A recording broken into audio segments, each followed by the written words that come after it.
All right, we'll kick on the VOD recording here.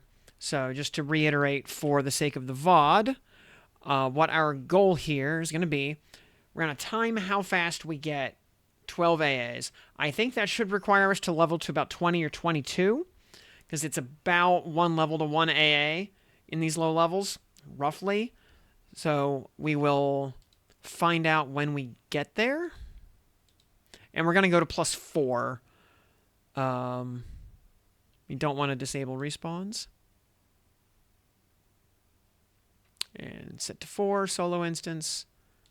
Oh, let's try that again. We timed out. All right, personal instance, solo. We want respawns on +4. Here we go. So, all right. And we're going to time these out to see. Let me shrink my ugly mug down a bit. I don't think there's going to be anything in now. If chat starts containing anything that we need to censor for NDA purposes, I'll move myself back in the way of chat. Otherwise, not going to worry about it. Yeah, we'll sit in Spellblade stance with a heal prepped. Otherwise, I don't think we're going to be casting much. We're going to sit in Berserker stance the whole time. And let's be a skeleton just for funsies. Alright, and I will set a clock over here. We're going to actually... I'm going to run a stop. I'm going to actually run a stopwatch for this. I think it's going to be about an hour. Is I think what it's going to take, maybe an hour, hour and a half. So, but we start killing when I hit go on the clock. So 3, 2, 1, start.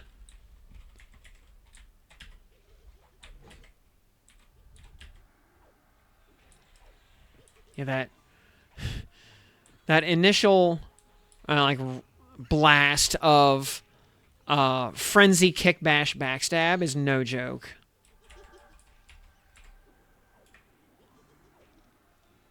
Yeah. At 15, we get to add knife to instrument of knife. Why can we not see our target? Why is it like screwed up and having some geometry problems? Oh, because we were targeting the pet, which was behind us. That was the problem.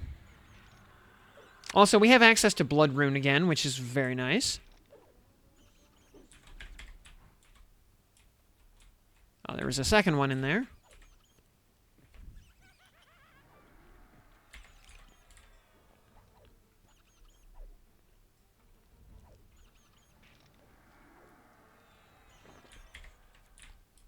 Oh, Mote of Lesser Potential. Okay. We're hoping for higher than +4. Or, I mean, higher than +2. We're hoping for, like, 4s and 5s, but we'll find out when we get there. And these intro mobs are blue cons, so they're not giving huge value. Once we move downstairs, we'll start getting into all yellows and stuff. I just want to basically get some backstab skill up so that backstab actually hits. There's one thing I noticed. All right. That was half an AA at 2 minutes.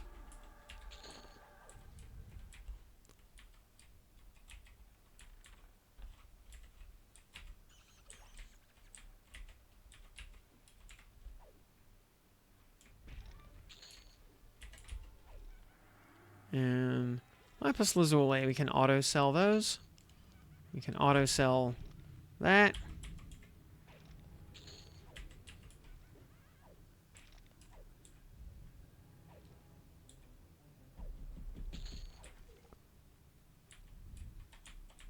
Alright. Miss Evangelion over here. Asaka Laray.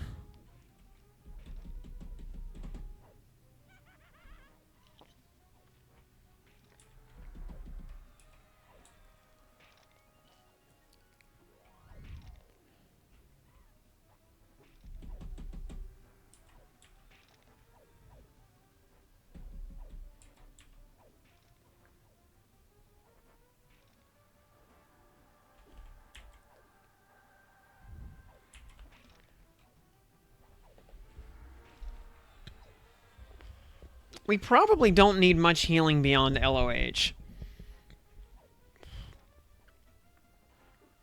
Oh, hey, we actually hit with a smite. Cool. Oh, an enchanted fine steel Morningstar +4. Sure, yeah, we'll grab that just for funsies. We'll never actually use it, but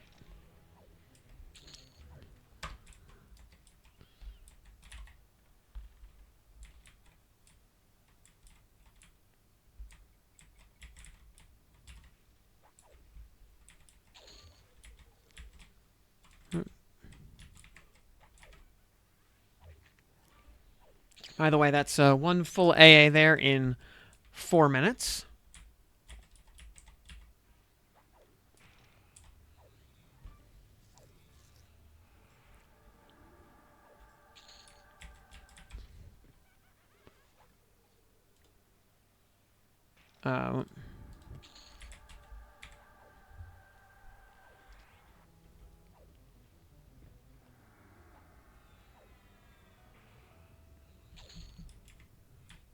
Yeah, getting about 4.5% per kill on these blues. It's about what I would have expected. Whereas the yellows downstairs are going to be giving us probably like 7 to 12%.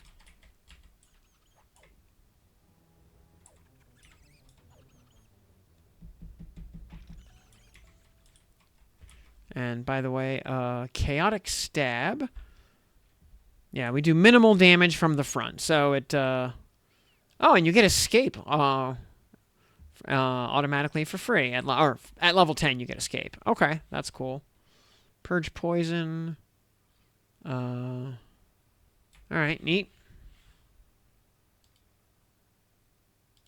Archetype, yeah, Acrobatics. It's just for safe fall, that doesn't matter. Ambidexterity, if we cared about dual wielding, which we don't right now. Thief's Intuition, Sense Traps and Disarm. Interesting. You'll notice kind of also what spell goodies we don't get. Like Spellcasting Mastery, we do not get. We do get both spell nukes. And we do get MGB and Mastery of the Past, but obviously we don't have Specialization or some of the other. We still have like Spellcasting Reinforcement for increasing duration. We don't want that right now because it's broken. We still get access to Deafness. We get access to Quick Damage, even though it doesn't really matter for Paladins specifically, but you know, we can take it if we want.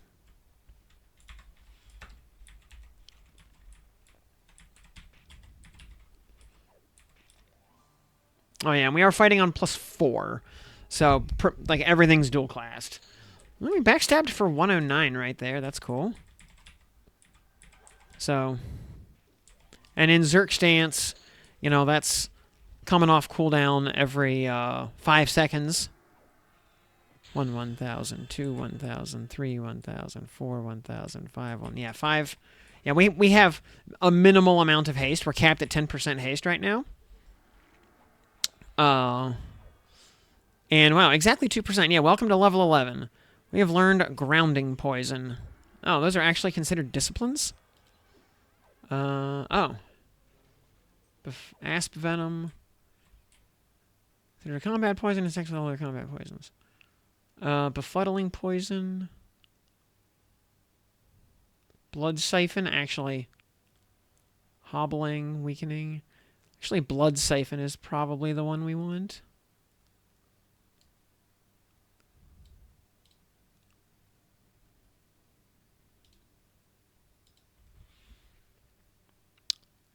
And Healing. Oh, yeah, that's the... because as opposed to Concussive. Interrupting Spellcasting, that's cool. Grounding Strike is Root. Hobbling is probably Snare. Yep, that's Snare. Weakening, is that...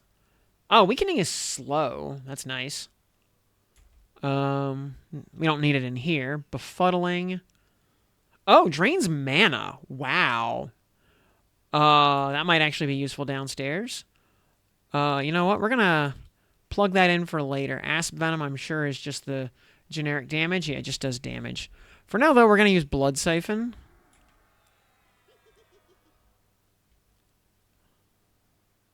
Thanks with all their combat poisons. Because I assume we only...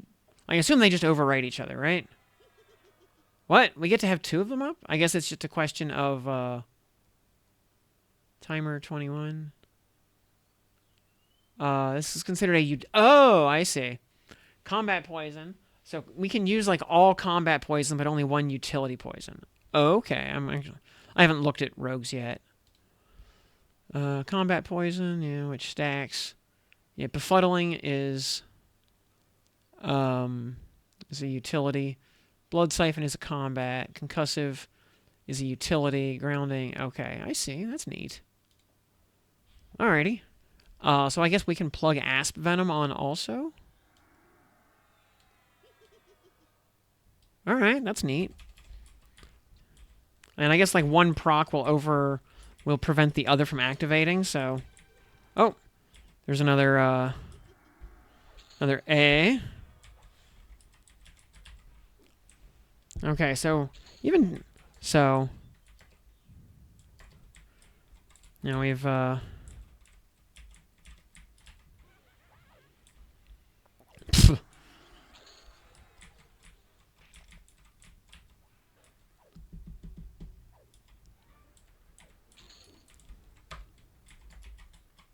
So yeah, our goal was to get to 13.5 AAs. Or 13.53 total. That means we will have gained 12 since we got here. Minor potential. Okay, we take those. You know, we've taken a few little column med breaks just to actually look at what Rogue is able to do.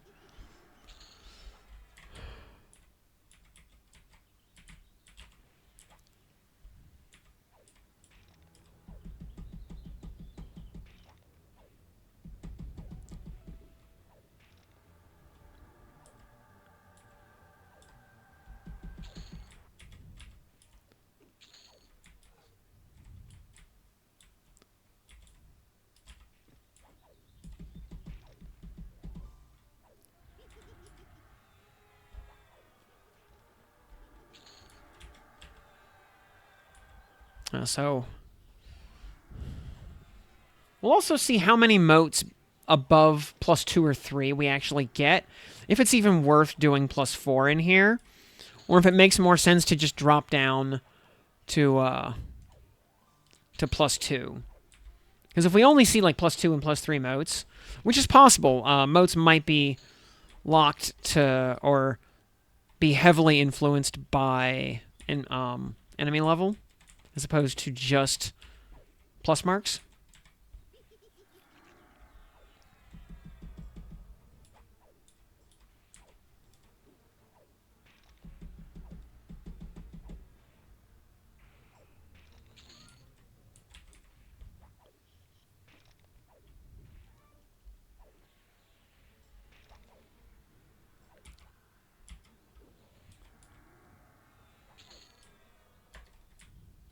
Yeah, because right now, yeah, the amount we get on the level bar and on the AA bar are pretty close to each other. If it says we get 6% normal XP, we probably get pretty close to 6% AA.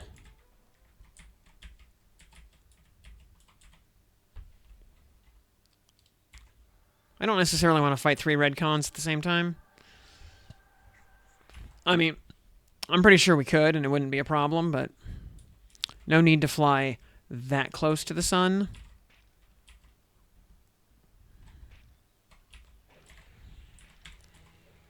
If we don't have to.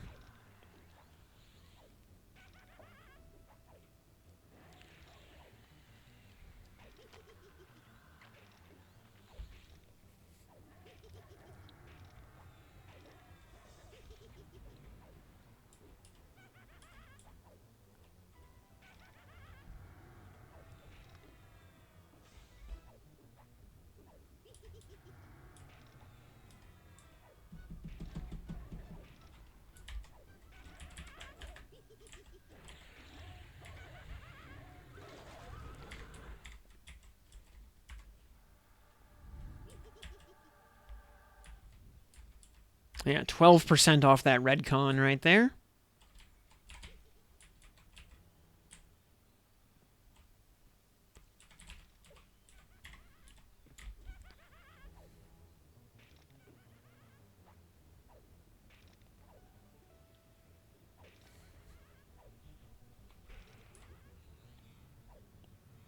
And as backstab skills up, it will only get better. Frenzy's already maxed out, obviously.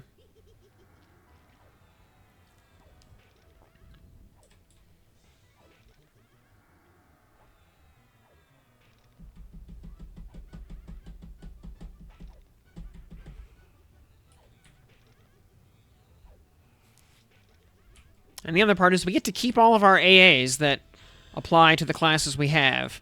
Hey, 10.5%. Level 12.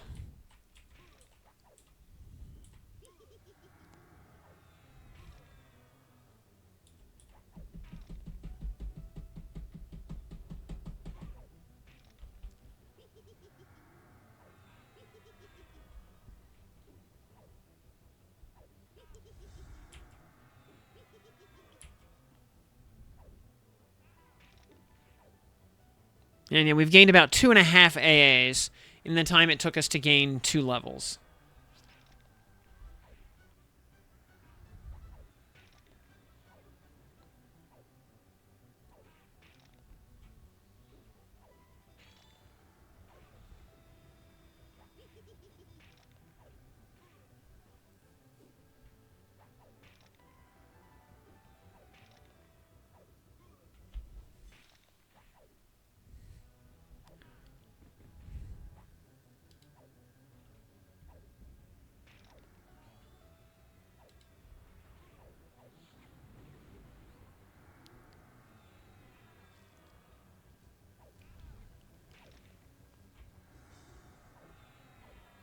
Come on, Footman, just give up the ghost. You're only delaying the inevitable, friend.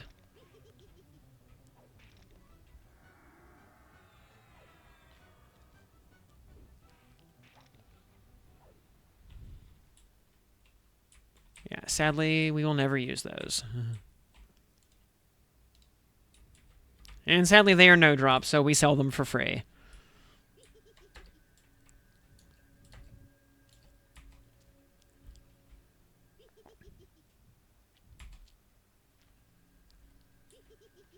Like good little Jannies, we do it for free.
Ooh, big slay.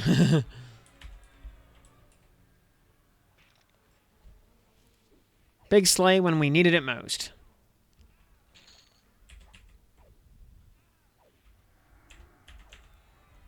Yeah, we'll just hit LOH a while. Since it just popped. No reason not to.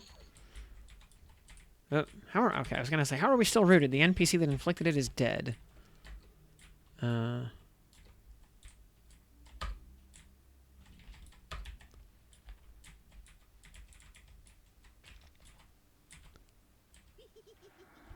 Of course, everything is a major druid, so everything has a damage shield on it, of course. It's just part and parcel with a a +4 zone.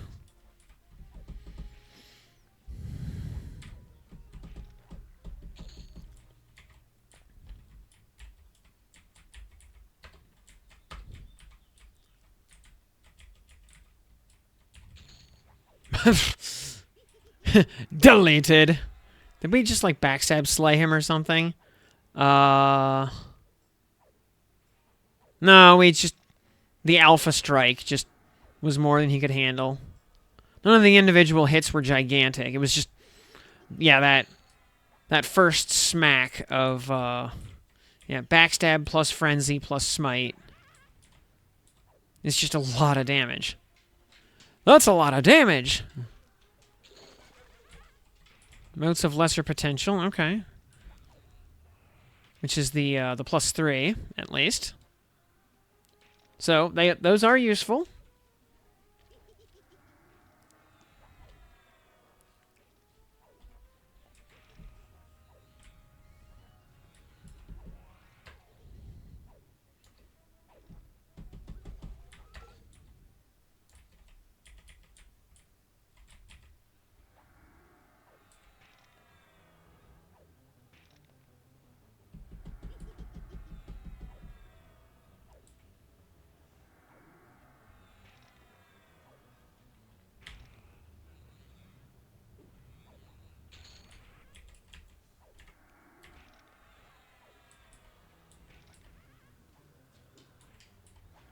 All these dumb casters think they're so cool.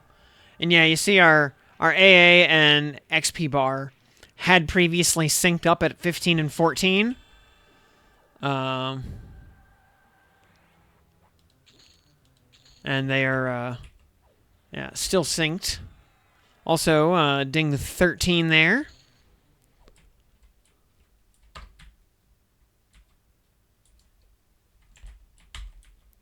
So how's everybody doing tonight out in the wide world of chat?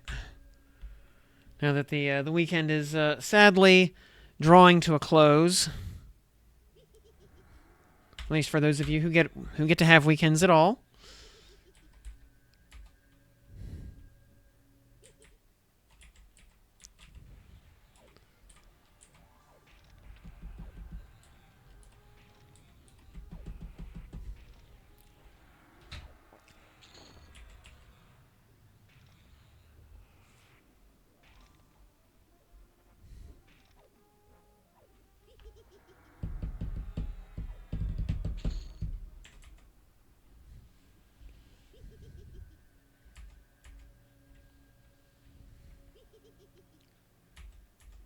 Once we hit our AA goal, by the way, we'll pop back to town, spend those AAs, switch to another class, and then repeat.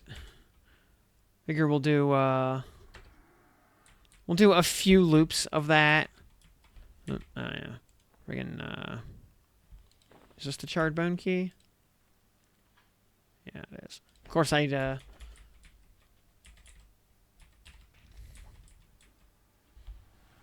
pick lock is probably like the one skill that's actually worth, other than trade skills, probably the one skill worth actually investing training points into. That and maybe languages just for funsies.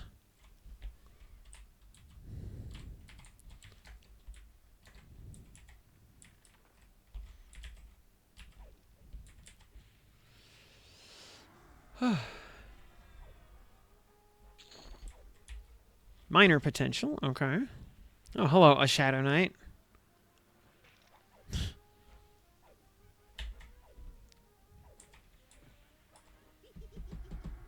Minor potential is +2. Oh yeah, the smoked glass key. Yeah, we'll take that. Because that one is actually no rent or temporary. For whatever reason. And does not go on your... Yeah, none of the keys in this zone go on your keyring. Which I thought was a little odd.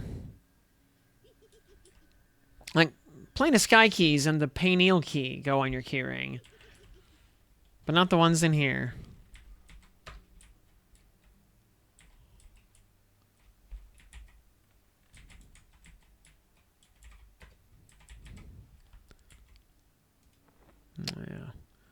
Now, alternatively, I could have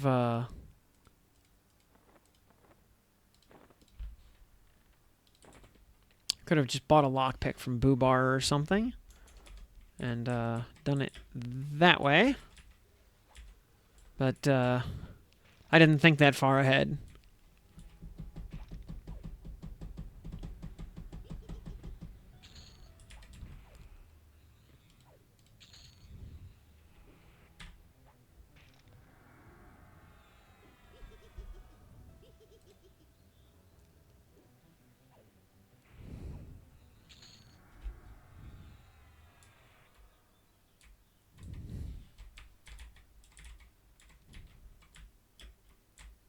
Ah, dang it.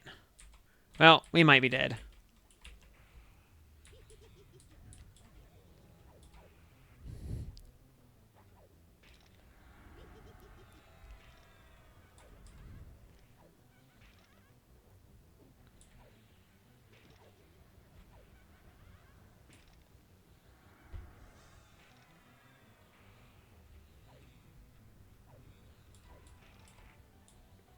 Well, I don't know. If we got a couple of good slays off, we might be okay.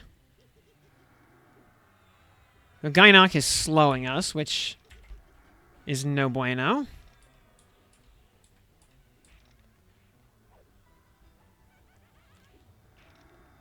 Zerk Stance is still a thing, though. And LOH is still a thing. So, okay. And we got 12.7% XP for Gynoc.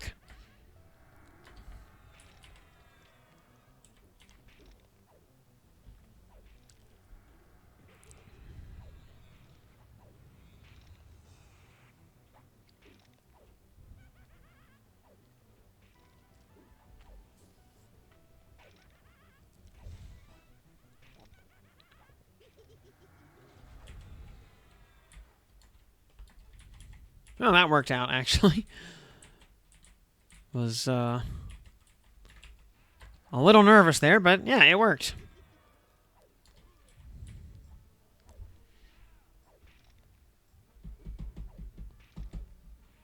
Yeah, once again, you know, just having a second life bar really does make the impossible possible. You know what? We're gonna direct damage. We're gonna put... We don't have any dispels yet, so... I would pull with dispel, but yeah, we don't have one of those yet.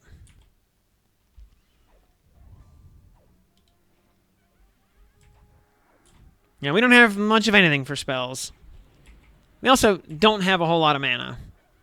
Because we just have a hybrid class. Not a full caster. So, when Smite hits, we can see it do much less damage than it was doing yesterday. Because we have a fraction of the mana pool.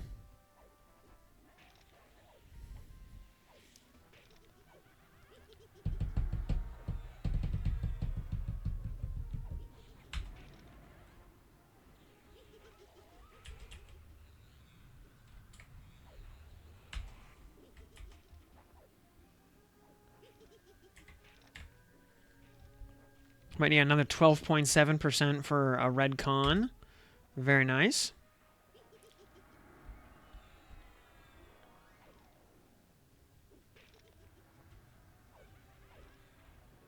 Gonna be a nice ding here.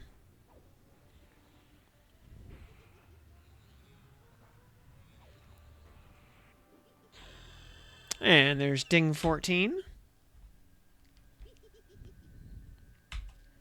In the time it took to gain 4 levels, we've gained 4.5 AAs. So we're still slightly ahead on the AA count, but not by much. And that was the 28-minute mark right there.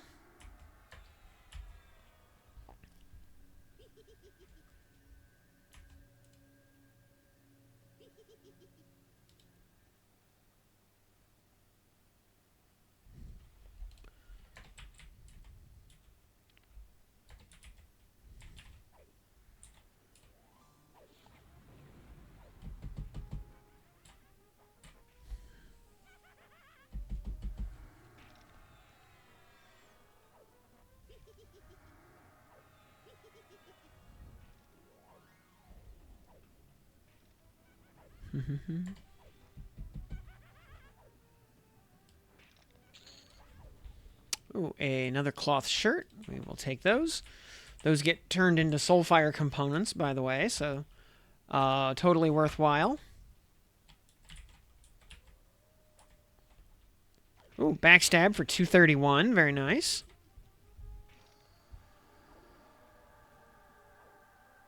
Yeah, we're doing 56 damage with Smite, compared to the, like, 106 we were doing last night.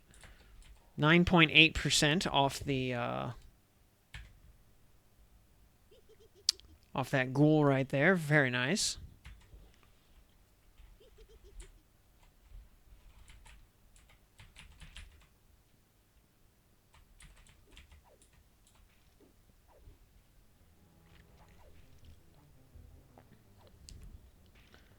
Yeah, Befallen is probably going to be one of, if not the most played zones in the game for a long time.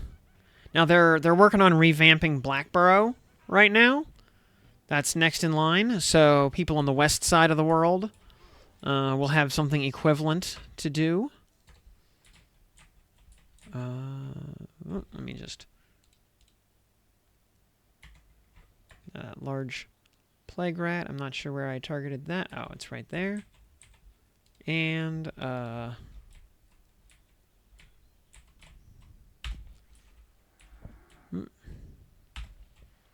just drop a Führer on that guy. No, not that Führer. 12.7, which is the, I want to say is the most I've seen from any one mob so far.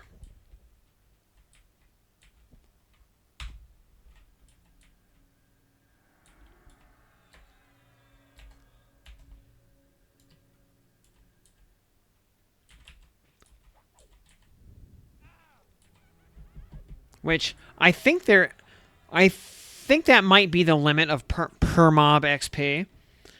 Or I think the limit is 7.500% multiplied by Zem, or Zone Experience Modifier. I think. And Befallen just has a huge Zem.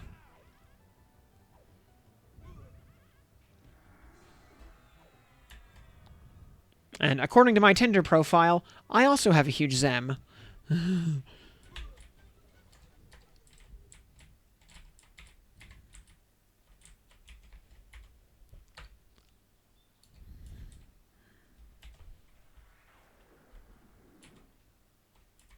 Oh, yeah, that pulled the whole lot of them.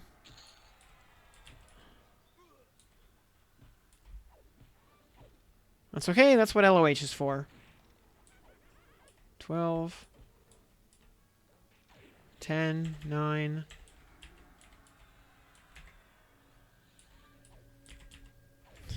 And once again, you know, LOH just solves all problems.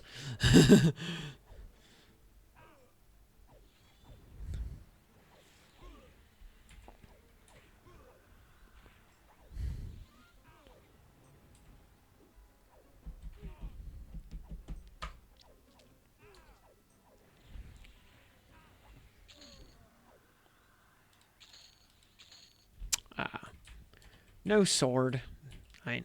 Doesn't matter. It's not like we would use it, but...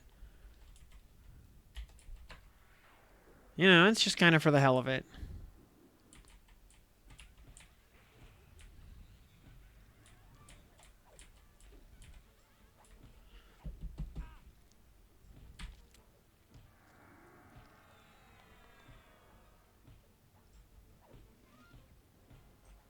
I want to say, do Zerk and Rogue get double attack at 15?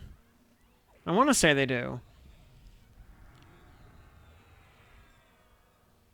I know Paladin gets it at 20.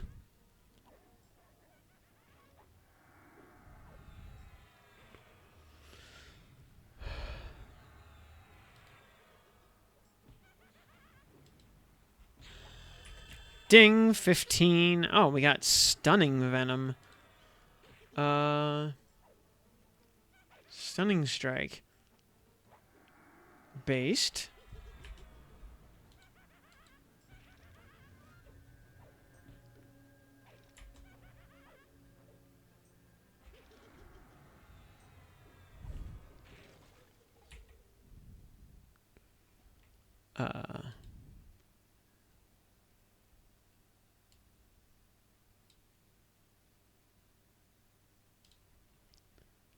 Take Asp Venom off. And put just so that it's not eating up proc slots. You know, opportunity cost, as it were.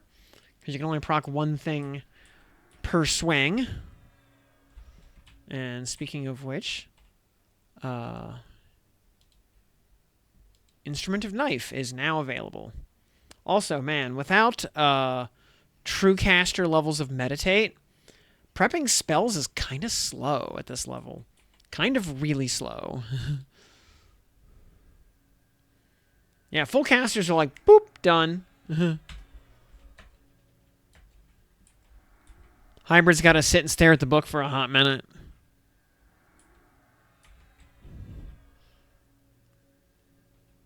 And level 15, okay.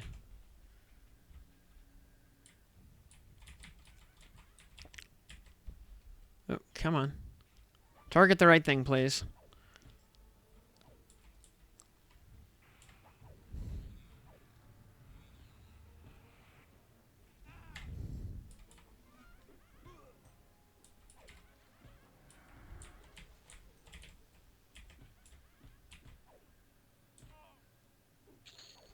Oh, yeah, we have, yep, at 15 we now have double attack. Because we are now doing things like double backstabbing. Or front stabbing, as it were.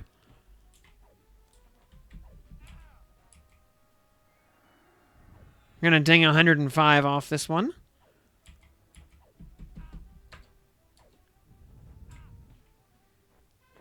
Ding 105. Or ping 105, I should say. So we've gained about 6.5 AA in the time it took to gain 5.5 levels. So the AA count is slowly getting ahead of the level count.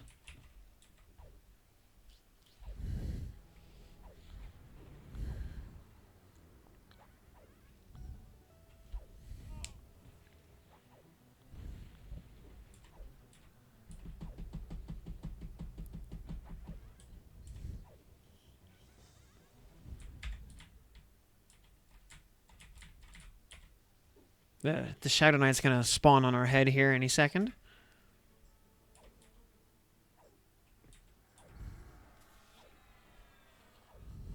Yep, there he is. He harm touches us for not a lot of damage.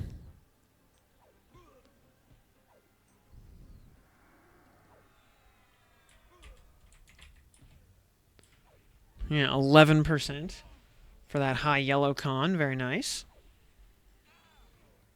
Yeah, this Shadow Knight is actually pretty weak. It's the stuff around him that's actually a little bit worse.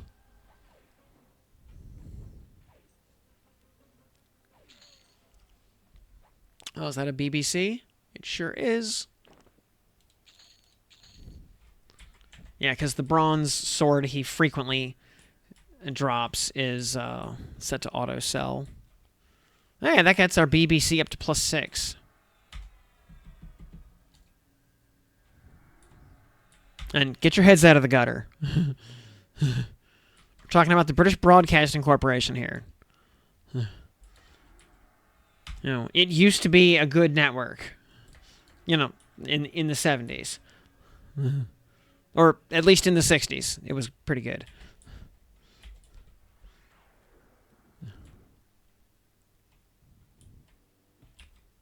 And it was good like once a week up until they fired Jeremy Clarkson off of Top Gear.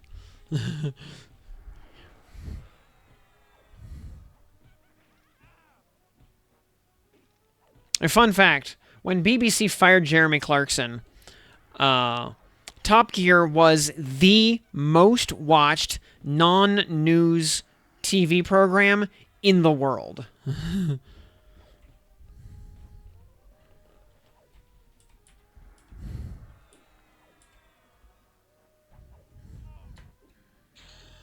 And there's level 16. Evening, Trap of Logic. Yep, so far so good. Having a nice time here, just grinding more AAs. This time we're actually running a stopwatch to see how long it takes to, hit the milestone of 12 AA, which 12 is the target because that is the cost of a typical archetype AA, or what would have been archetype on vanilla AA, that costs 246. Like combat agility, combat stability, that sort of thing.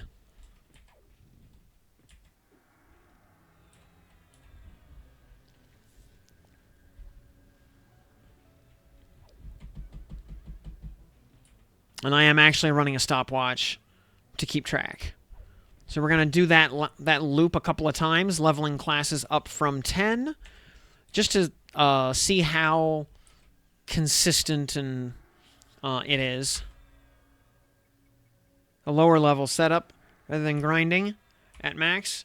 Yeah, so basically we're running, for science here, we're going to have Paladin and Berserker as the first two classes, while we level up a third class from 10 until it'll be about 22. Like 20 or 22 is where the 12 AA mark will be hit, I think. So we'll find out. I think it should take about an hour to an hour and a half, with a little bit of variation depending on which class just happens to do these levels more efficiently in this setup. So right now we've got Rogue, which is giving us extra damage via backstab, which is very handy.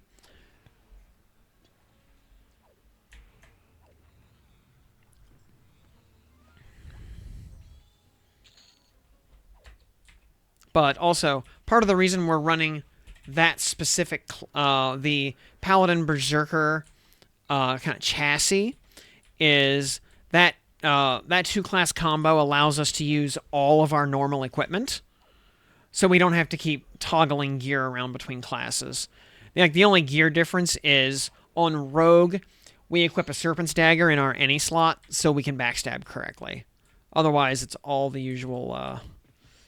it's all the normal gear in all of our slots. Because the couple of pieces we had to take off to be a double int caster, or to be a druid / wizard, a double teleporter, was because a couple of our gear pieces require Berserker. Or, like Earring of Bashing. Ubiquity High! Hi, Ubiquity. Welcome to the program. Thanks for that follow. Glad to have you here with us.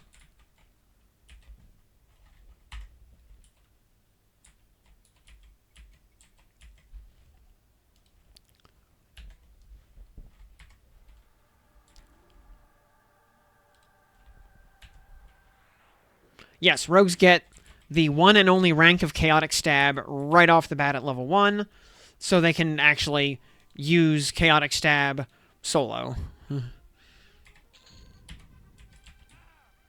So yeah, it's minimum damage on a backstab, but it works. And there's ping 10... Actually, that was 107 right there. We have... Oh, wait. No, that was... yeah, total spent 89 versus assigned, because those are freebies. So that was, 107... Or 97, I should say. Ping 97 is really what it was. Yeah, I can math. Yeah. And keep in mind, that also means that NPC rogues all have Chaotic Stab. So NPCs can always do minimum damage backstabs in your face. Or to your face.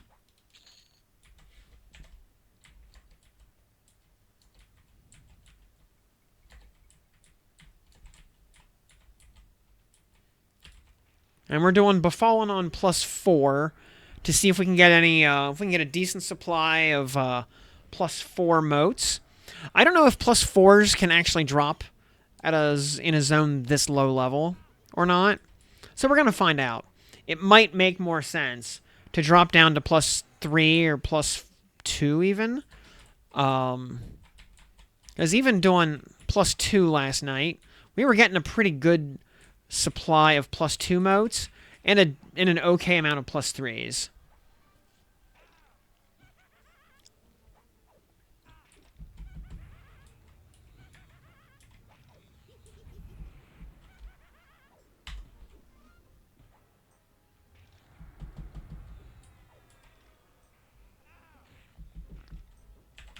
It's just LOH, there's level 17.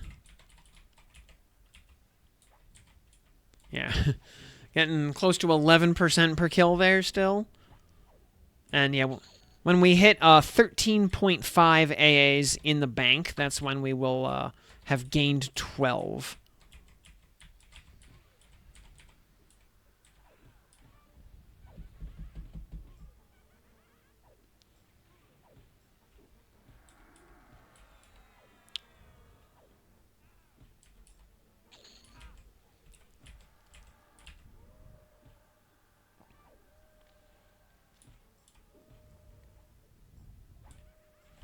Yeah, we're using a Serpent's Tooth +3 with 13 backstab damage on it as our backstab weapon. And of course, you know, backstab can slay undead. So there's that.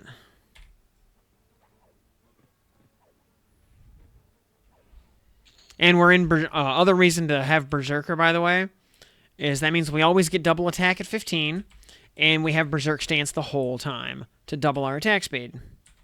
And double the cooldown, or to double, or I should say, just half the cooldowns on all of our abilities. Cudgel of the Fool +6. 7252. Good lord. One of the two Berserker Plane of Sky quest weapons. That is a just monstrous weapon.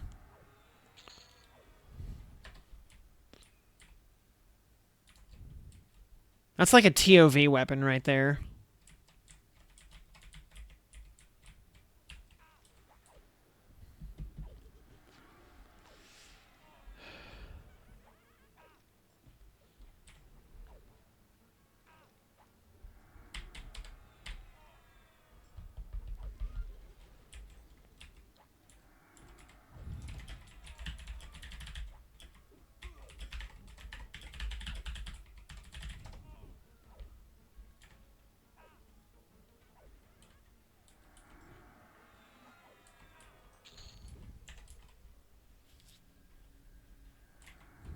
We don't have a better heal yet, do we? I don't think we have a better heal until 20. Yeah. Love healing for 66. Get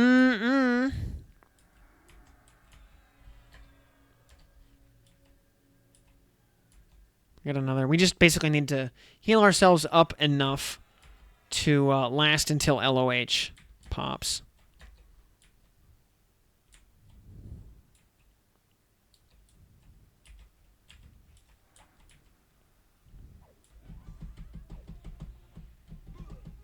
Also, having Blood Rune is really nice.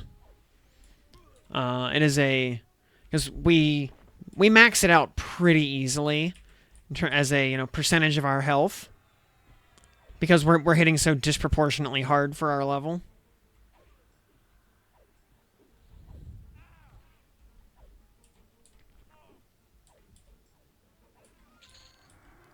Another ping right there. That was 98.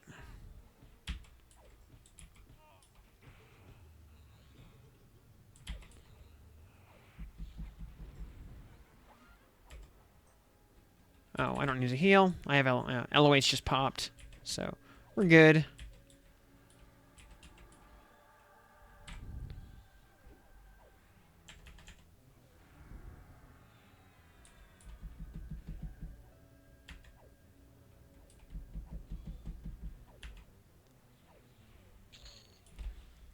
Oh, another bone-bladed claymore for the stack. Yeah, bone-bladed claymore is definitely going to be one of our core early game weapons. Well, that and Ebon's Scythe. Ebon's Scythe will be available first. So just because it drops off of Asaka upstairs.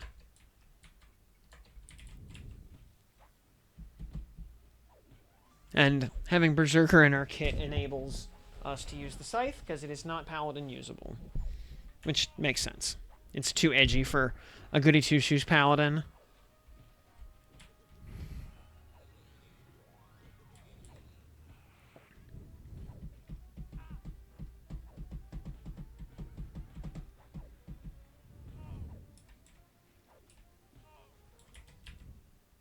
Nice 560 Slay right there. Love to see it.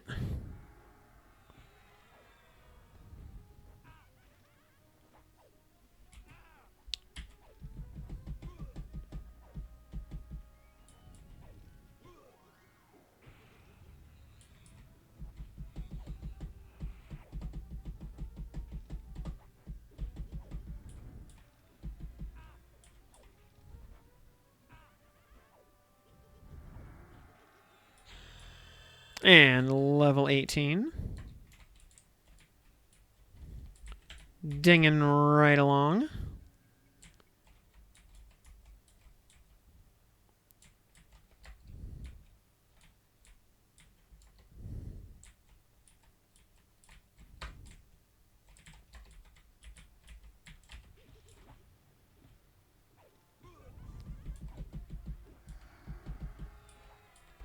Backstab for 321 right there. I assume that was a Slay.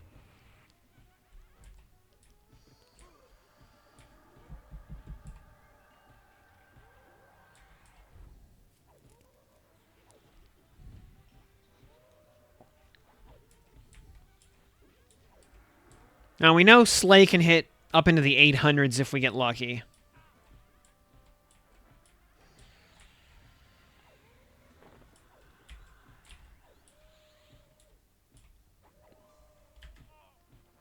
"14 seconds on LOH, or a smite, whichever happens first." There we go.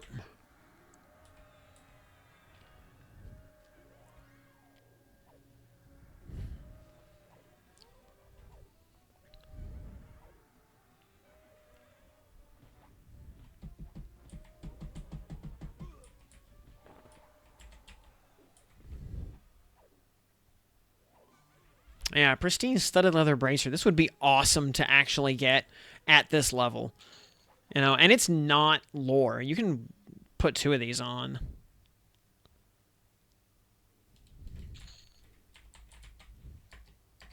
Yeah, I'll be curious to see what the Black Burrow loot looks like as it once that hits the beta server.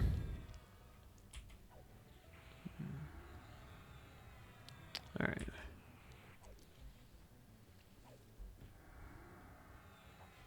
So, 52 minutes in, we have made about 8 AAs out of our goal of 12. We will call time when we are at when we have gained 12. Yeah, when we've gained 12, which means we need to get to 13.53.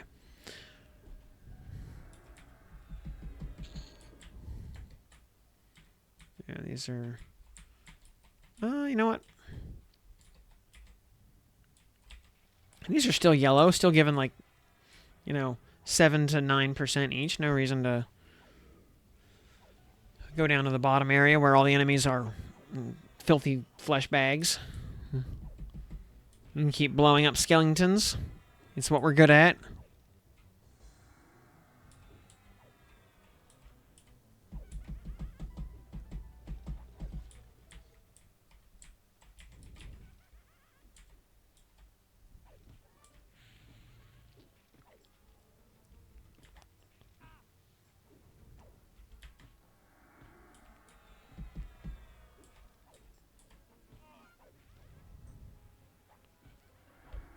Love seeing those knife procs going off. 193 damage is a lot at this level. There's, right, another ping. That is ping 99 right there. Crusader of Justice declares living enemies filthy flesh bags.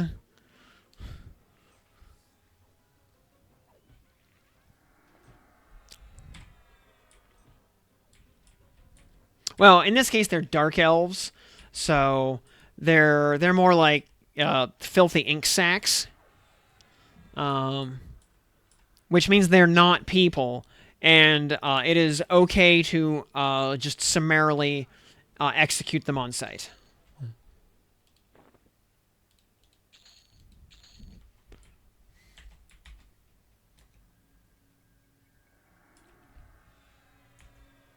You know, like Arnold said, you know, have you ever killed anybody? Yes, but they were all bad.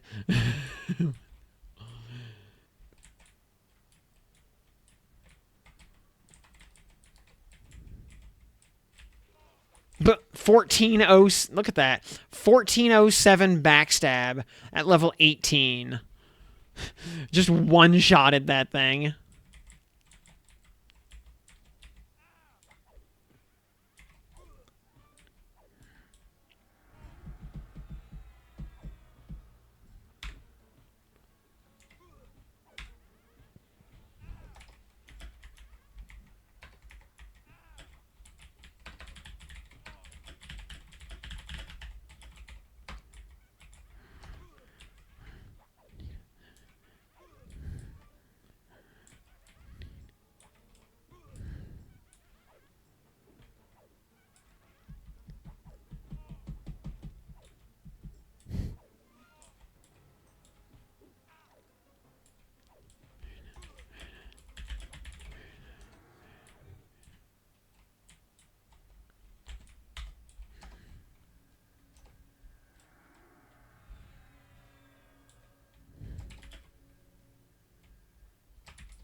By comparison, by the way, the highest slay I've seen on an auto attack was like 2550.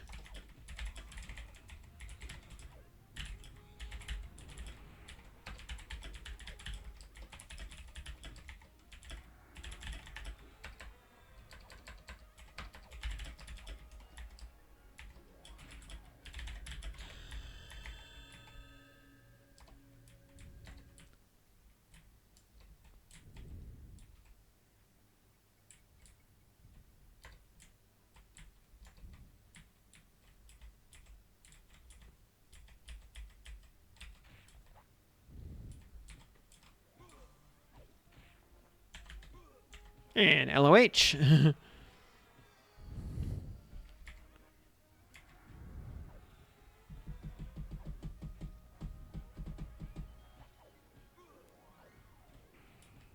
More backstab skill. Very good.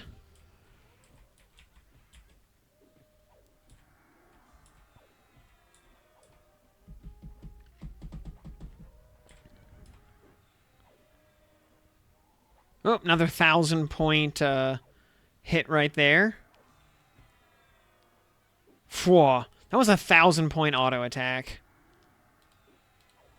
Yeah, not bad for level 19. Which, yeah, by the way, we dinged a 19 a minute ago.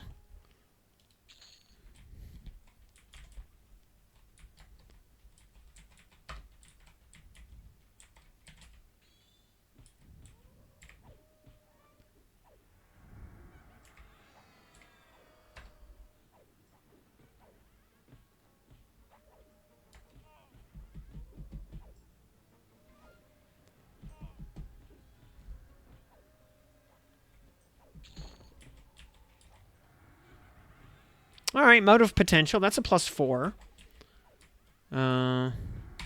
So we can drop +4s in here. They're just not common at all.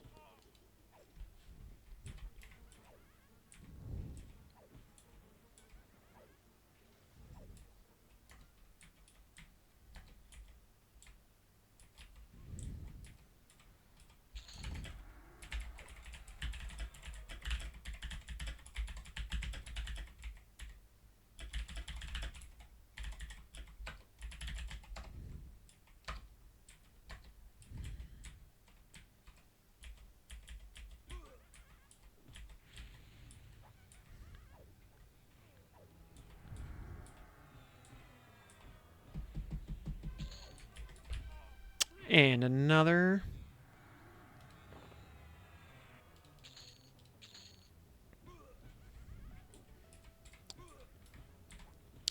Another claymore for the pile.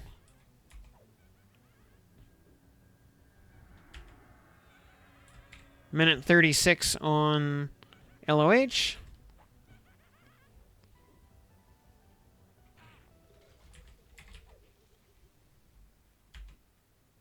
"24 seconds on LOH.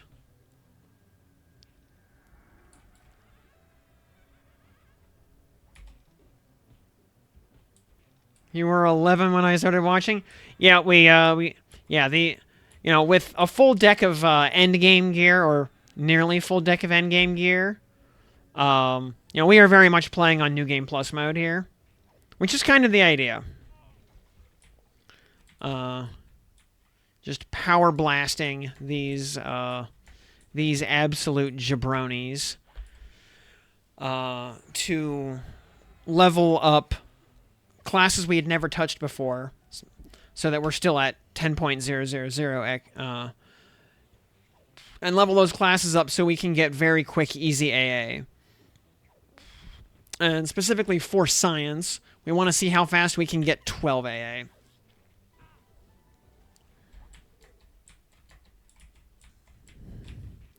Last night, as a paladin / wizard / druid, leveling those classes up to get our core teleport spells unlocked for quality of life purposes. That took... I was doing it very unscientifically. It took, I think, between an hour and an hour and a half to get to level 22 from 10. And coincidentally, going from 10 to 22, I think, should get us about 12 AA. Since the AA to level ratio is pretty close to 1-to-1 in these levels. Alright, there's a mote of major potential. Okay, we got one. And that was off of a yellow con, I think. So yeah, we can absolutely get the +4 and 5 motes in here. Grinding on +4. They're just not common.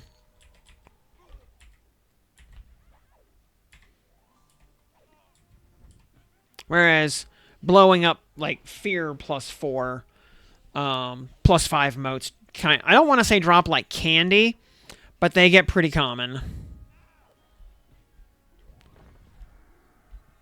And I think we get heal, so we got our heal upgrade at 20 as a paladin.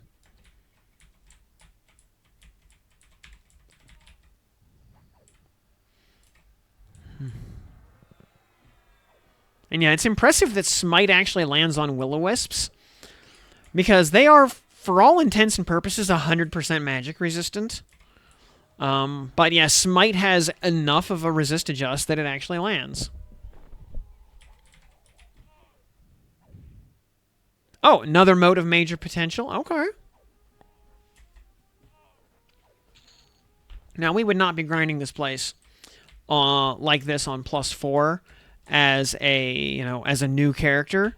We're able to do this because we have a full deck of planar gear and a Fiery Avenger and all that fun stuff. And a bunch of other AAs as well. Oh, we're gonna probably ding 20. Yep, there we go, ding 20. Oh, banishing poison. What does that do?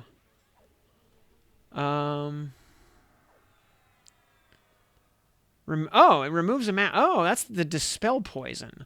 That's cool. Rogue poisons are actually neat. Like, there's a good bit. Oh, and another major, or that moat of major potential.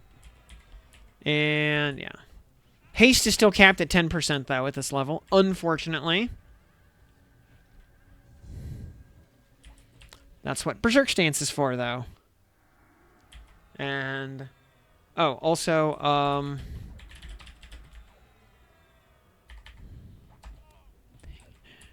we pinged 100 a few mobs ago.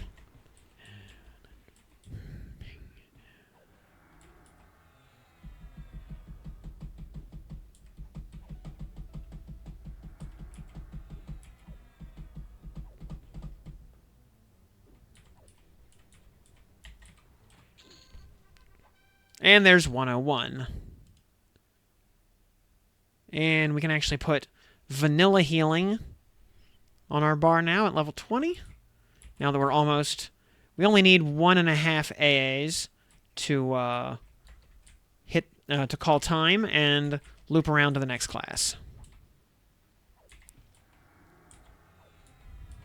Oh, I didn't even realize we had aggroed Gynok. Hui.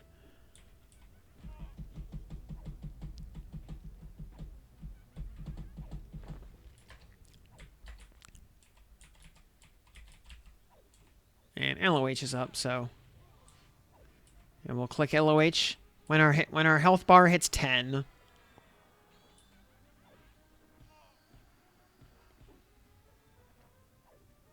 If/when it hits 10.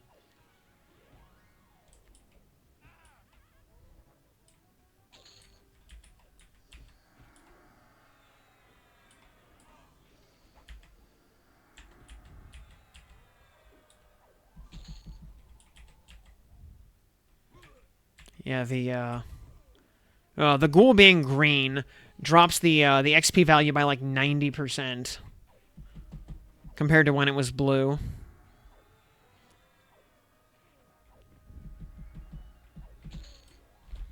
No sword that time, rip. Just a bronze claymore, not the real one.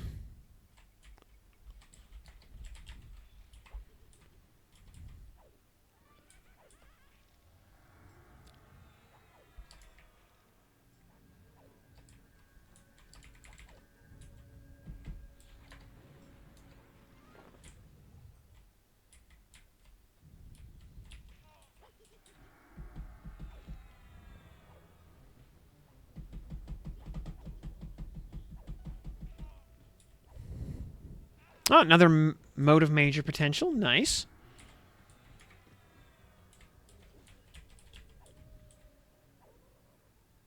We'll check our moat drop supply when we origin back to town to swap classes. We'll swap out Rogue for something. Maybe Ranger, just for the hell of it. Now, it doesn't really matter what class is in the third slot. The process is exactly the same.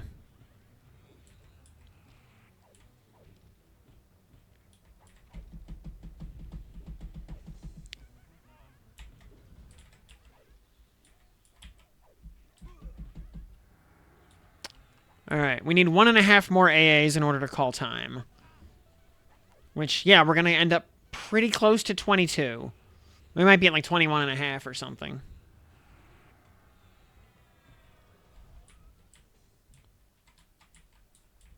And we did have a brief little interlude as we kind of looked at some tooltips for poisons and whatnot.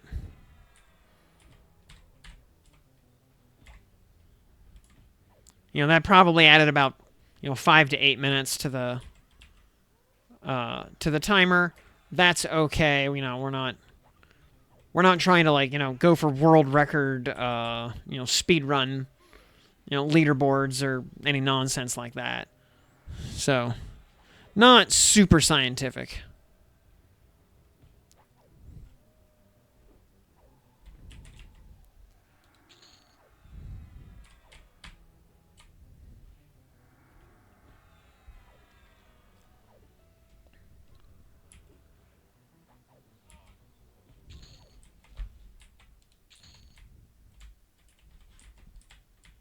LOH is back up, so we do not need downtime to heal. Which is amazing. Yeah,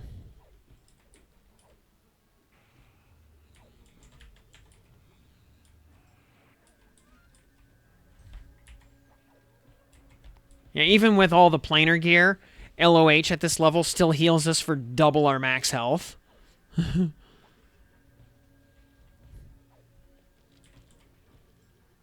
So even if we're hit with Shadow Knight healing debuffs and stuff like that, it doesn't matter.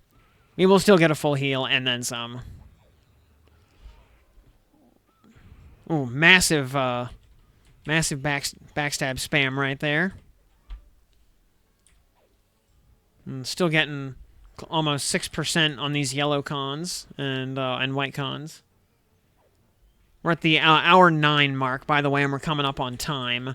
So I think my approximation, my my eyeball math guess was actually pretty close to reality. In fact, we can go south because these are starting to turn blue.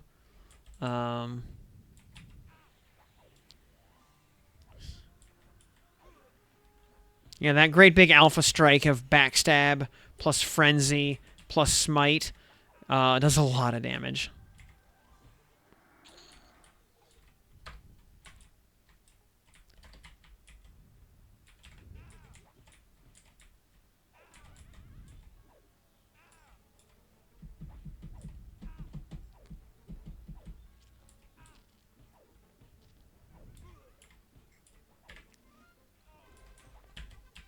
Okay, we're almost to time. We need, and there's Ding 21. We need to get to 53% on the AA XP bar to call time.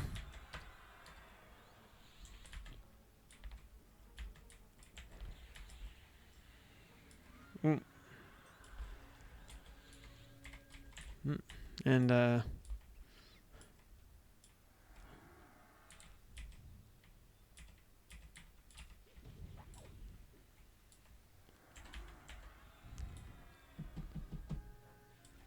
nice double smite right there to get LOH back up just right when we needed it. So yeah, let's go kill some rangers.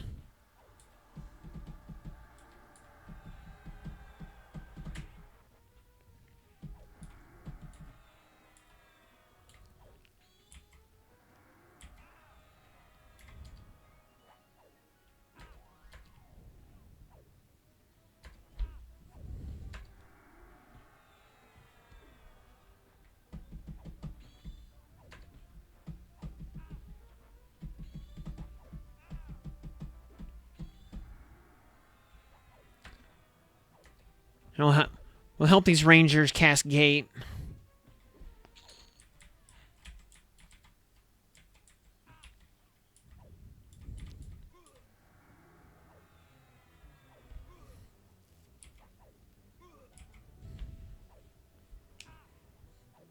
Oh yeah, these the green text here of you gain a rune for X points of absorption.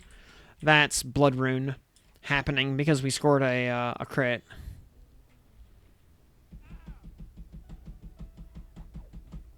%.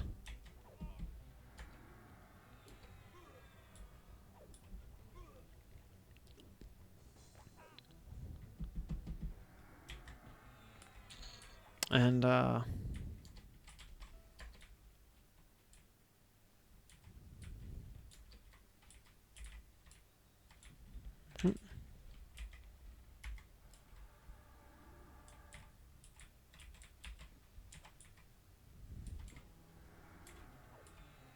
another stinky neck. Or actually, this is not a stinky necro. It's a stinky wizard.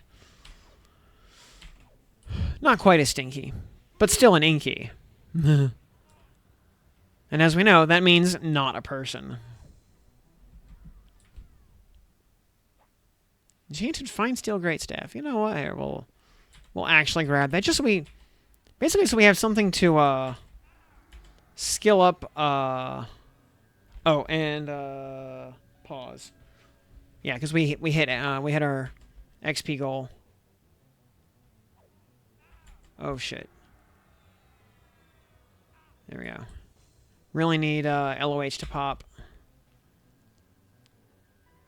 So time was call it an hour 14. Mode of major potential. Thank you. Yeah, we'll finish dinging up to 22 on Rogue just to keep it even with the other classes.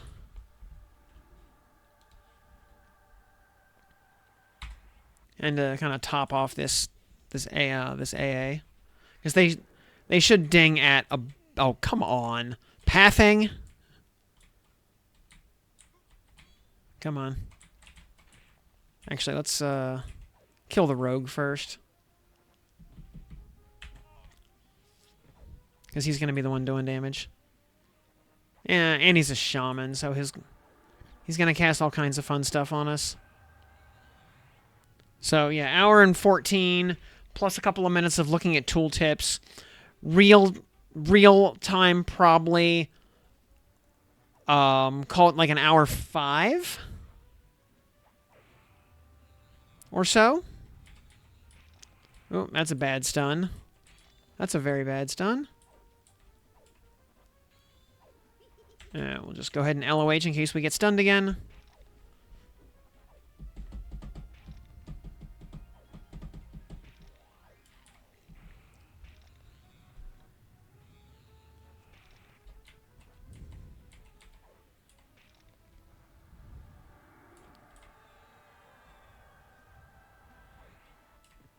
Yeah, this cleric here thinks he's cool because he has greater healing.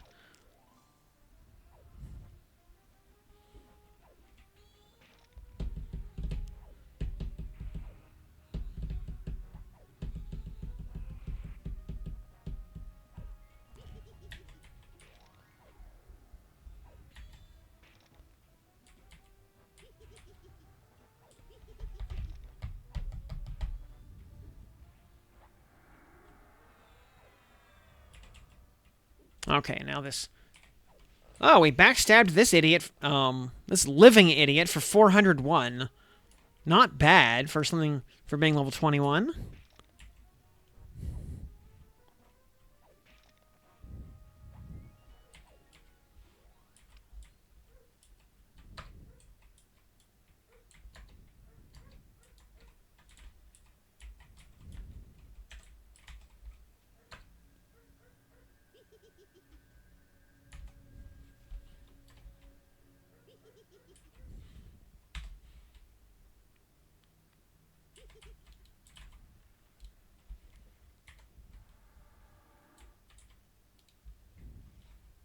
Oh.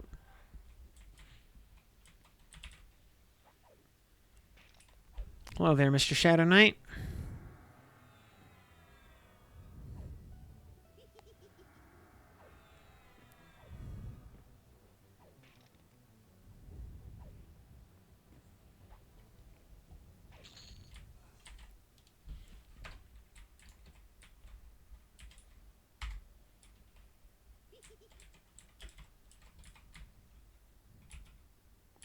Hello there, Boondin.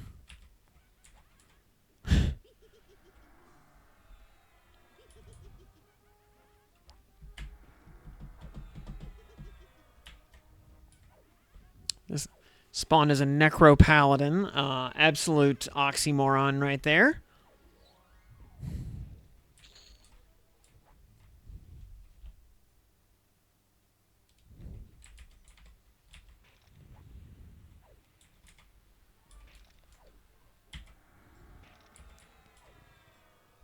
We're going to have about 14 AAs to play with.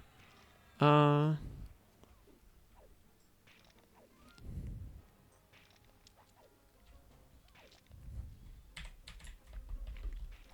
by the way, good news. A bunch of crash problems got fixed. So, yeah, we should be able to do Vox and Yael a little later. And we shouldn't, hopefully, have the game crash in our face.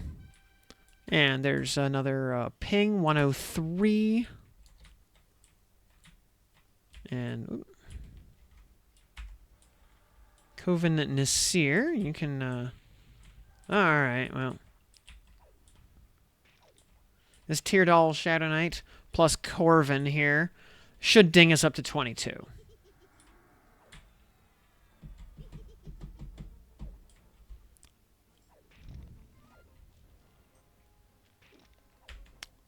LOH has 3 minutes on it still.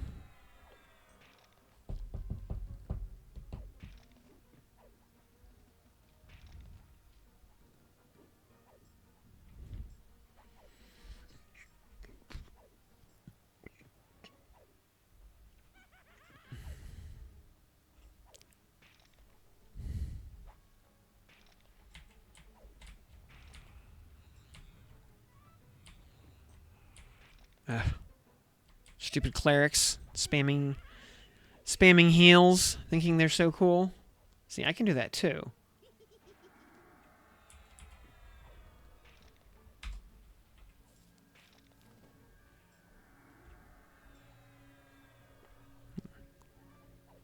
Okay, there's LOH back up after that successful smite.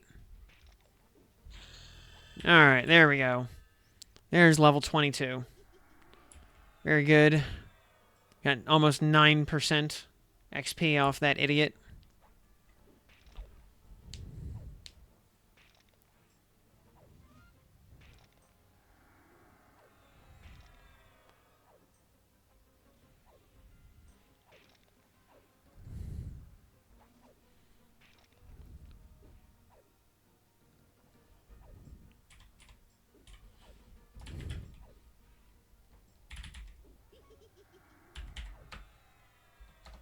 And an enchanted fine steel rapier for a thing we have no use for.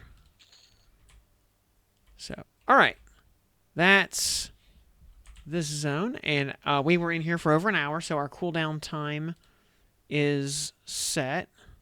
We can quit Befallen, and we can go ahead and origin back to town.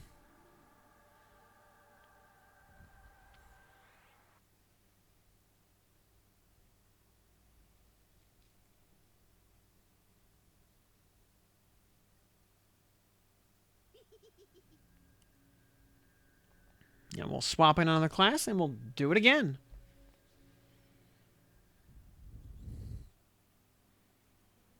You get Chinese food. How long was it for... some Chinese food would be good right now. Yep, 12 AAs. I clocked in at 1 hour, 13 minutes, and call it 58 seconds. So, call it an hour 14. I know about 5, maybe 8-ish minutes was spent checking out rogue poisons and looking at ability tooltips and stuff like that. So, if I was actually just gunning it straight forward without looking around, 114, call it, turns into about 105, call it. Call it 65, 66 minutes, something like that.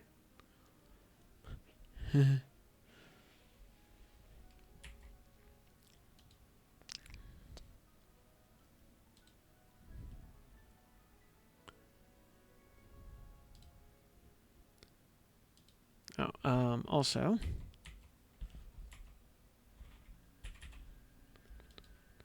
all right, we will take the dagger out. We will replace it with the Skinner's belt. And let's look at our drops. Doing the zone on +4, we got 4 lesser potentials. That's +3. We got 3 minor potentials. That's +2. We got 3 vanilla potentials. That's +4. And 11 major potentials. That's +5.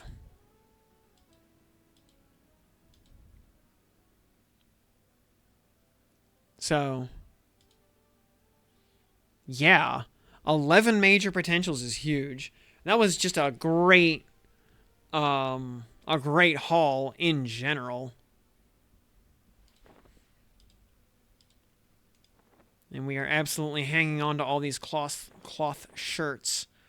as they fall. Because these will become components of, I mean, granted, we can also buy them off of merchants, but they will get turned into Soulfire components, which are in turn Fiery Avenger components. So we will edit this additional. You'll take Rogue off, and let's do Ranger.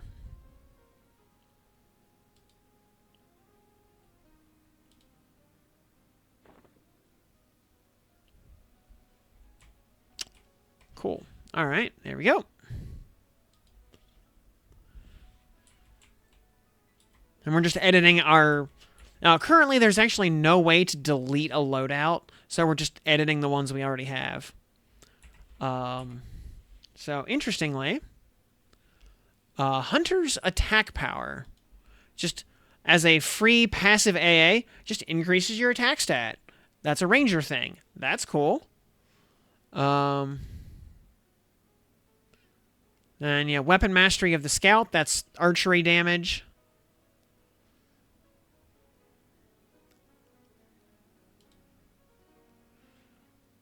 Oh yeah, we can buy, oh yeah. Burst of power won't do us much good for now, until we're ready to go do something else.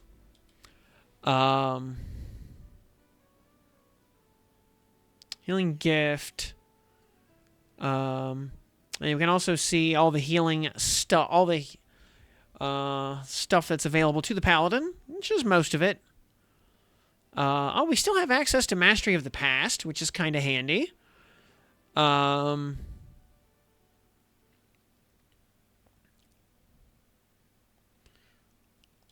But we've got 14 AAs to spend.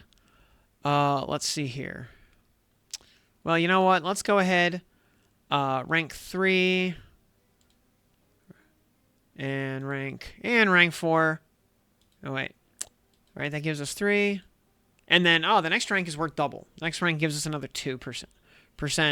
It gives us up to 5% combat fury. Yes, please. We still have 7 points to spend.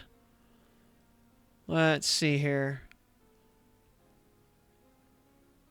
Which, honestly, let's grab combat stability. It's not sexy, but it is important. And we've got 3 more points to spend. Can we spend them all right now? Is there something that costs exactly 3? Oh, physical enhancement. Yeah. Yeah. Because that's 2% evasion and 2% AC soft cap. Yep. So, great value right there. Good evening, minion. Welcome, welcome.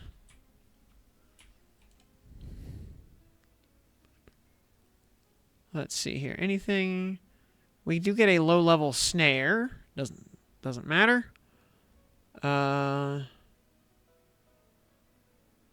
Heals. And we're back to casting light healing again.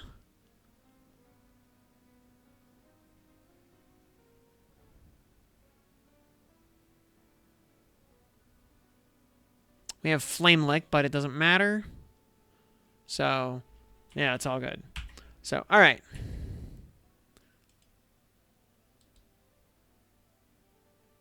We can put light healing back in Spellblade.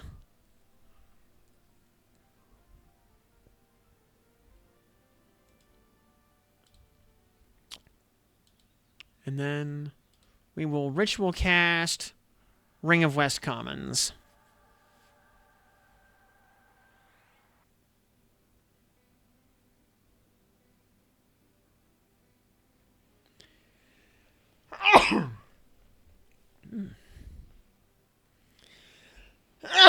Yeah, just, hour and something to level Druid and Wizard simultaneously to 22 to unlock the bulk of the port spells, like all the port spells that matter. So useful. Because we can ritual cast those. We can also ritual cast Gate and Bind Affinity, by the way. and every caster gets those. So, everybody can always bind themselves on demand and gate back to their bind point on demand via ritual casting. Super useful.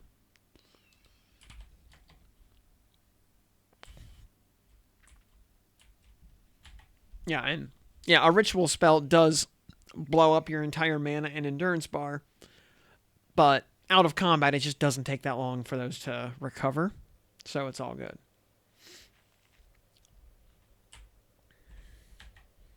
And yeah, as I mentioned before, yeah, we're sticking with Paladin / Berserker as the chassis and we'll just be cycling the third class. And also, what we saw was whether you're leveling one class at a time or two classes at a time, the AA rate is the same. So if you want to get these easy AA points, you should just level only one class. That way you maximize your easy levels. You can do as many of these iterations as possible. If we can we level loadouts. Like if we go out and look at this, so for 16 classes, 3 of them are going to be at level 10. Let's say 3 of your classes are maxed out. So you've got 13 loops you could do as long as you do them one at a time. To get easy AAs by leveling up those, or by power leveling your lower classes using 2 of your high tier classes and all of your high level gear. So that's definitely going to be the far and away the easiest way to stockpile AAs.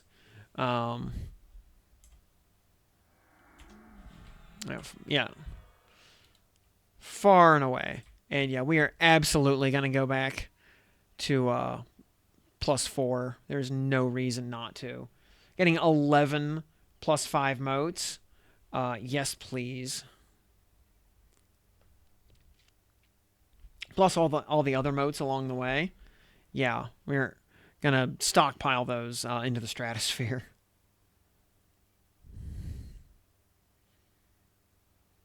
Partly because the logical way to get things like +6 and beyond on any given item is to get the +4 version of the item, or I should say, just moat an item up to +5, since up through 5s are relatively common, and then fuse the +5s together. This will be especially true of things like big quested items like epics and such. Fiery Avenger more immediately. So we're gonna just go ahead and remove all those rogue poisons, which were very cool. I liked those. Those were nice. Put on Yelp, because why the hell not? Because I think that is the only the only buff we have right now. Otherwise, any other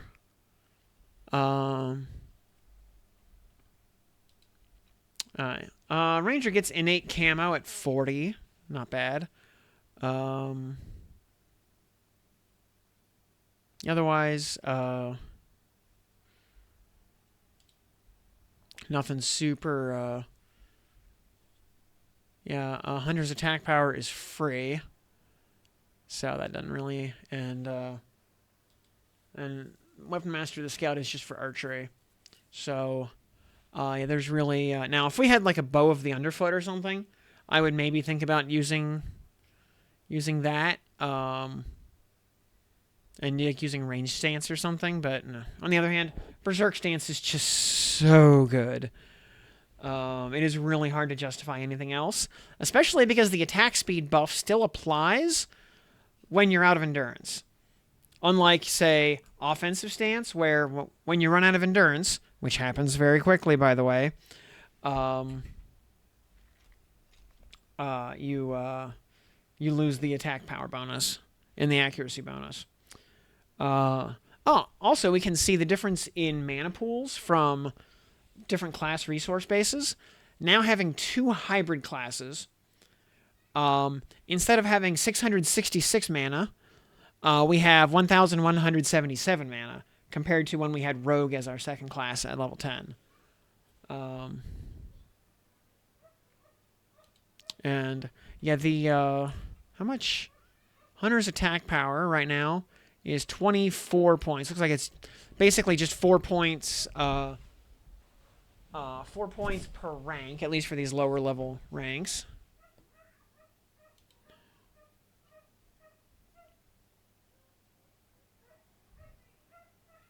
Also, here's a Beast Lord playing a Sky Weapon.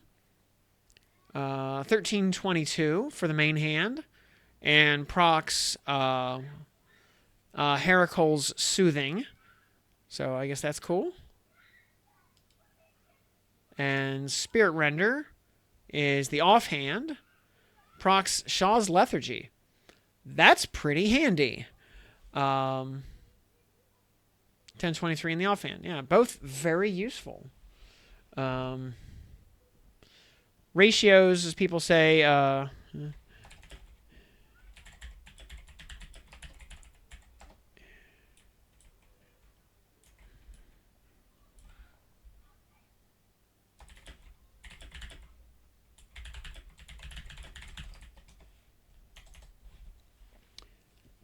I see Bobby Flay just got his Ghoulbane finally, so very nice.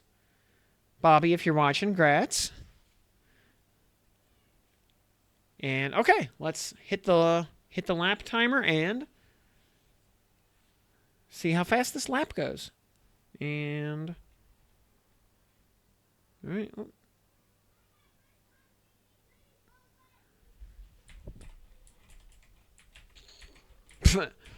All right.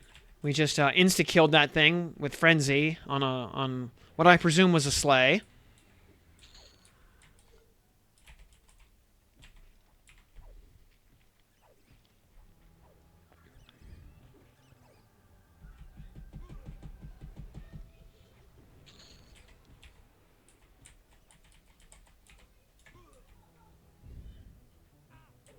Rat. I mean, the targeting in here is a little goofy.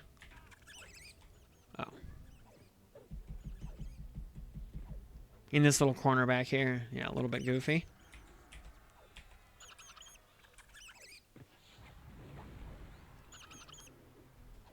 Yeah, so we're doing 81 damage with Smite now instead of the, I want to say, like 50-something we were doing on the other combo. Nice Frenzy, just instant deletion right there. Mode of Minor Potential already.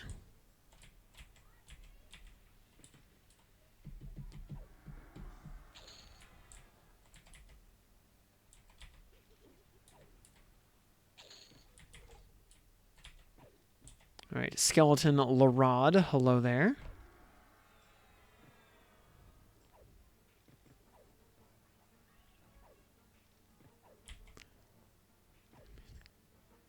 Oh, yeah. We need to get to 12.2 this time around.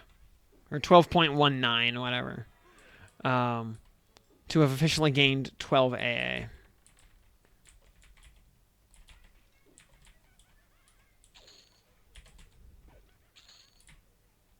And you see, just getting to Asaka here. We've already made half a level.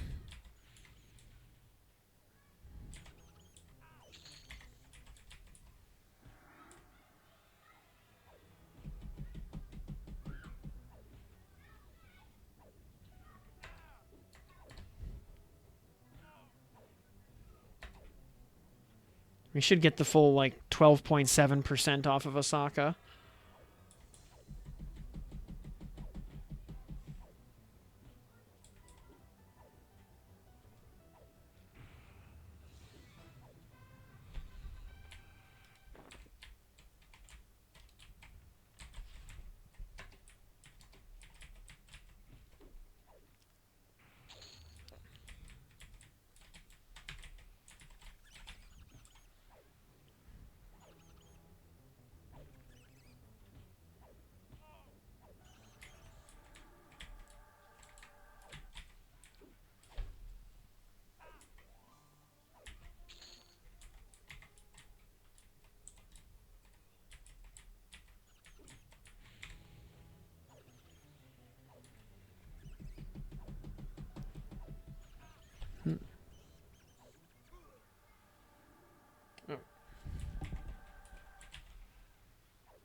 Now, if we were doing +2 instead of +4, we'd actually probably get more XP faster. Just because the enemies wouldn't be dual-classed, so they wouldn't have their HP scaled up as much.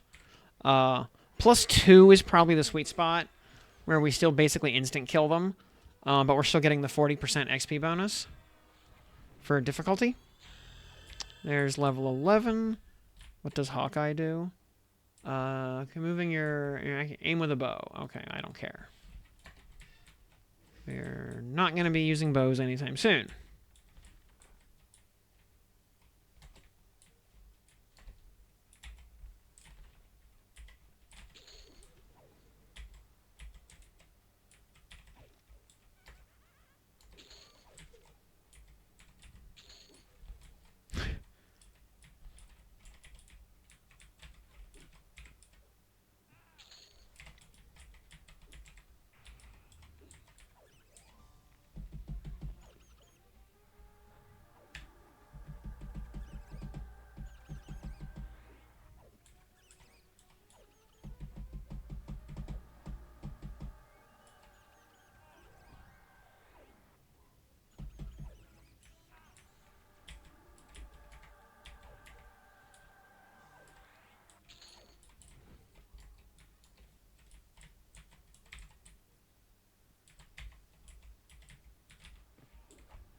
All right, back down to floor 2 here.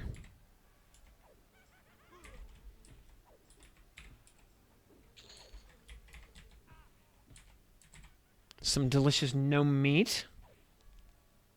Breakfast of champions. Probably.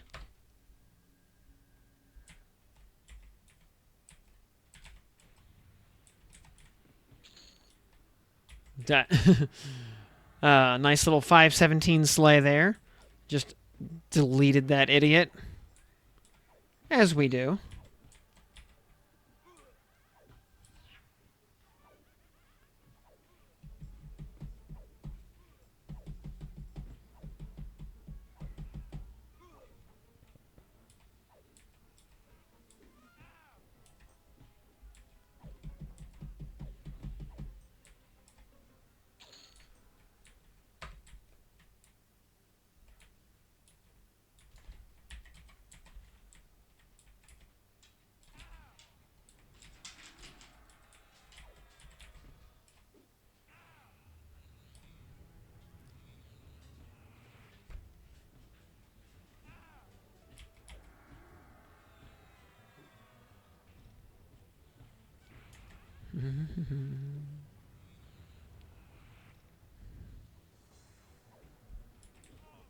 Ah, stupid chanter stuns.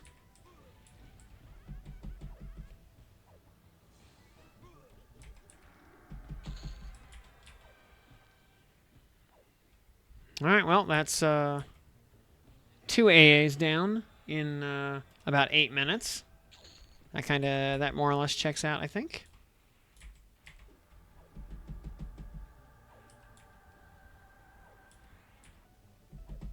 Because the earlier you are in each loop, the faster it moves.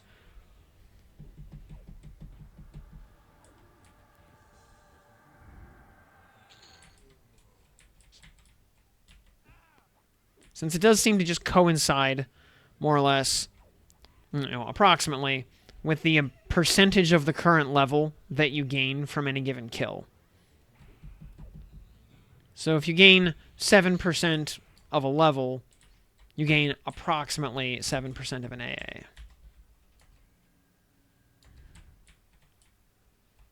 And while it's not exact, it's pretty close. We gain 12 AAs in the span of like 11.5 levels.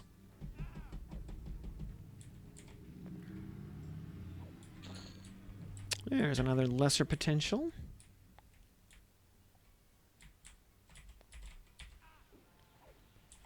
When our health hits 10%, we'll LOH. And wow, we deleted that necro.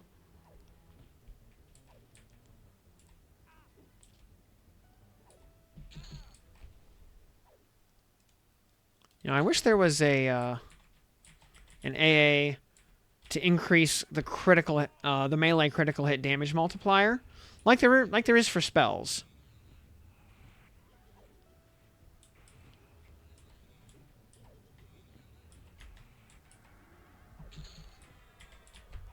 Is that a Malachite? Yeah.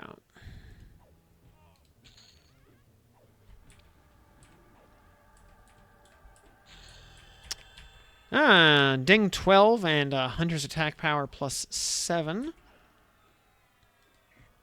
Yep, 4 points of attack per level. I mean, that's a nice bump to...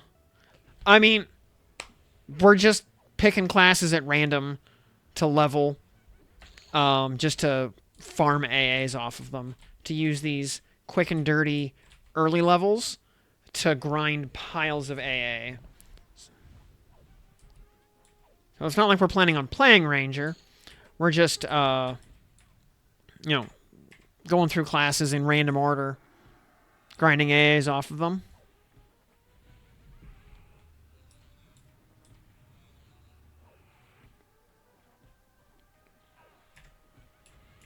Actually, let's kill this burnt zombie. Ooh. We might have... We're gonna die here. We flew a little close to the sun. LOH wasn't up.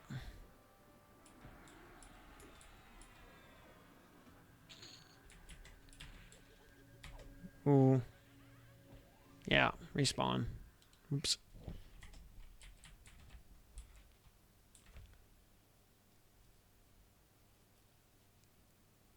I mean, it's got the improved itemization. So there's a lot of stuff you can get here that's like Kunark quality that you can absolutely get while in the process of leveling to, into the low to mid 20s.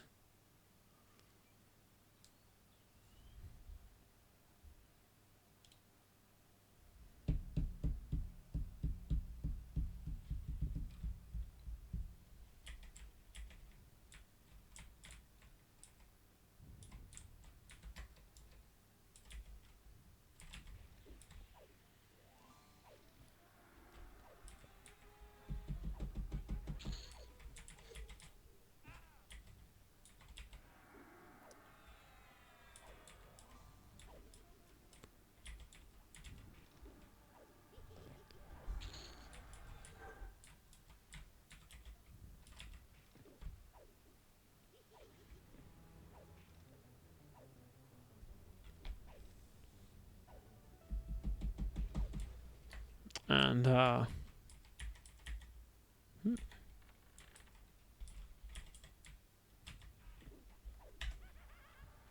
yeah, we're using Befallen because we can just level very quickly, in a very quick and dirty fashion, especially with Slay Undead. We can just flatten this place and level from 10 to 22, picking up about 13 AAs in the process, in about an hour and change. Larod's story, I don't know, actually. That is a piece of lore I am not acquainted with.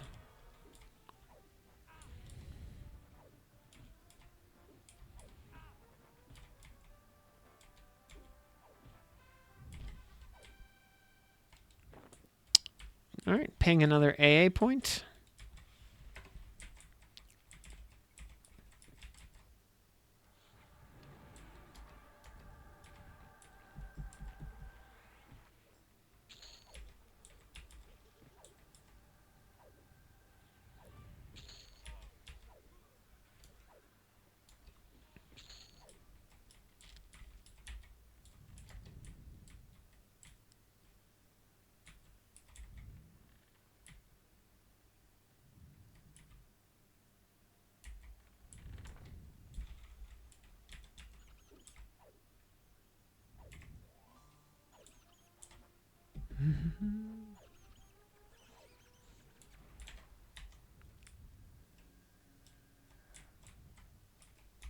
And yeah, no special meaning behind Ranger.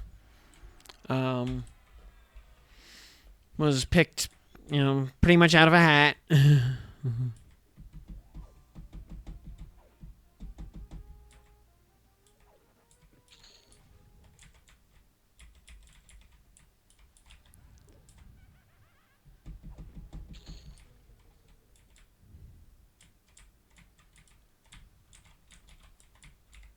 Actually, if anything, part of the fun is seeing if any one class does this noticeably faster or slower than other classes. Or if they're all kind of the same. Which I think they will be.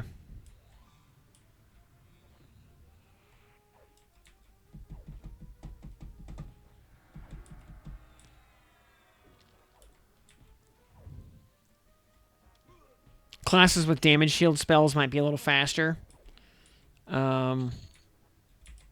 That's probably about it.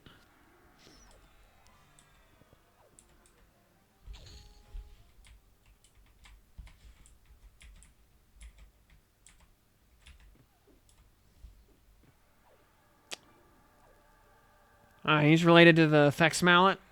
Okay, that makes sense.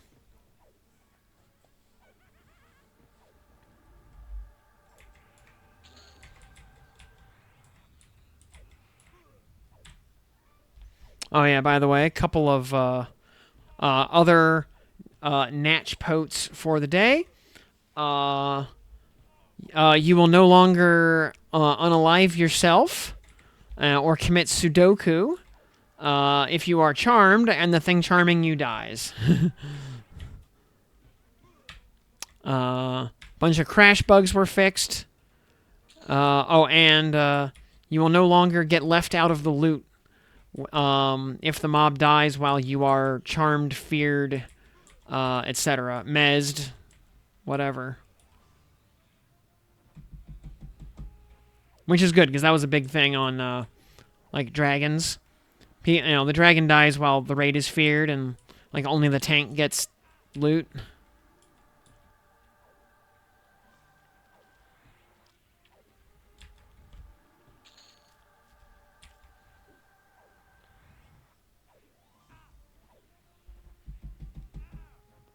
Great. Get to ding 13 off that guy. There we go. Oh, we have been auto-granted Thistlecoat. Yay, that's a useful spell, because it's a damage shield.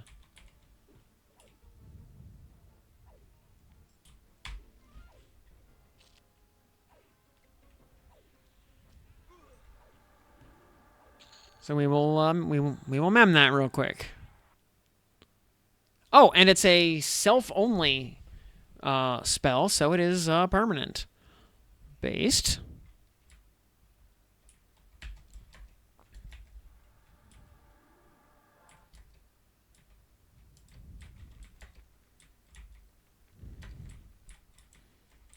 Yeah, and hybrids do not get spellcasting mastery. So all of their spells are just a little bit less mana efficient than pure casters. Well, by 10%.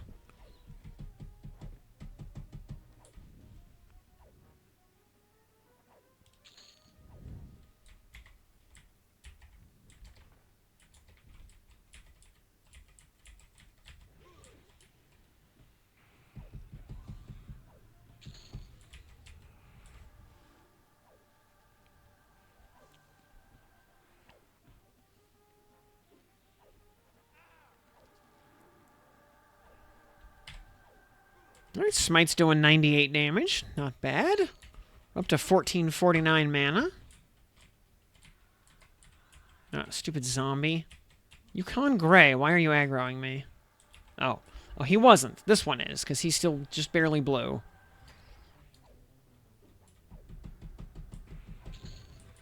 And ping number 4 for this loop. There we go. The Thaumaturgist. We're going to lull her. This idiot, we're going to lull him also. And then this idiot, we will actually pull. Oh. And it apparently didn't matter, because the pets all aggroed or something, apparently.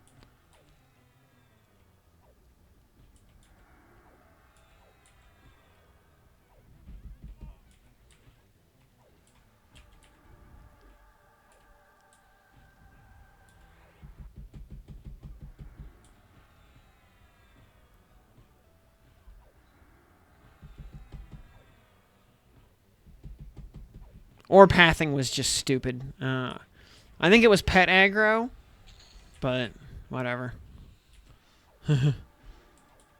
They got the job done. 8.5% for that last necro. Oh, here comes the last guy. He finally decided to join the party.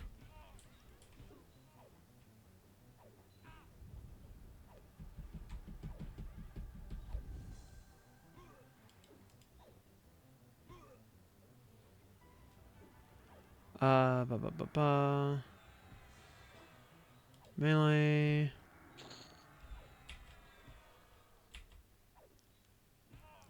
Crits, combat abilities, disciplines.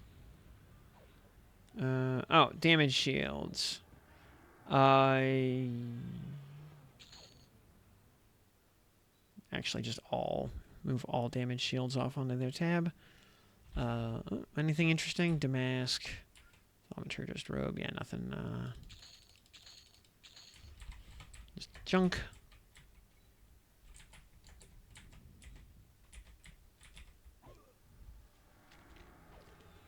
Yeah, cheerful robes for evil people. Yep. Well, they, that's how they get you.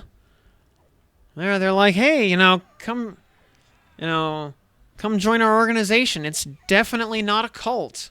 We have, cool outfits and cookies. You're all like, yeah, I like wearing cool outfits. I like eating cookies. Yeah, tell me more about this this Kazakh Thule guy. he seems all right. Yeah,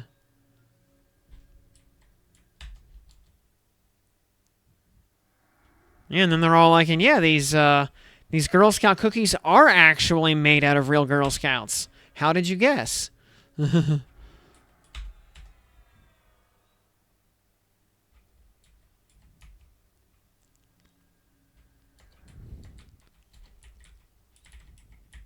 Oh, oops. Key. Is it that one? Yeah, it's that one.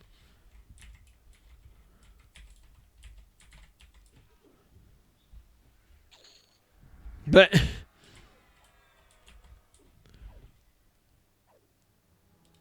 also, 2, 3, and 4 grade of moats right there. We'll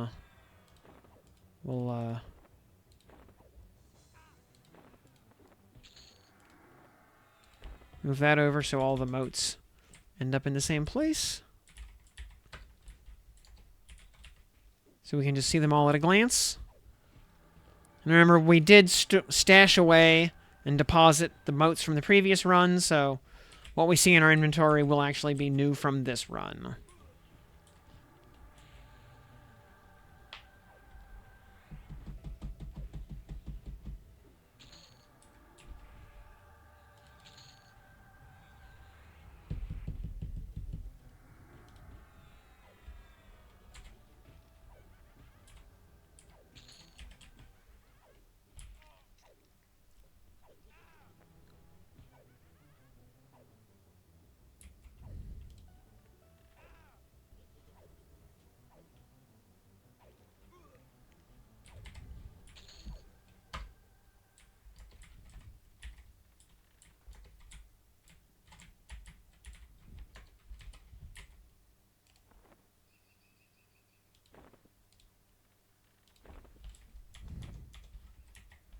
Let me actually heal up, because there is a very real chance we will fall down the hole and aggro Gynok plus like 3 other red cons.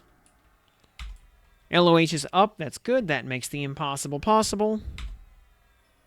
Boy howdy, I sure do love healing for 66 HP per cast when I have almost 1,300 hit points.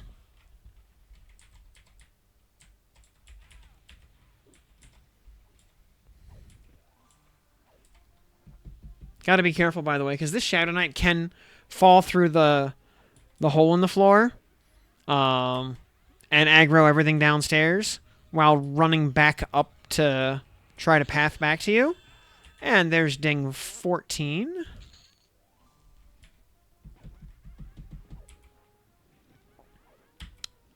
So about 4.55 AA in the time it took to get. In fact, you know what? Let's just drop down.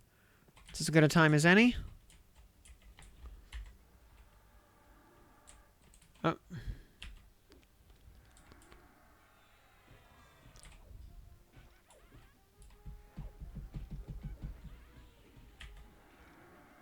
He will also become a skeleton.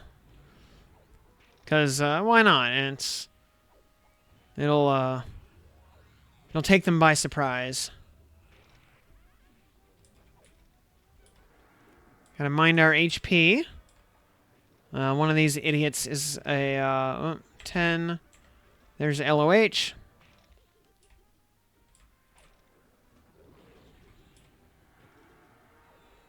Yeah, one of these idiots is a healer, unfortunately.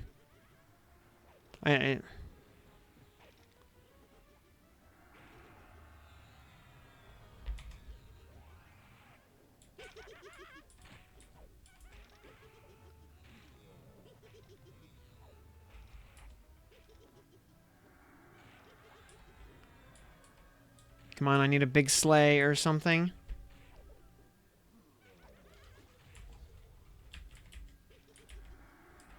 Okay, this guy was a shaman, that was the problem.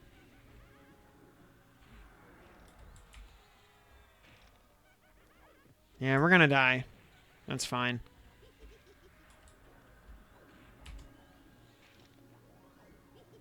Had this idiot not been a healer, we would have been fine. Yeah, that's fine. Doesn't matter. Cost us nothing. I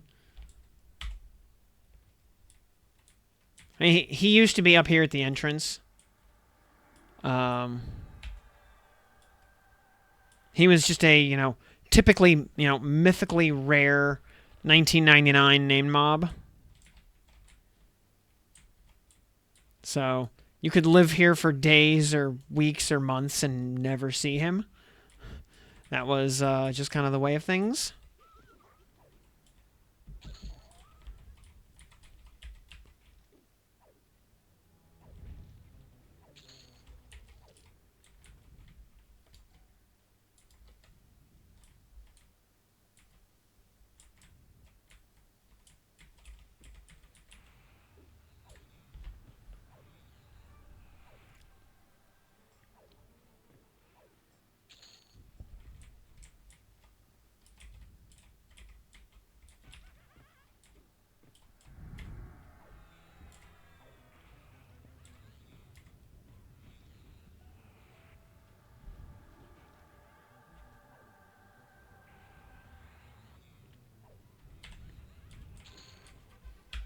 Okay. And we're about, let me actually get some mana up before we get too crazy.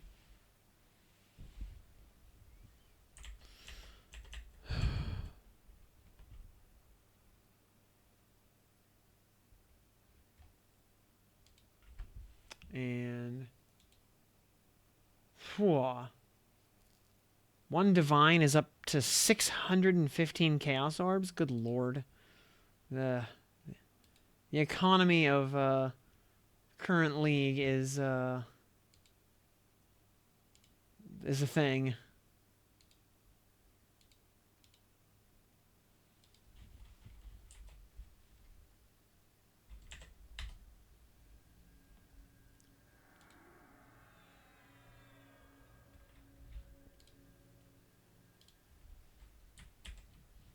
Actually. So, you know what? Let me go into recovery stance for a little bit.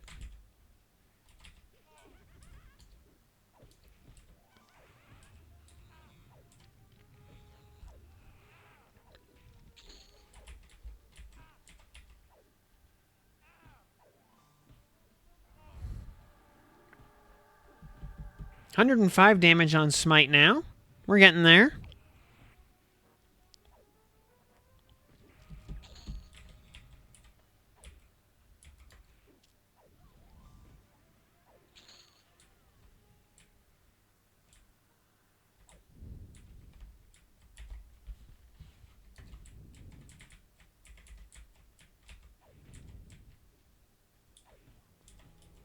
Yeah, Gynok is one of the critical mobs for the Paw of Opala quest.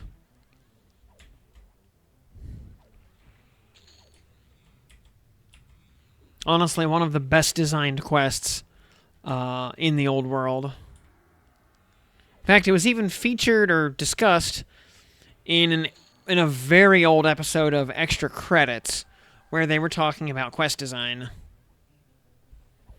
and talking about getting out of the basic fetch quest, FedEx quest, kill quest. The basic task of go kill 10 boars and bring me 5 boar assholes, and I'll give you some gold.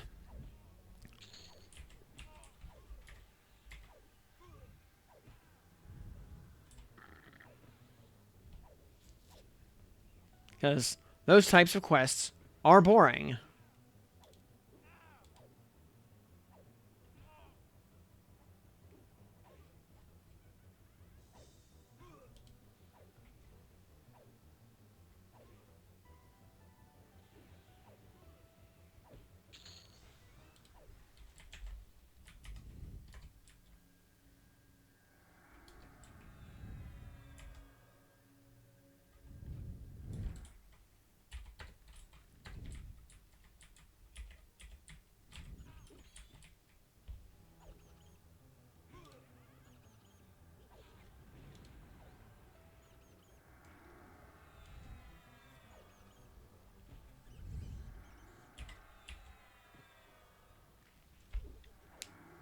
Paw of Oompa Loompa.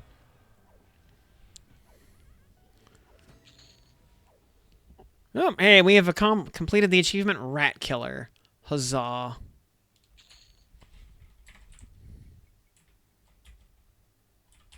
Truly the most epic of achievements.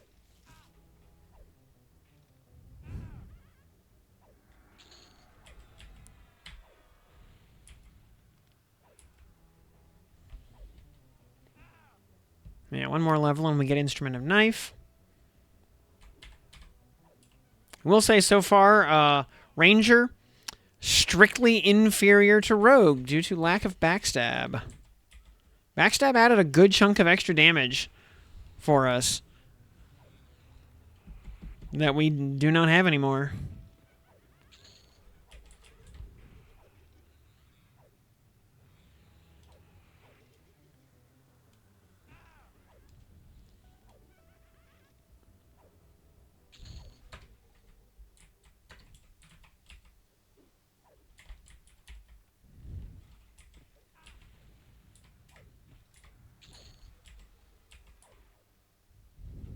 Good thing these two managed to path correctly. Also, that girl right there has some good I can fix her energy. Like, not as much as, say, Lannis does, not by a long shot. But, I mean, still, would.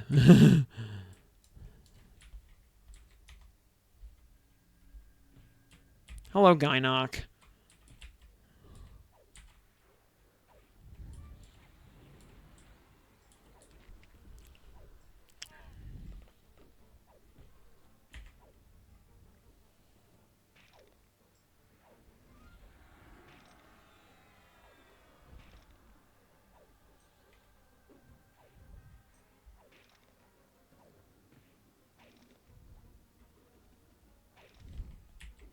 Kind of impressive he's able to land spells, considering how jacked up our resists are due to our endgame gear.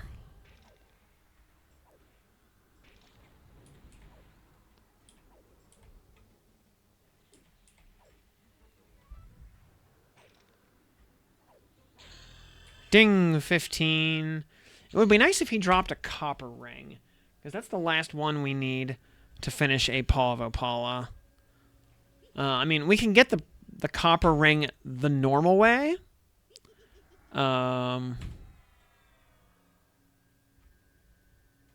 Requires us to go grab some item and then take it to Kara Isle and turn it into some NPC. But I figure we'll end up... Sooner or later, we'll drop it off of Gynoc. It is he can drop all 4 rings you need for the quest. Copper, silver, gold, and platinum. The platinum is the one he drops most often. That's the one you only get from him. But he does have a very, very small chance of dropping the other 3.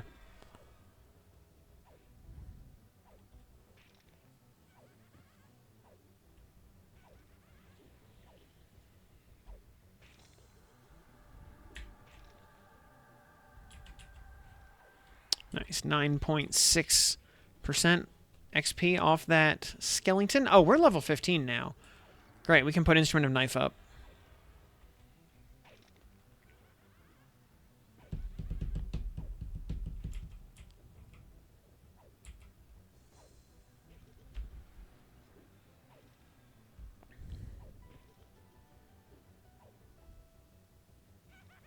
And I'm thinking we're going to do one more lap after this. And then we will see about... then we'll just go do Vox.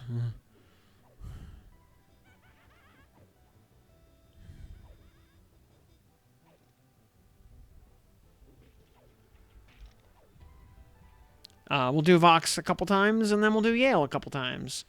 And by that point, it'll probably be time to go to bed.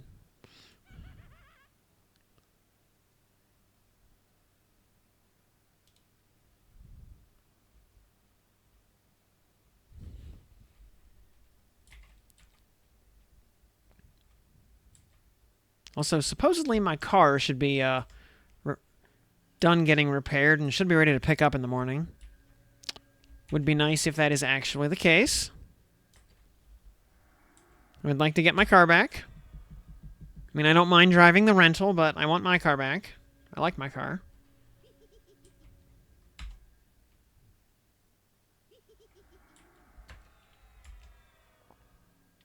No, a deer jumped in front of it. The other, about a week and a half ago.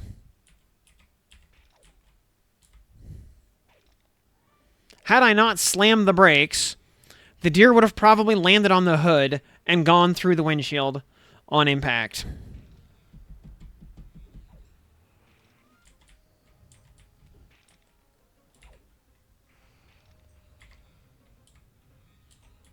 Thankfully, I had my head in the game. Or it would have been very bad.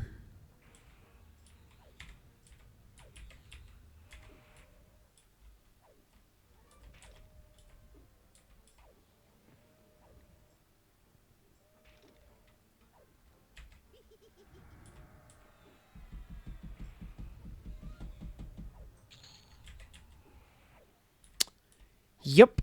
Funny thing. I have the car I have right now. Because another deer jumped out in front of my previous car in the middle of the night 3 days before Christmas and totaled it. Because in that kind of darkness, I could not see the deer at all until I was already, making contact with it, basically. So I had no chance to hit the brakes, and I hit that thing at highway speed. I had never hit a deer before in my life, and I hit 2 in the past 6 months. Yeah, the one a week and a half ago was broad daylight. In a populated area, by the way. That deer was very lost. Now, it looks like Gynoc's back, because I see him wandering around. Hello, Gynoc. We're going to pull into the hallway here, or into the room. Oh, he's a bard this time, so he's a chump. You know, bard is one of the best player classes, maybe the best player class, but probably or one of, if not the worst NPC classes, because NPCs just don't know how to play bard.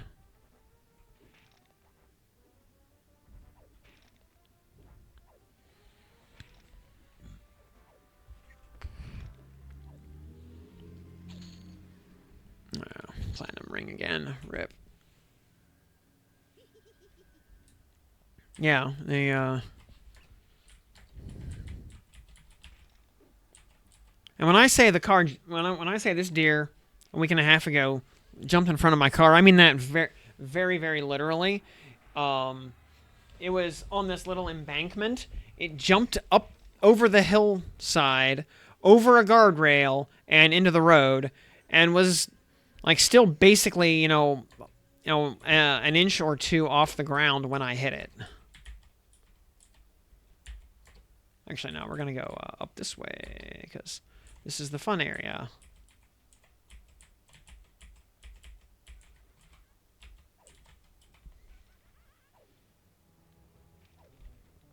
Hey, Garm. I mean, I like venison. I did not take home either of the deer that I killed.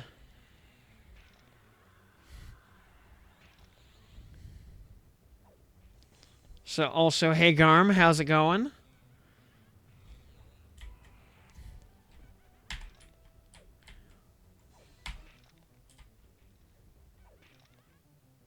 Just been lurking the past few days, alright.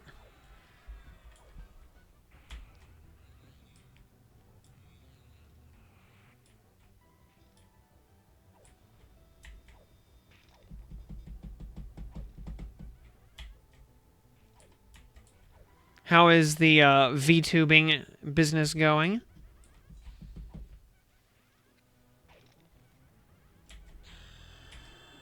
And level 16, very nice.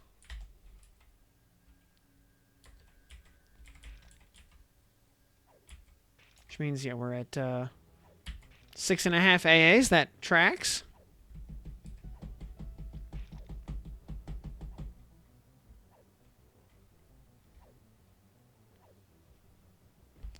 $119 with smites now, not bad.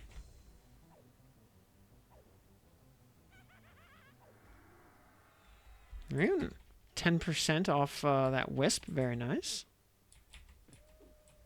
Getting too many cleric mobs on this run. I don't like it. I don't like it one bit.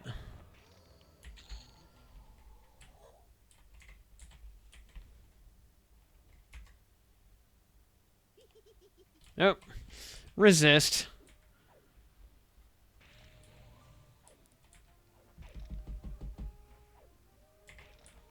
That's fine. We have LOH if we need it.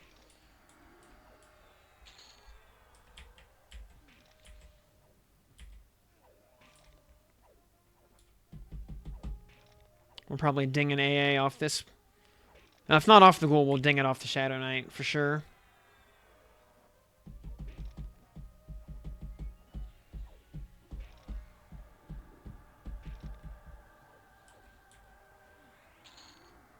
There we go. Alright, Mr. Shadow Knight. Can we get some more BBC, please?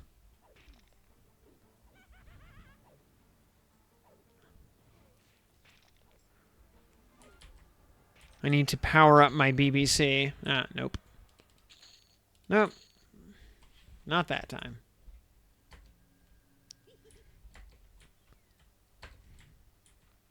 Once again, we're talking about the bone-bladed claymore. Get your heads out of the gutter.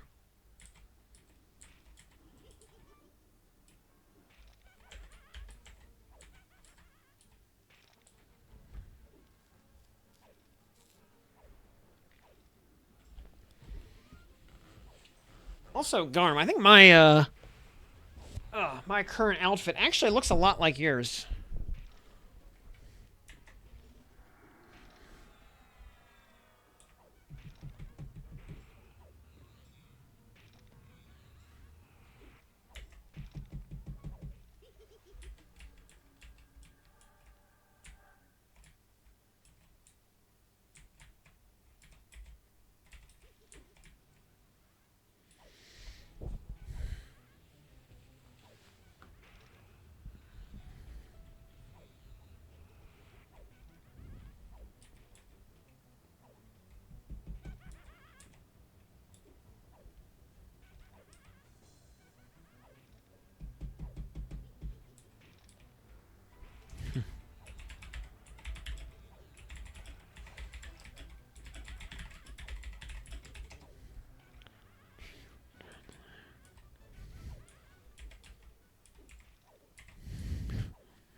All right, nice flashbang from knife right there.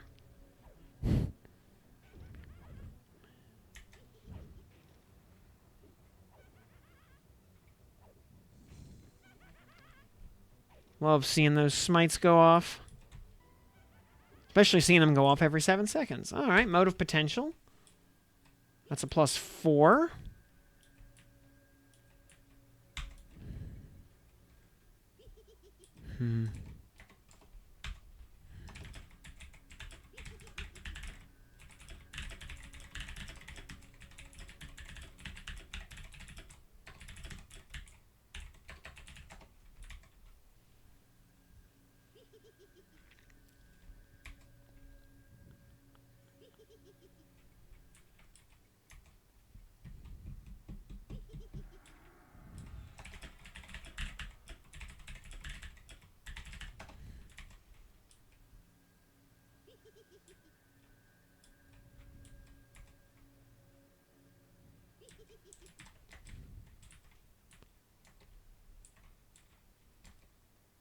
Oh, hallway's repopping here. Oh, Ghoul just got insta-jibbed. Love to see it.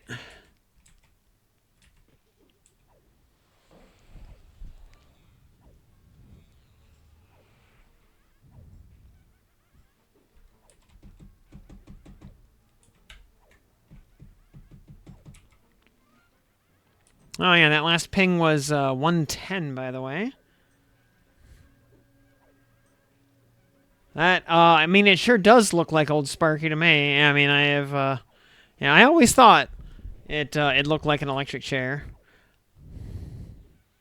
Though I think it's just what they, tie you down to while they flay you.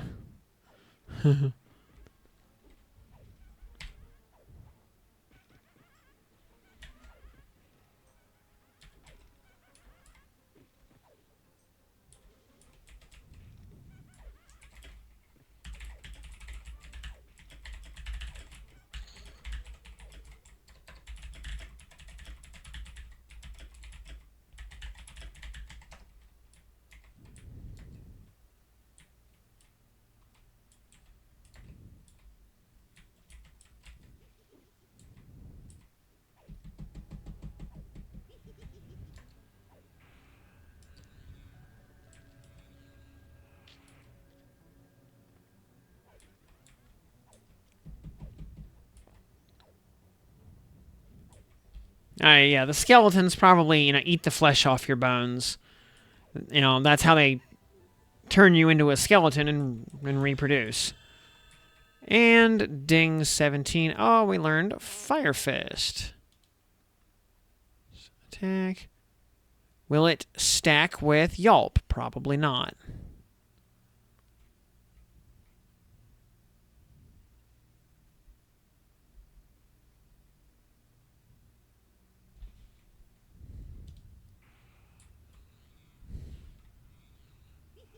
Oh, it does. Cool.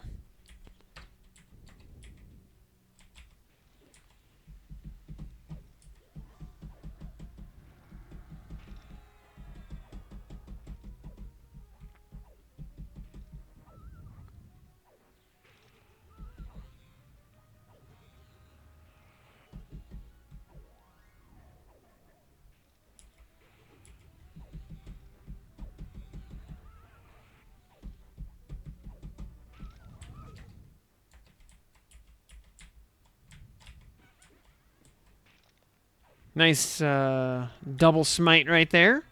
Love to see it.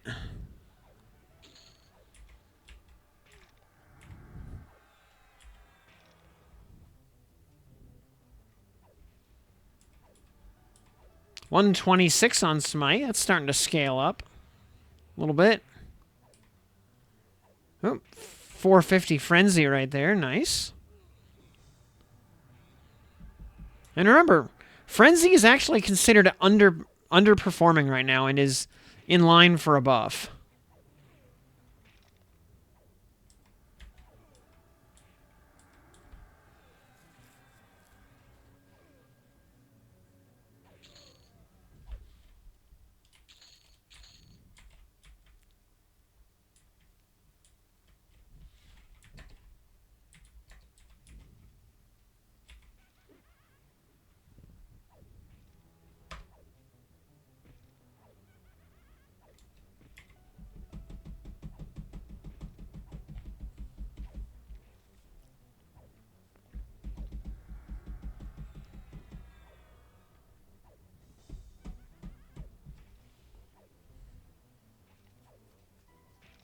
Maybe we'll do something like Healing Adept on this loop.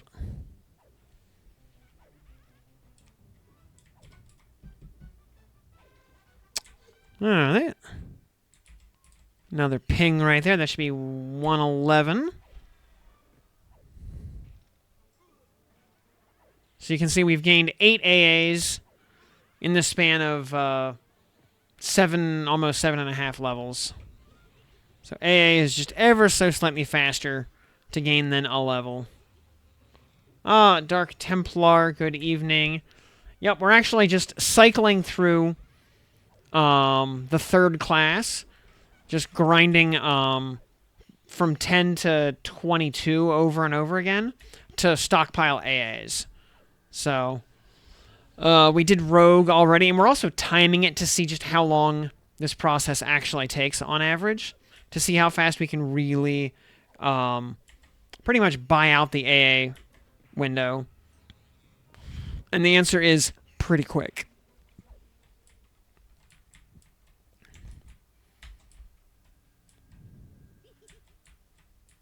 Yeah, we're going in loops of 12 AA, since that is the combined cost of buying out a general or archetype AA that costs 246.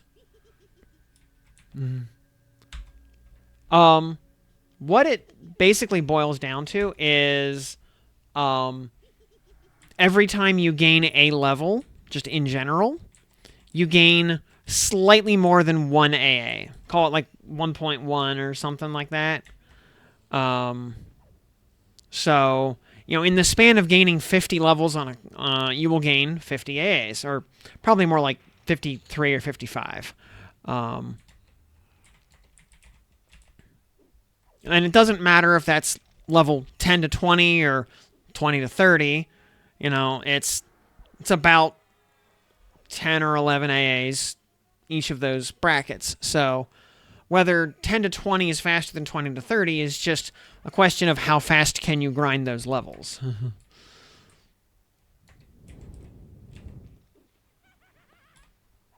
But nothing or not much gives meaningful XP at 50. So your grinding options become fairly limited.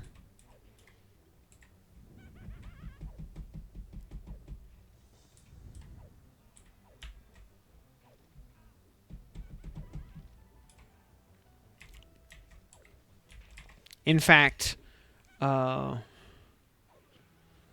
low-hanging fruit in either case, absolutely. And whether you're leveling 2 classes or 3 classes simultaneously, or just leveling 1 class while your other 2 are maxed, you get the same amount of AA. So, the classes level up, likewise, whether you're leveling, 1, 2, or 3 classes at a time, the classes that are level up at the same speed. And it doesn't matter if you're leveling 1, 2, or 3 classes. It's going to be the same percentage of XP bar from any given mob. And basically, the amount of XP, of normal XP you get, is approximately equal to the amount of AA that you get at the same time. So if we killed that last mob and we got 4.119% XP, that means we got like 4.3% AA XP or something.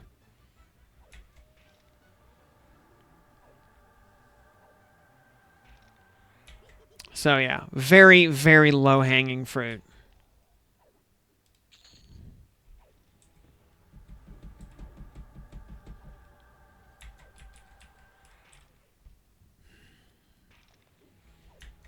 Yeah, the real AA game is grind your low-level classes.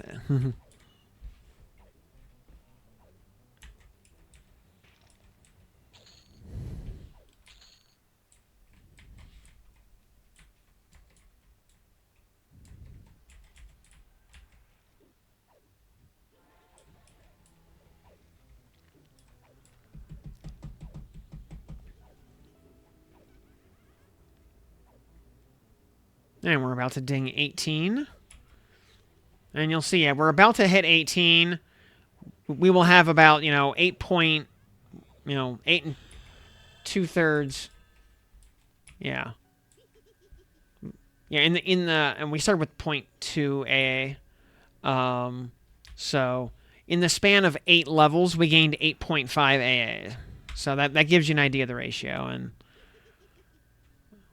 that sort of ratio has been very consistent.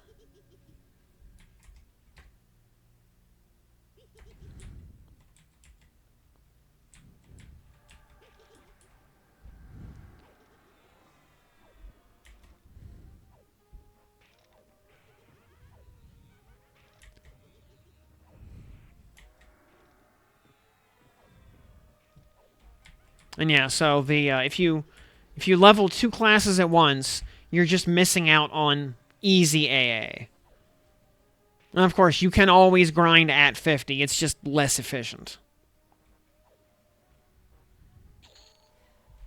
Or at least it's less efficient now in Old World, when there are just not that many places or things to grind on for XP at of any value at level 50.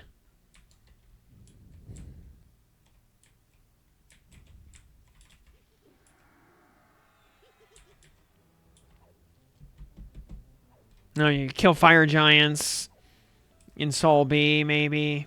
Yeah, go to the hole, maybe.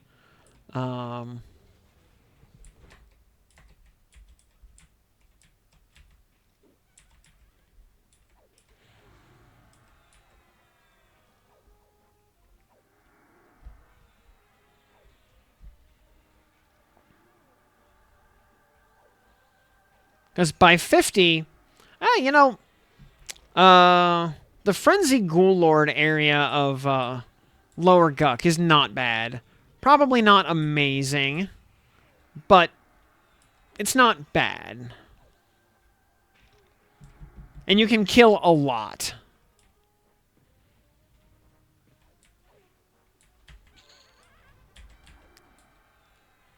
Oh, another Bone-Bladed Claymore +4. Thank you. Up to +7 now. Very nice.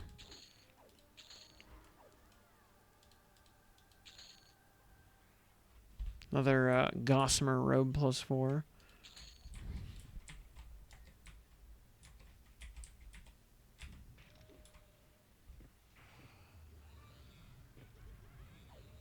Fat loots indeed, Charlize. Good evening. Lots of light blues and frenzied at 50. Yep. That's why I say, at least they're not green. So, could be worse, but it's not good. Yeah, like, one good slay basically eviscerates these things.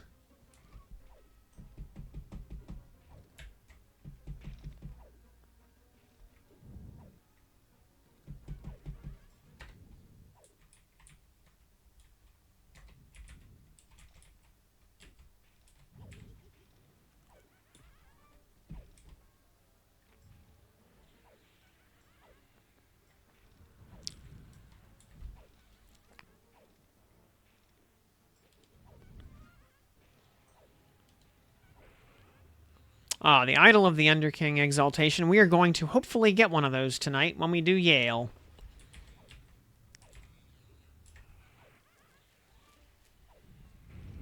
One of the few sources of an improved healing focus currently in game. And there's a Mote of Major Potential.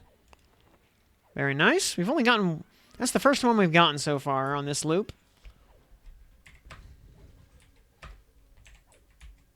Though admittedly, on the last loop, we got a... oh, and hopefully we'll get a... Like, a Bow of the Underfoot would be nice, too. That would be a very... Who all can use that? Everybody? Yeah, Paladin can use it, so that's good. Yeah, that would be a nice... It'd be kind of nice. When do lockouts reset? Which lockouts?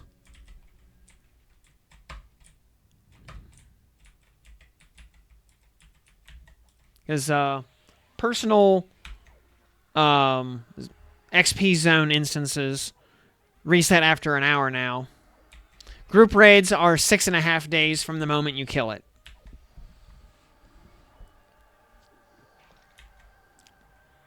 So, certain stuff like the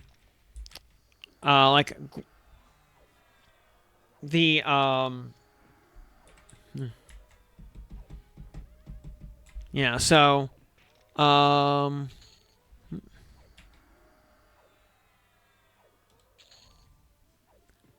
and yeah, like this Lord Nagafen from this was the +1 from last week. He will become killable in 10 hours. You know, because stuff has a 6.5 day lockout, so that it's effectively a 7-day lockout. But but if you kill the thing at the very end of your play session, it'll be respawned by the beginning of your play session 7 days in the future.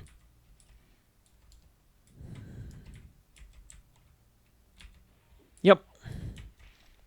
So now, if you want to just log in the middle of the day and actually take advantage of that half-day difference, so you can farm everything a little bit faster, you can do that. If you want to go really try hard and actually, take advantage of that 12-hour difference, in the span of, every 2 weeks you save 1 day. So you save 1 day out of 14. You'll get your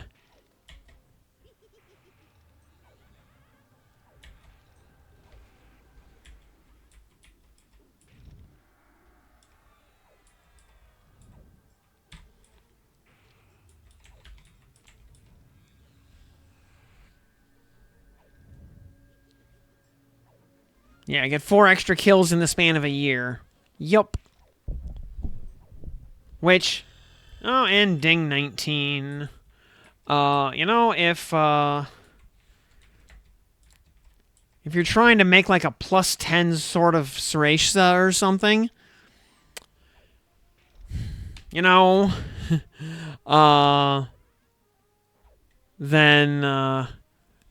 those 4 extra kills in a year might actually mean something.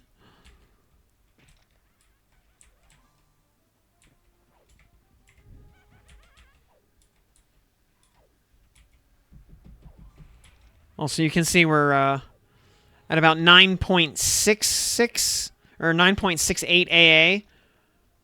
Call it 9.5 maybe in the span of 9 levels.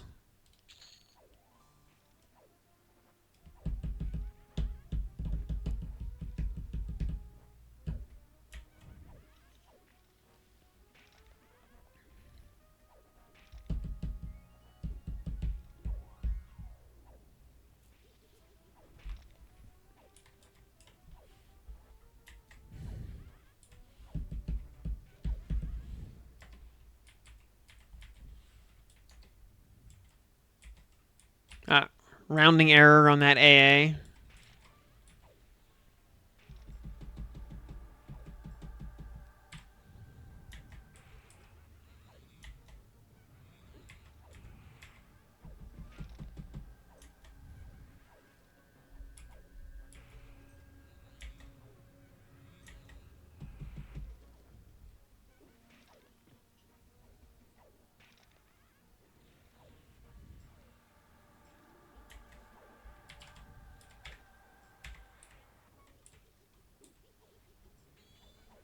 No, just give me a slay so I can outrun the healing. There we go. Ding, or ping, I should say. Ping 113.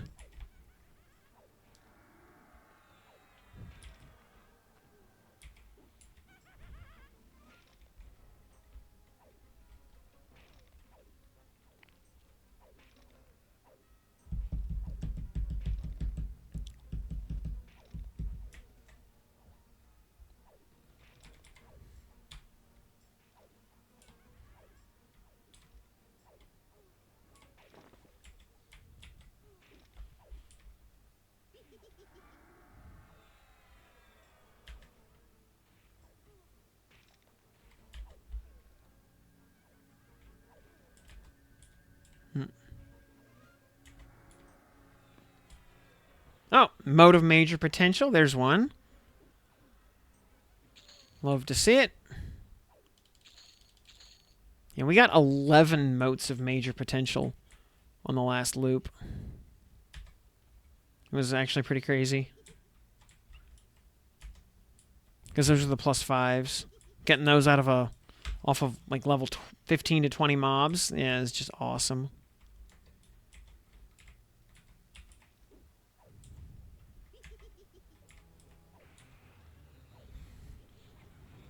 Which is why we're doing Befallen on +4. We'd probably get more XP faster if we did it on +2.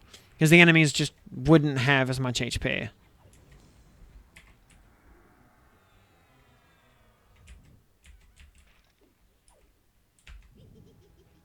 And they wouldn't be dual classed, so they wouldn't be spamming damage shields on each other. Or spamming heals.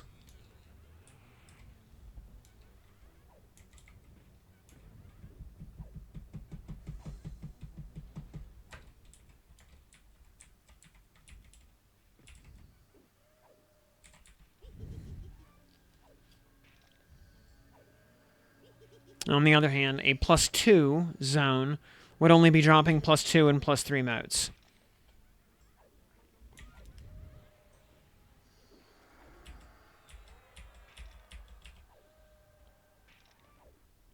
So, you know, a little bit of give and take there, depending on what we want.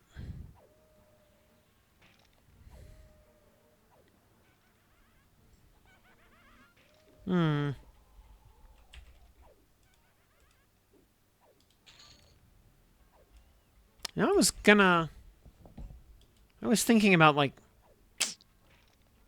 the healing AAs next, but maybe we'll do, oh, actually, I do want to pick up the last rank of, combat stability, and maybe we'll do, maybe we'll actually do natural durability after that. You know, do all the, as much as, I don't know, more, yeah, natural durability, actually, is as unsexy as it is. Though, Steadfast Will would also be very, very useful.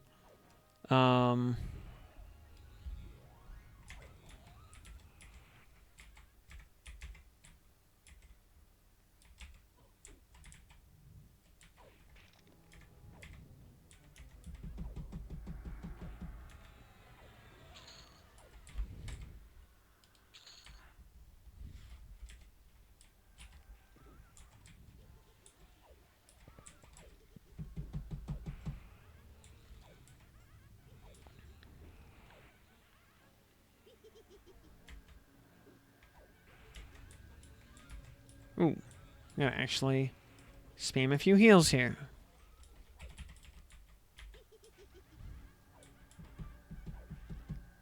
Yeah, and then we just LOH back to full. So nice.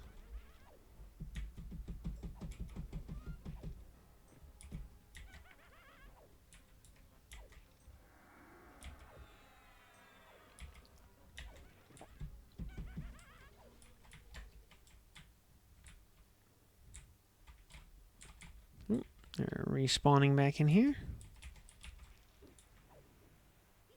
Nice double smite right there. You love to see it.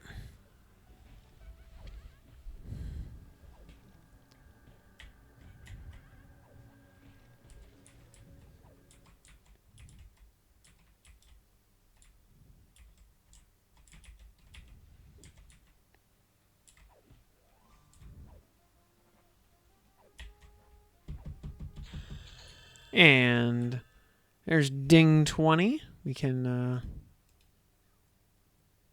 put normal healing on our bar.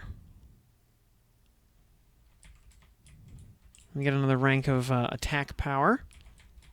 Ooh.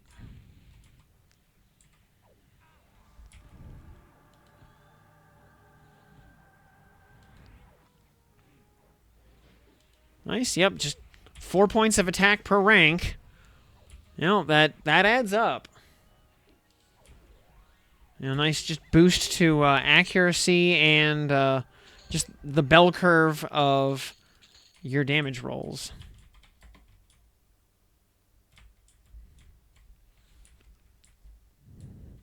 So, yeah, it just makes you better at hitting things.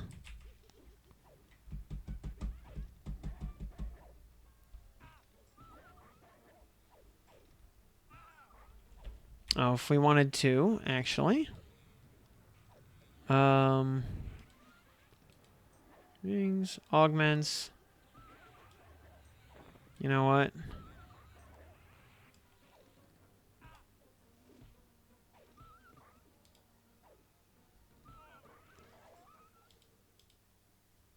Well, we can put Ghoulbane on our Fiery Avenger, since we can actually start proccing it at 20.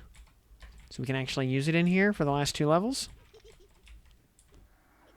Unlike the Earthshaker Earthquake that takes like level 40 or 45.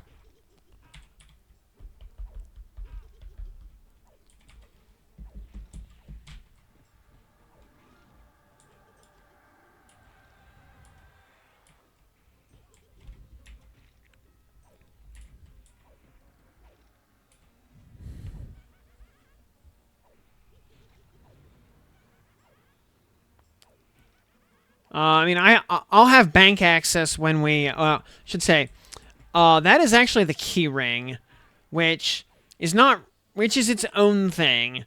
You can store like a page of exalts, and a page of equipment here. So basically, you can have stuff to store all your stuff, or space to store all your stuff, so you can actually be equipped properly between different loadouts without having to hit the bank. Yep, endurance does not matter for the attack speed part of Berserk Stance, which is probably a bug. I doubt that's working as intended, but that's how it is.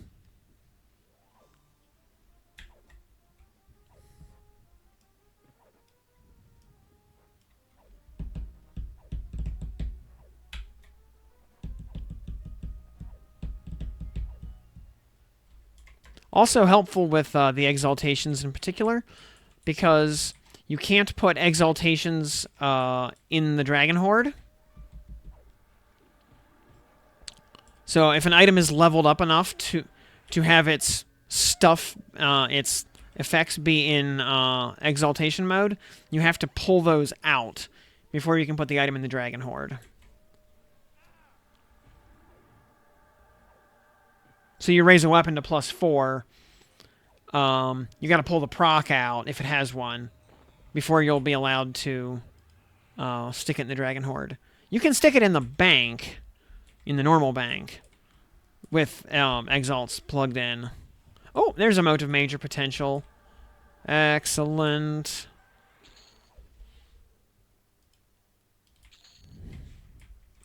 Alright, lay on hands is up, so we can just keep plowing. Giggity.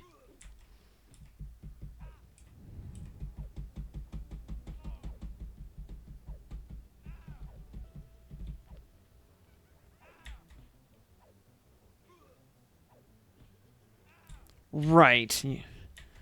Yeah, your exalts have to take up their own space. Now, again, you can put items in the regular bank with exalts plugged in, just not in the Dragon Horde.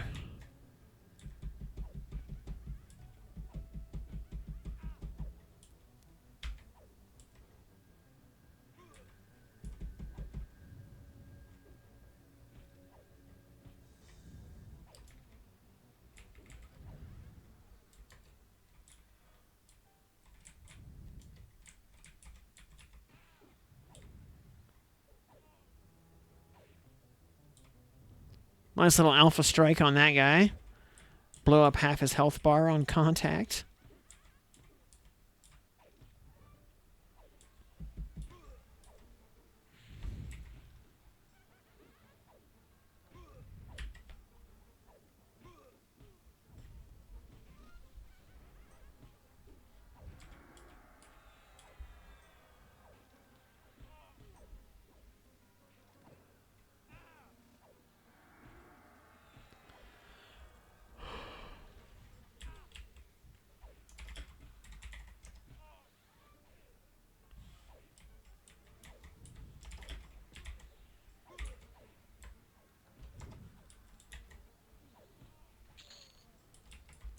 Oh, oh boy, ringmail pants.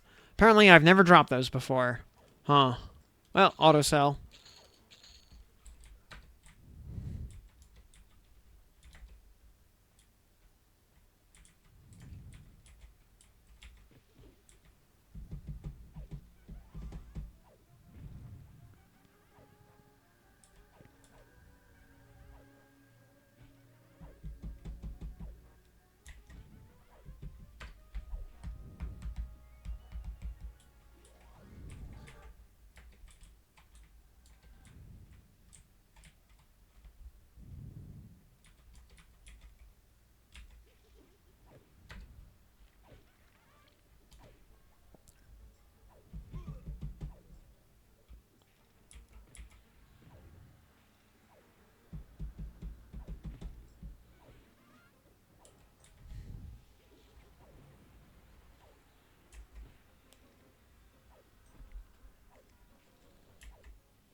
Oh, hey, Gynoc Moltor.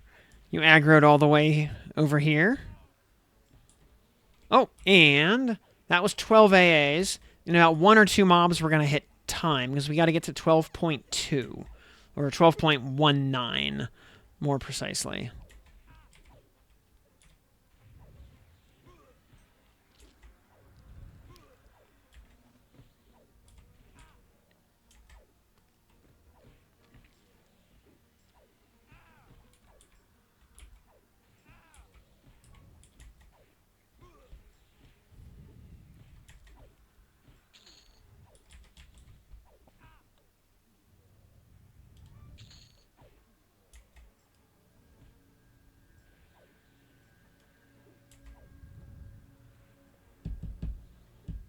Wow, we actually have, like, smited our entire mana bar away. Can't say I'm entirely surprised. And, yeah, this mob right there. Pause the timer. That gets us to 232 compared to... So we did that in 1:10. We had a couple oopsie poopsies along the way with some death. But nothing major. And we got our... let's see, do we want to just... I think we want to finish up level 22. That's just kind of... I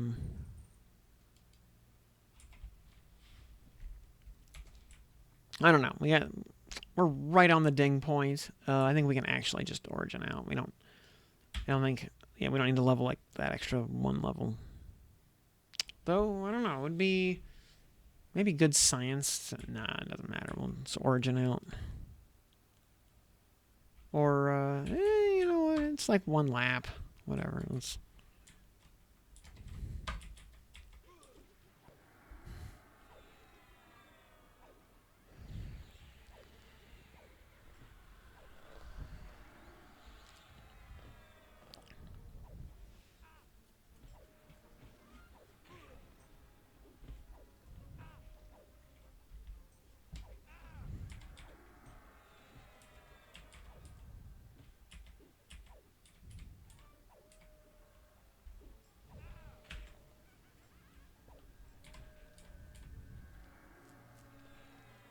Yeah, because we're still getting like 4% of kills, so we just got to kill like 20 or so mobs to ding 22 on Ranger. And I imagine... Oh, and boom. Another mote of major potential based. Dropping those makes the extra lap 100% worth it. We may work our way down south to the slightly higher mobs so we can ding this level a little faster. Start heading towards the Baron. Yeah, I think we'll kind of need to. Though, yeah, blues are still giving 5%, though, so...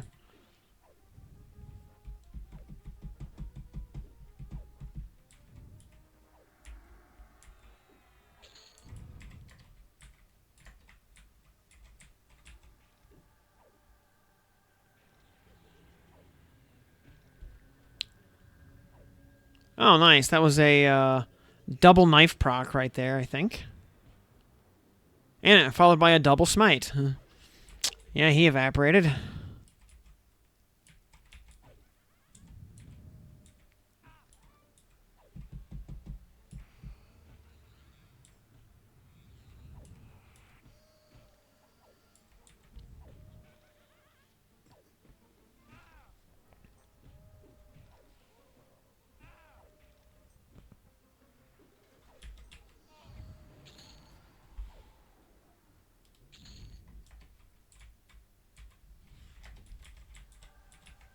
This poor Greycon ghoul doesn't even know what hit him.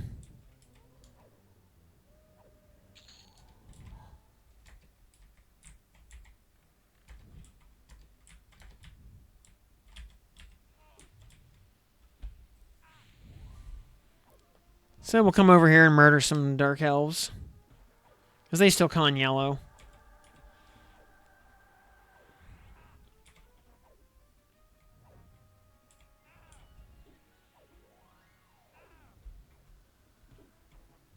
This guy's got some evasion. Jeez.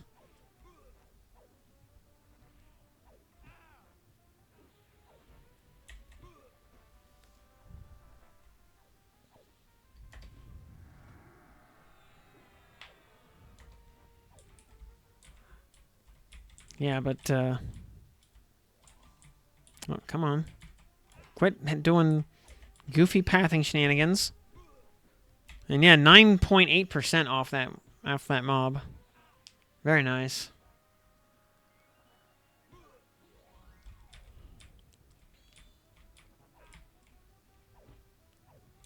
Alright, double smite. Let's go ahead and hit recovery, because we're actually running low on mana. Surprisingly.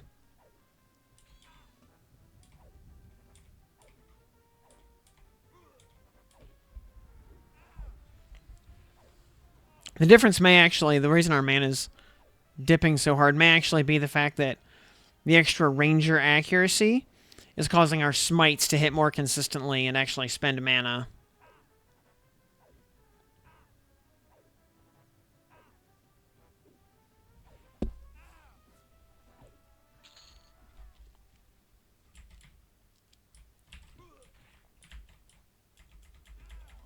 Oh, there we go.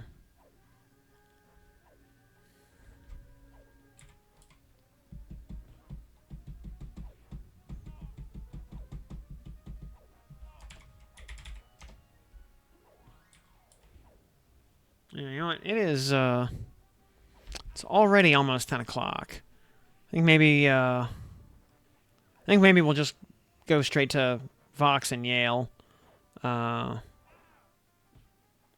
After we ding this level. So we can always grind more tomorrow.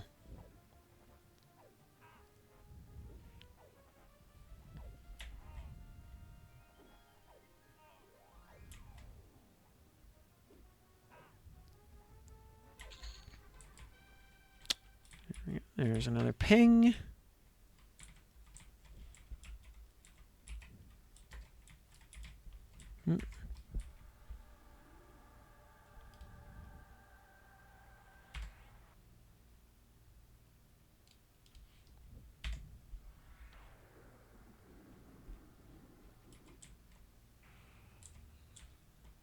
Yeah. Of course, she just had to do the goofiest pathing possible so she could bring a friend. What a jabroni.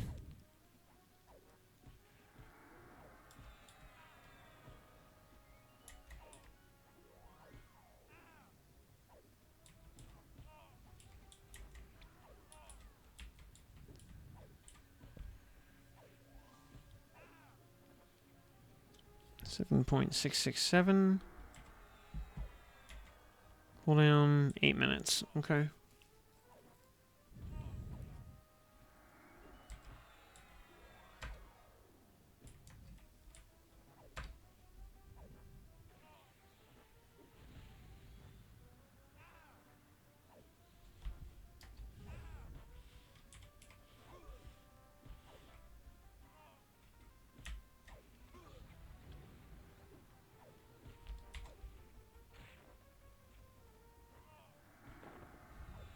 Another mode of major potential.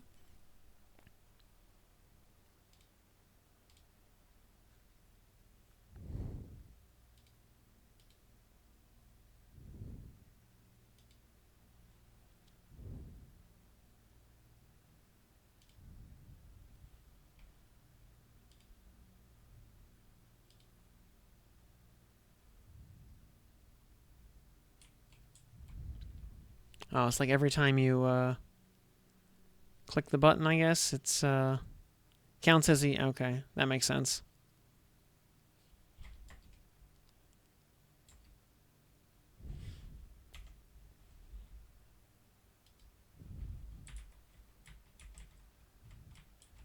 Though, even with just 1 point of tracking, the tracking radar already covers a huge area. You know, much larger than what a non-tracker gets.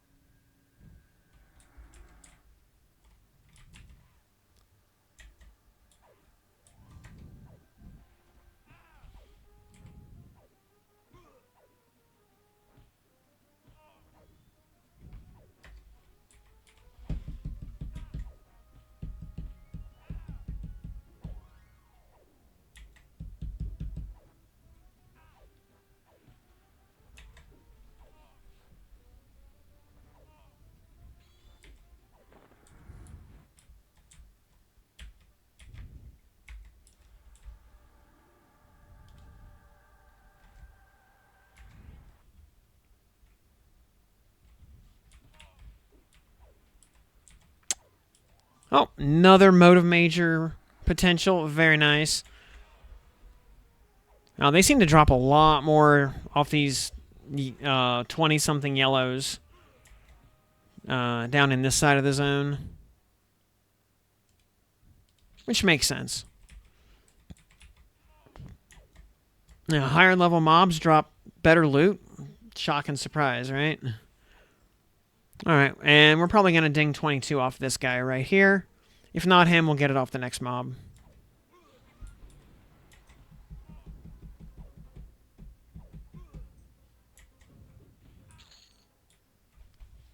Alright, off the next mob it is.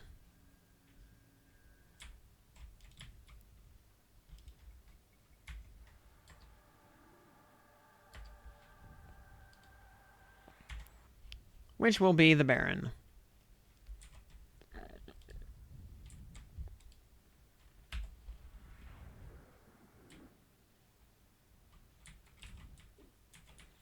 Fortunately, he is not a cleric this time. But he's still a paladin. So he still wants to spam stuns like a jackass.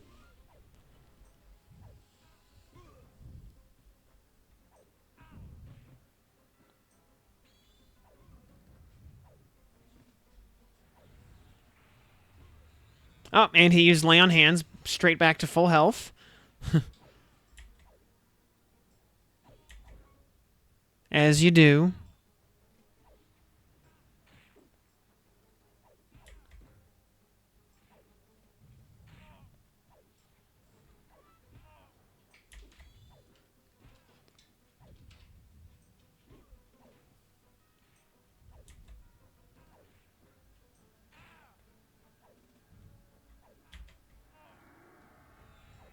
You see, I can LOH too. And ding. Ah, pristine studded leather. Wow, that is really good for this level. Holy cow. Strength, dex, agility, save poison, respectable AC. Yeah, that is fantastic for something you can get in the low 20s. I mean, we're never going to use it at this point, obviously, because we have planar armor, but still. And now we're going to Origin.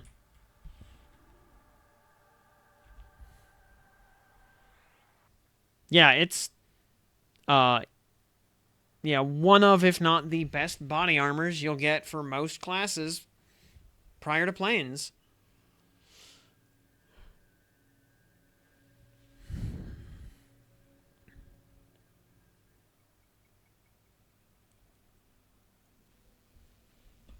So we are back in Freeport.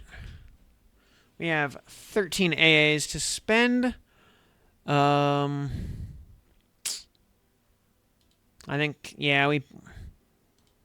Combat stability. Yeah.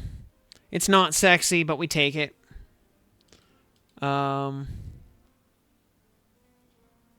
We could take Turn Undead from Cleric. But... Oh, we could take rank 2 of Burst of Power. Or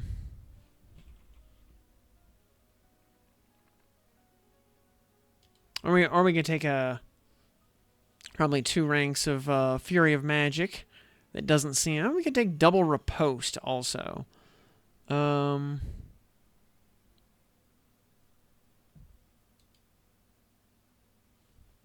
What's our actual mana regen?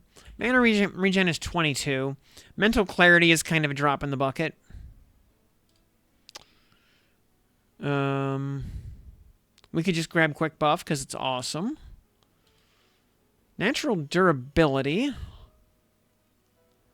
is probably the way to go, though. Just more health. More health is probably the way to go, honestly.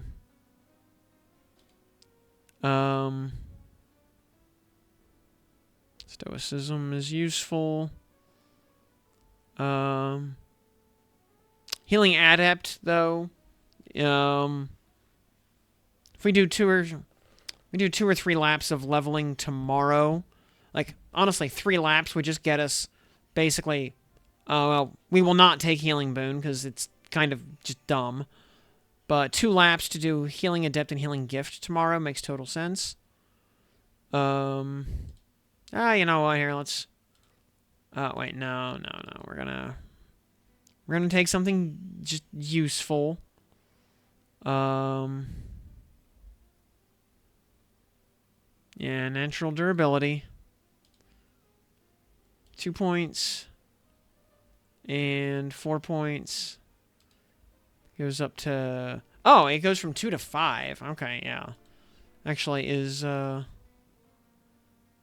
Next rank goes to 10. Okay, yeah, it'll... Yeah. And we get a 4th rank of it, too, so...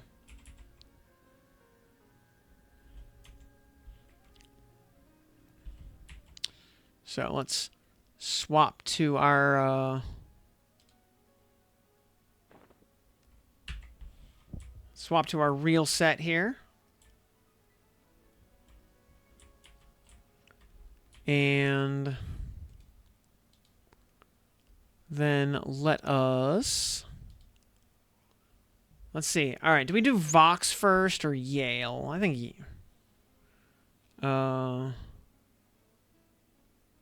Steam font. We go to Surefall Glade is probably the closest we can get to Vox. North Corona. Stonebrunt. Yeah, I think Surefall Glade is as close as we get to Vox.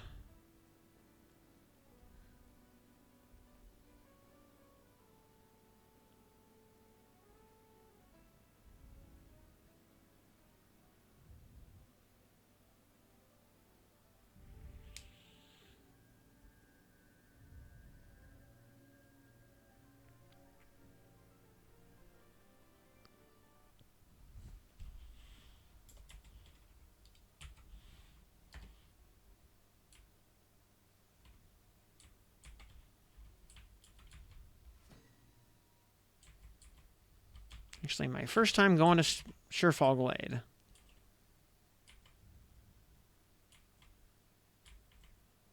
So if I needed to buy more druid spells or something, we could do that while we're here, but we don't need to.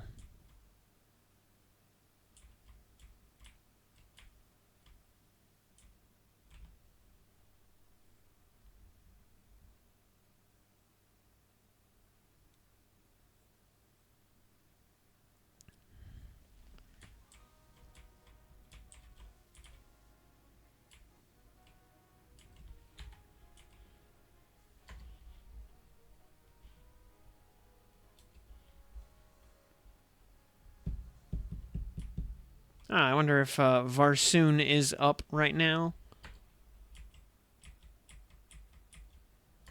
Just for Hunter's sake. Oh. No such luck.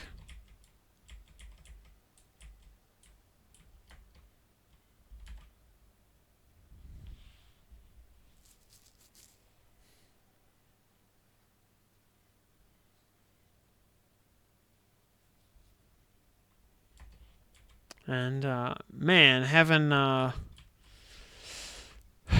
fast travel access sure is handy. Not having to run back and forth across Antonica. Very nice.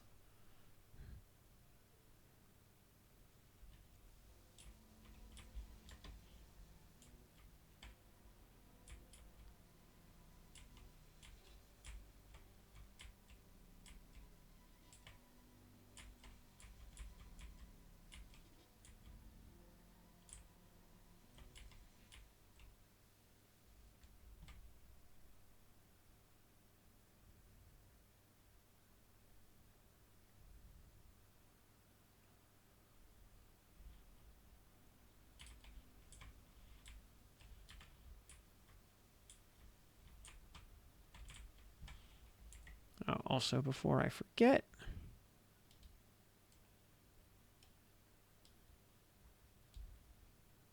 augments.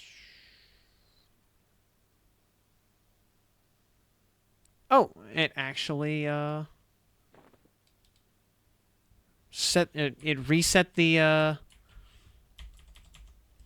augmentations in my weapon because it's tied to the loadout. There you go, and put the Ghoulbane augmentation back into the keyring, and reinstalled Earthshaker into my sword. Very convenient.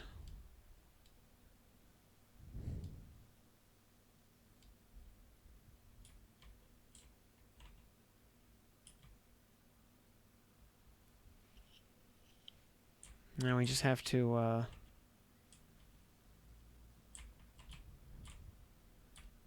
oh, by the way,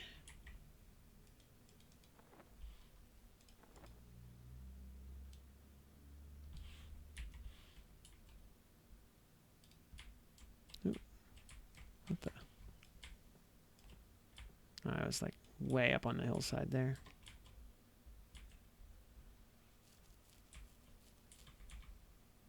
Anyway, we will very likely be using some of our puppet strings to help split Vox's room.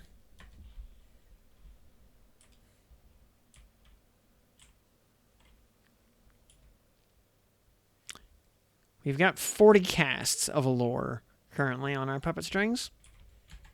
And we will get more the next time we do a round of fear runs.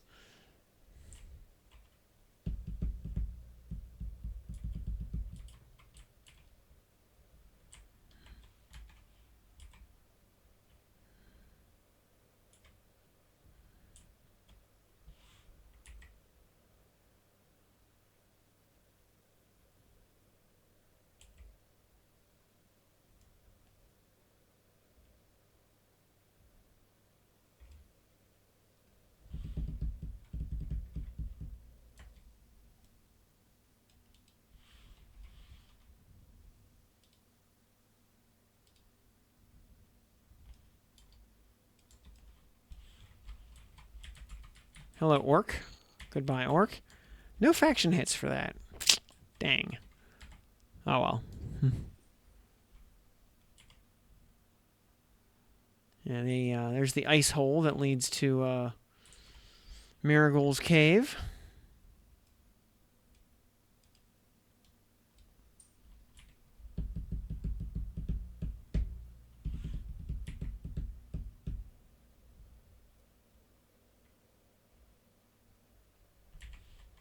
We have way more mana than health.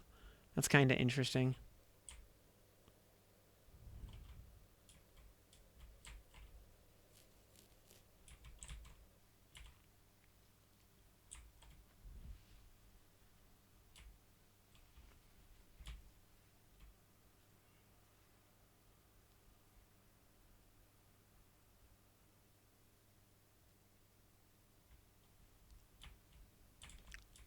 All right. We just gotta run through here to the Voidling.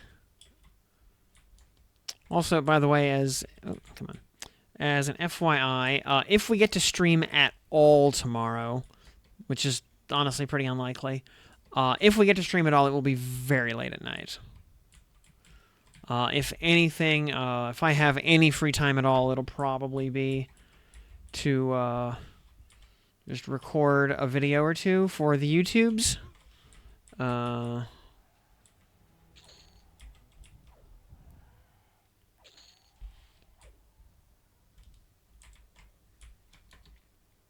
But even then, I pretty much expect to get home at like 11 o'clock at night, walk my dog, and just go straight to bed. Mm-hmm.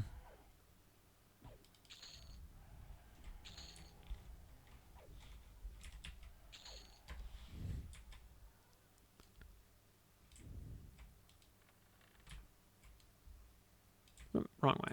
Need to go this way. Right? No. Duh. I need to go this way.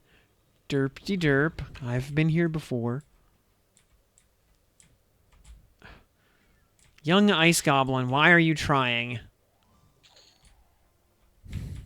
You brought that on yourself, young Ice Goblin. You didn't have to die today, but you chose death.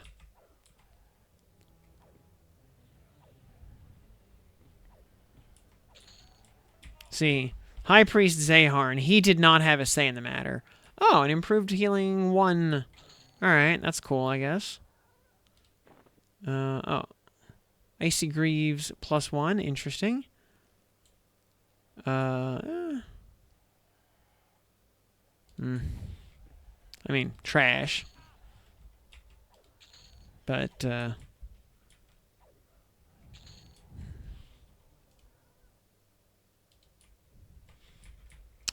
alrighty. Hello, Voidling. Actually curious. I see Priest of Nagafan is, Vox herself alive?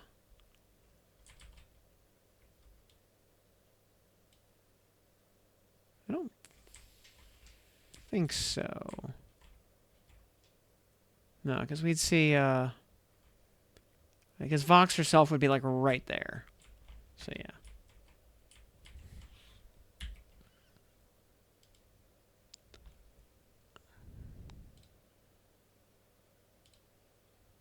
Alright. And we'll start on 0 and work our way up.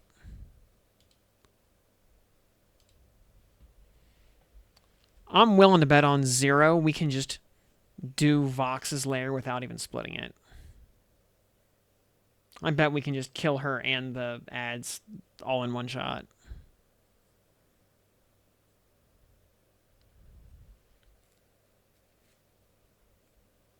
On +4, I would want to actually try to split the room as best I can. Which might be easier said than done with no feigned death.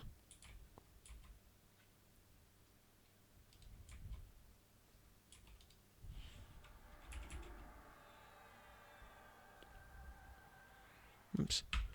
Totally forgot. We need to click AON, then click Yelp.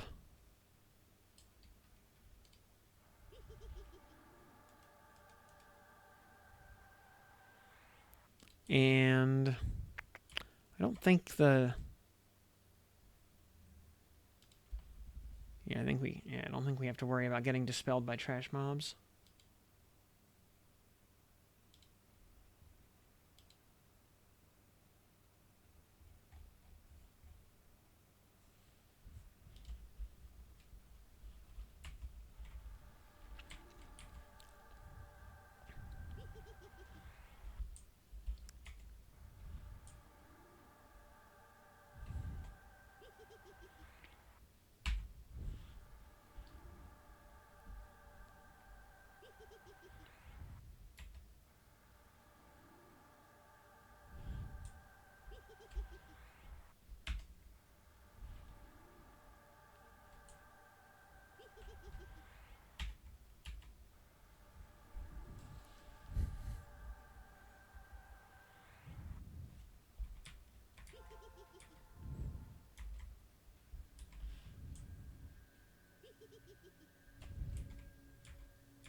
Spell regular buffs.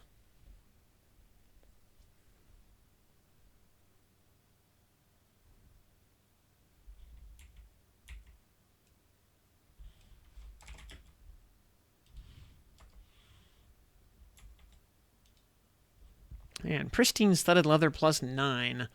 That person spent a lot of time in Befallen.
Alright, and statistic bonus attack. Yeah, we put Yelp up there. Alright.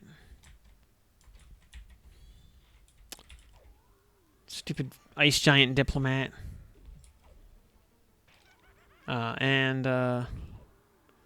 Nice to see spellcasting mastery back on my list. I was missing it, not having it there on my other setups.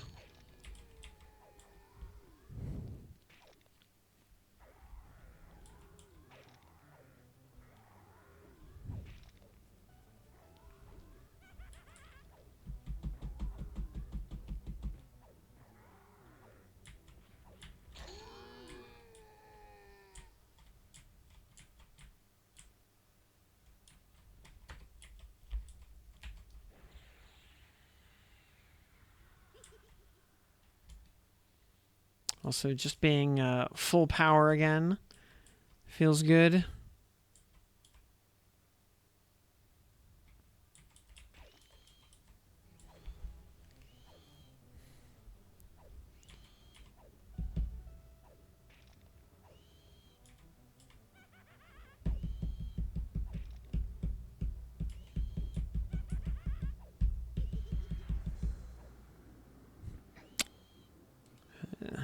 Ah, and an Ebon Scythe plus 10. That is excessive. That is very excessive.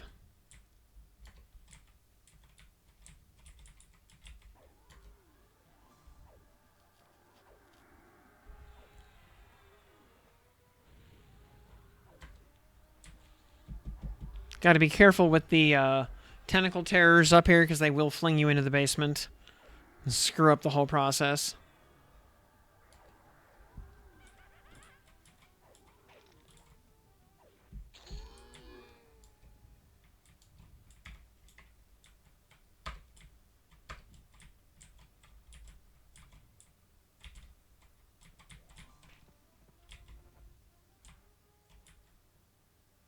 Come on, down here, bud. Gotta pull it into a corner so I don't get, flung into a pit. Yeah, man, what a devious trap this is. All these fake floors and pit traps with these icy terrors that will fling you into them. Or Vox's fear effect that will make you run into them. Oh, also, oh yeah, we got 7 motes of major potential, 2 +4s, a +3, and a +2 on that last run. Very nice, very nice stack of motes there for basically no effort.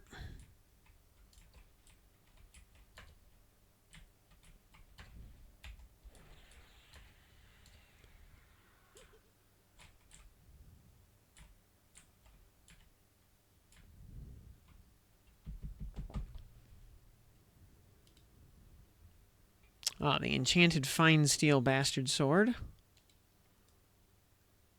Very nice. Yeah, that is a very solid weapon for when you get it. I mean, yeah, the Befallen gear is just very nice. And hey, J Boots on Frost Reaver, grats. Now, on Frost Reaver, I assume you have to do the quest, or are you able to? Is it able to drop randomly? Yeah.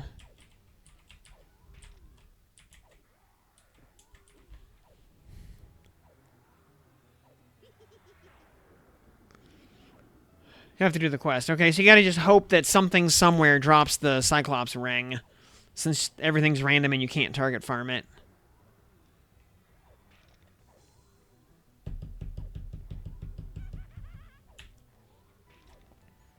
$406 damage smites. Love it. Oh yeah, that the next rank of natural durability will put us up over 6k HP. Very nice. Now, going into Vox's lair. Can we pull out the... I'm going to attempt to at least pull out the Icy Terror.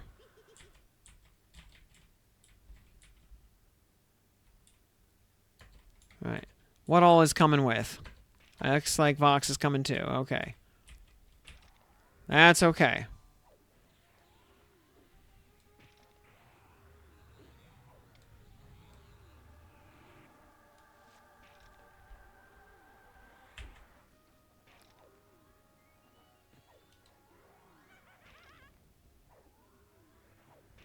Vox is hitting us. I can't actually see her anywhere.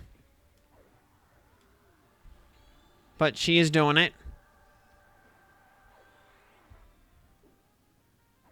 I think she phased through a wall or something.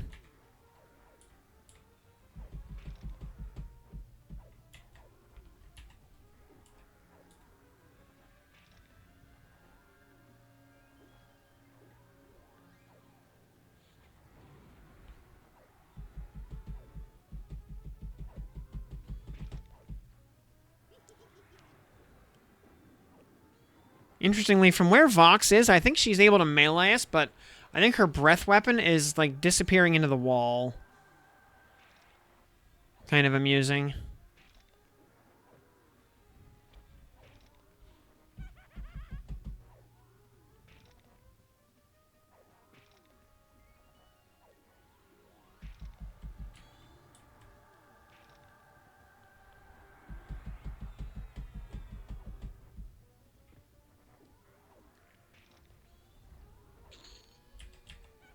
Alright, we'll kill the Icy Terror next.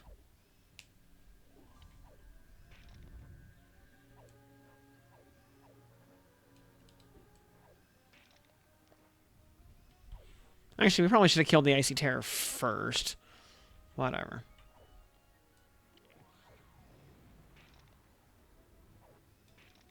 Yeah, Vox is just kind of hitting us through the wall there.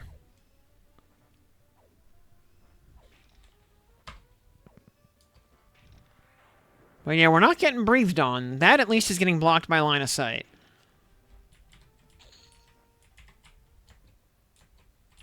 Hey, Vox. There we go. Yeah, now she can breathe on us. Actually, can we do... No, okay, that doesn't work.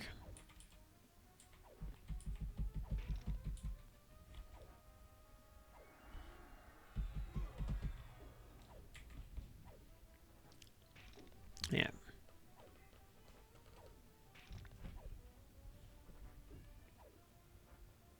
Even in Berserk stance, she does basically no damage.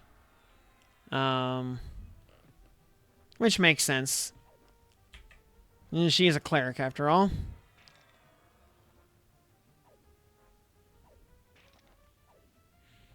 You know, she's like Nagafen's personal heal slut. Let's see. Yeah, maybe the Cyclops always drops it, not sure. Got it for cheap, okay. Anywhere whose level is the same bucket as Cyclops. Okay. Yeah, true. Which means Cyclops can also drop any gear. So, yeah, go find some nice, easy, common, rare in that level range. And just grind that. Instead of having to deal with the god-awful Cyclops camp.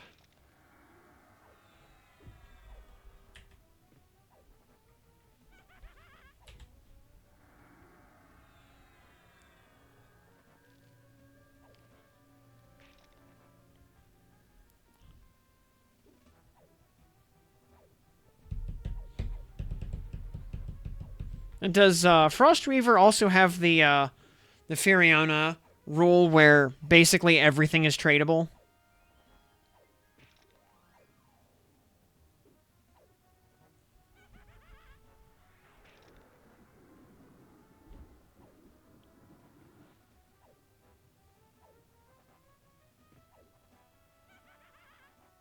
Nice.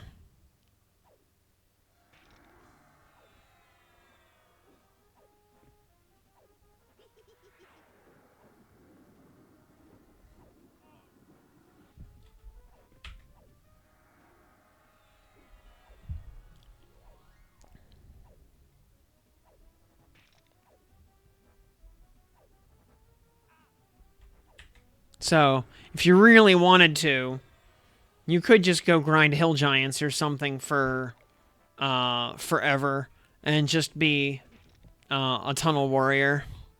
And just buy all your all the stuff you need.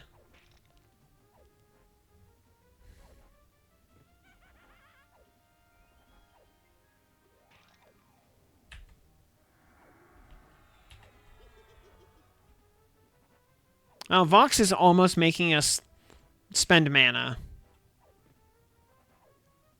Almost.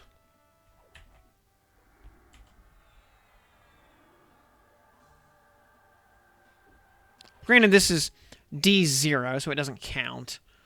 2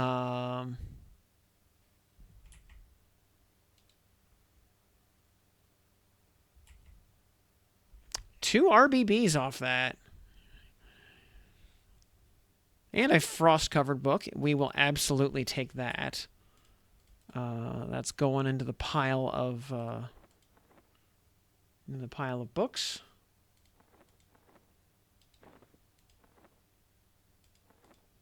For later.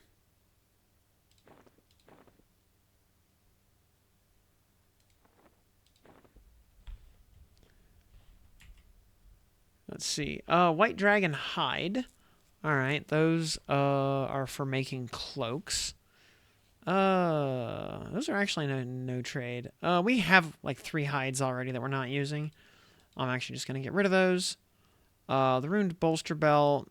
Yeah, we'll just merge those up and call it good. Yep, 2 RBBs. Yeah, RBB actually seems pretty common, especially compared to Cloak of Flames. Cloak of Flames is definitely on the rare end of Nag's loot table. RBB seems pretty common. Also, yeah, that was... Okay, so that's everything in Vox's room, is just...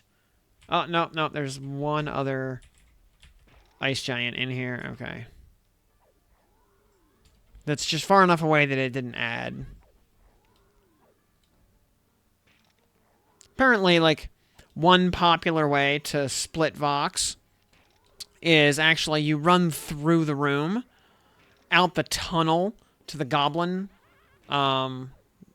chamber. Vox gets stuck in the pathing while you deal with the ads.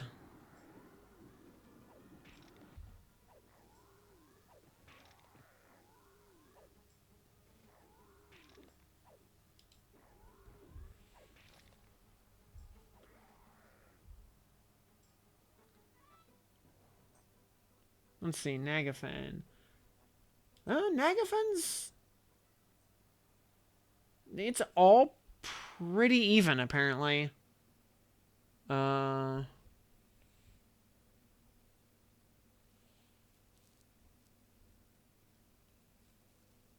Flames is on the low end, along with Cello's drums. And gauntlets and an orb.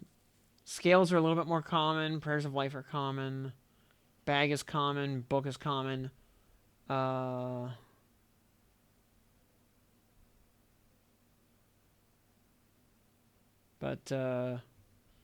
looks like the rarity between any 2 given items, is just not that huge. Huh.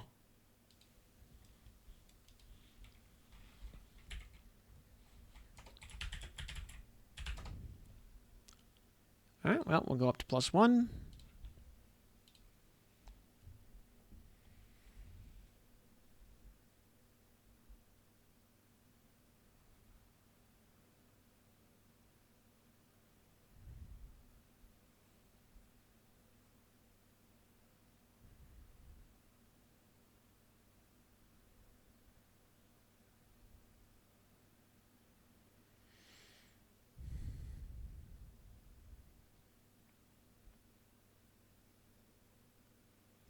Kind of weird to think we would, in order to, like, properly upgrade our Fiery Avenger, we would at some point want to basically have a backpack full of Soulfires. Like 1 backpack full of Soulfires, 1 backpack full of Ghoulbanes, and then 2 backpacks full of Miraghoul parts. Since Miraghoul actually drops 2 items, and you need... Yeah, it's kind of weird that you need the head and robe of Miraghoul. They're both a 100% drop rate off the same mob. It's like, just purely for the sake of doing a 4-item turn-in, you need to have both.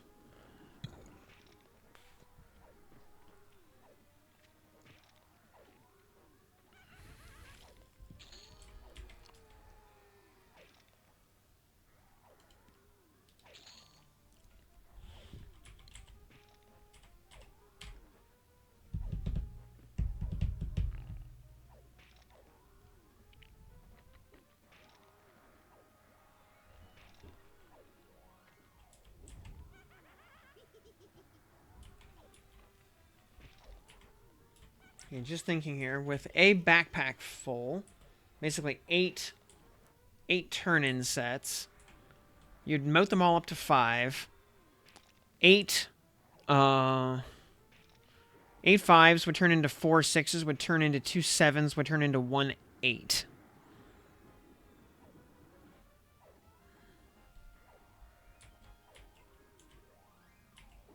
And then you do that whole process again to make a 9.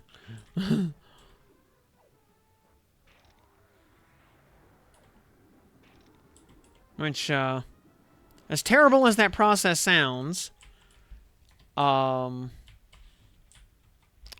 there are only 2 steps to it that would actually be bad. Ghoulbane and Zakotl. Everything else is procedural. You know, you get time gated on Vox and Nagafen books. You know, the books are reasonably common, but not guaranteed. You know, you get 5 instance kills a week, plus however many overworld kills you participate in.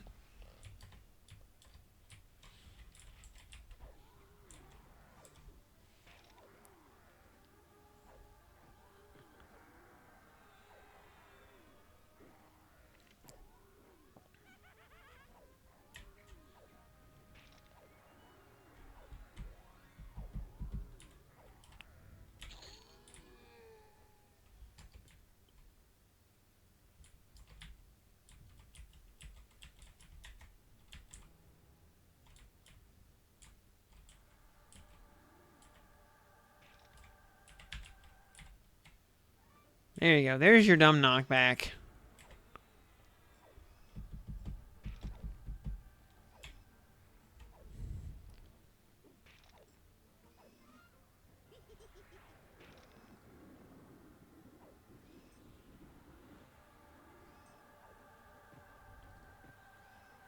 By the way, you see Vox herself only gives 0.188% XP at level 50. So, like, 0.2% of an AA. Which I think is kind of goofy.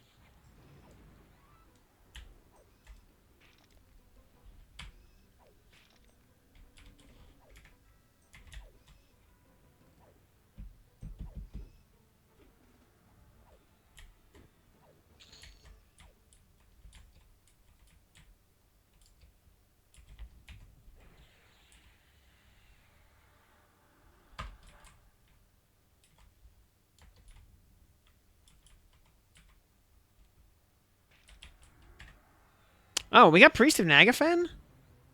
To aggro? Okay.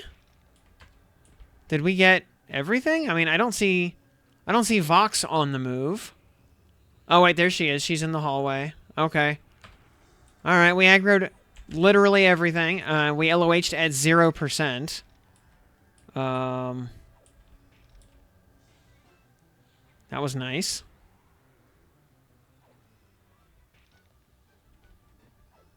We should probably, Yeah,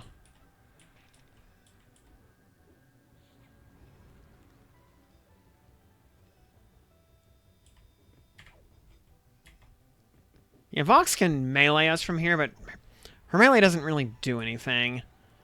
Oh, shit.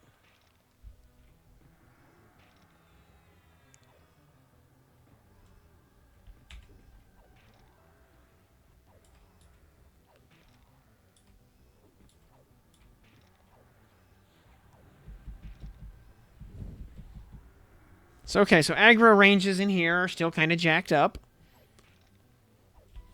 Yeah, because we aggroed an Icy Terror over here. It got too close to the rock, aggroed the Icy Terror right here, which in turn chain aggroed the entire lair. Yeah, the entire lair.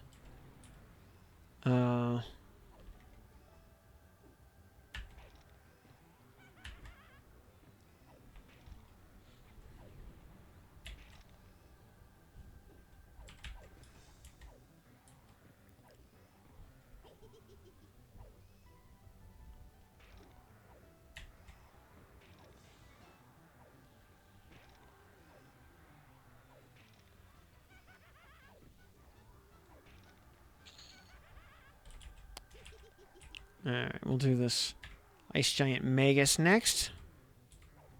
Just because he'll go down pretty quickly.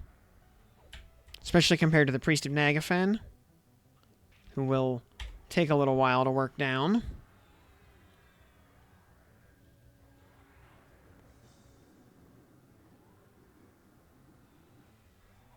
Oh, hey, Ward of the Divine crit. That was cute.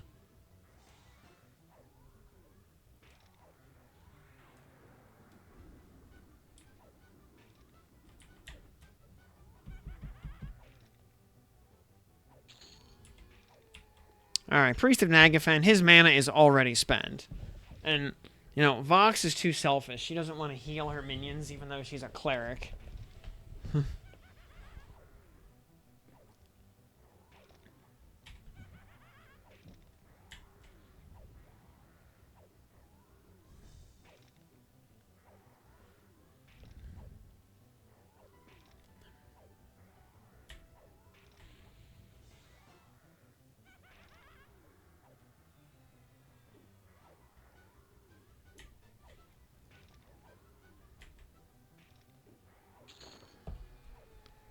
Mode of minor potential. Oh boy.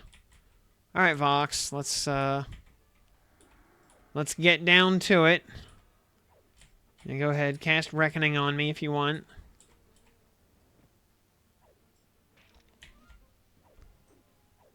I don't know how she's already at 82% health. I don't know if she was, Is she getting reposted or something, maybe? I don't know. I didn't have line of sight to her. I don't think it was possible to repost her, but what do I know?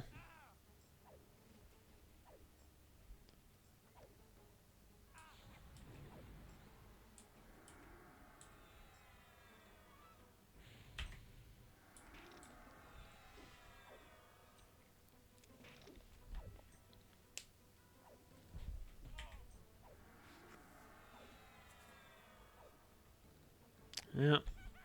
Typical caster, she really wants to cast Immobilize. Which is actually counterproductive for Vox. She should want to fear me so that I run into a pit and get killed by ads.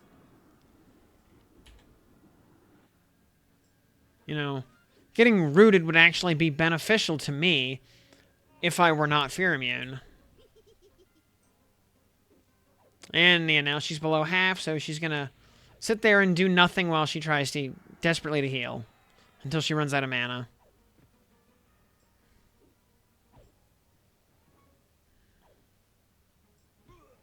So yeah, Vox herself, honestly kind of a chump.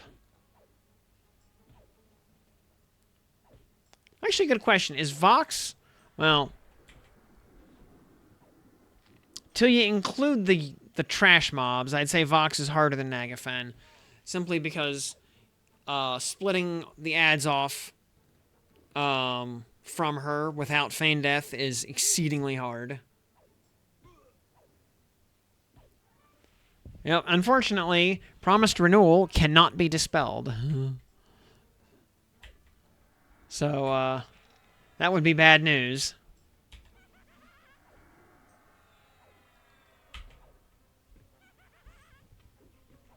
I mean, OG Vox would cast Complete Heal. Hey, Ward of the Divine crit for 414 damage. Very nice. What does Destructive Fury, Oh, it increases the crit damage by 30%. Okay, it's actually it actually increases the crit multi by quite a bit.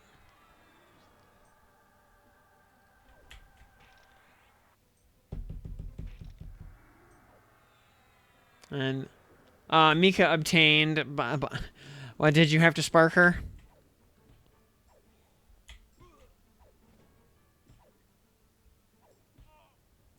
Rip. Oh, hey. A crystalline spear. Very nice. That would actually probably be our replacement rogue dagger. Toburn's Mystical Eye Patch, unfortunately, we will just sell that for money. Boop.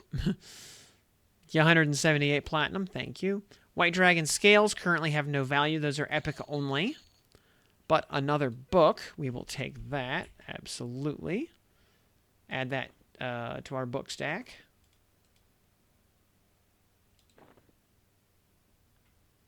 Because reading is fundamental. And yeah, Crystalline Spear, yeah.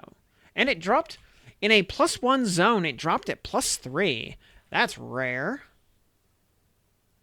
0 EOs. And had to spark Mika. 4 low. Well, you got the summon at least. So that's a thing. That's useful.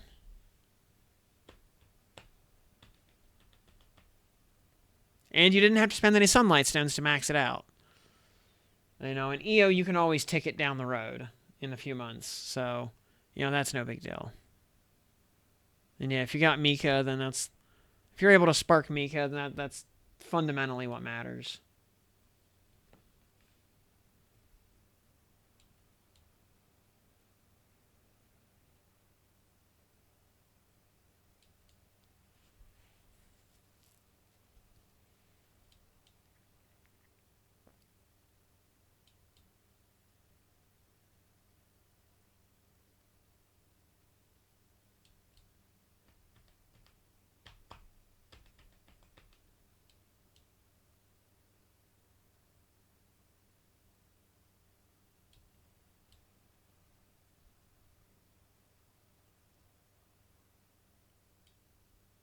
Dark Templar, my pleasure.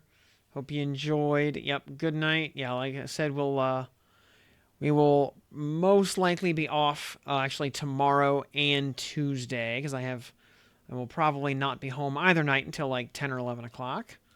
So I will probably just be recording videos for the YouTubes, but yeah, that's what notifications are for. If time permits, we'll try to do something, even if it's something quick and dirty. So +2. Yes.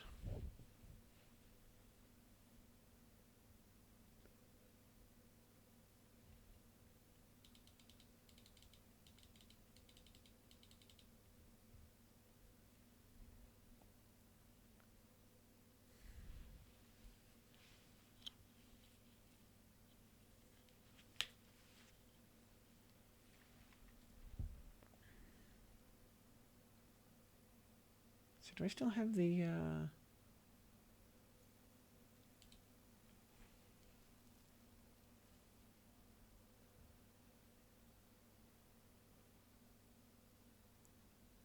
Oh.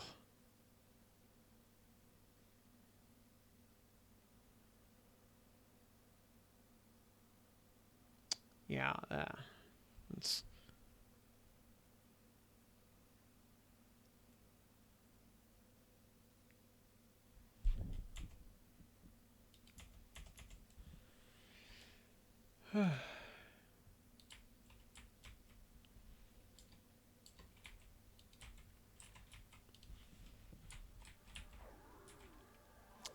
This poor diplomat right here is way in over his head. His job title indicates he is not really cut out for guarding the front door here.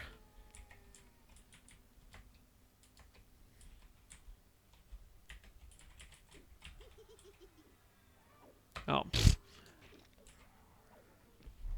They supposedly nuked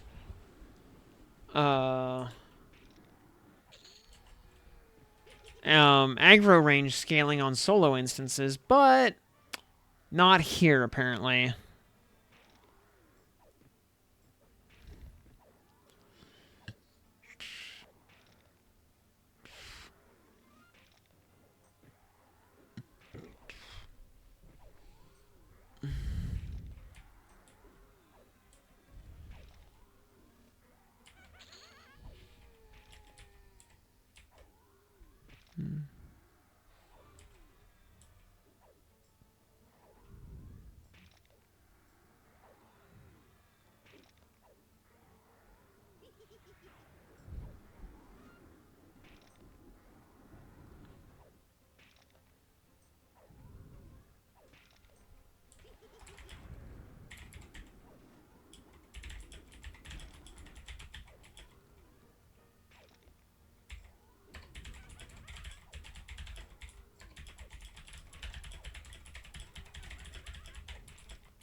Oh, we're going to need to recast resist buffs before.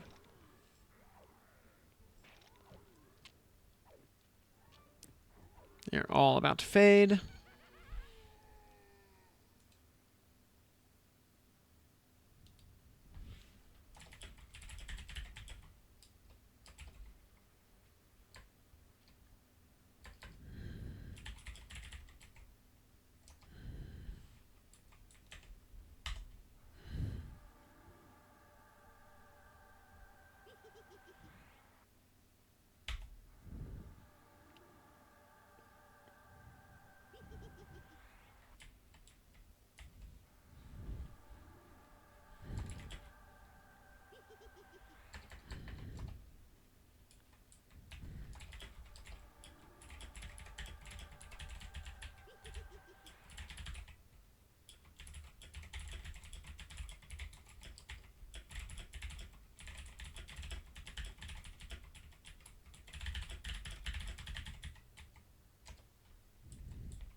Ah, yes. Hopefully Yael will drop an Idol of the Underking. I want that focus effect. 20% heal power. Yes, please.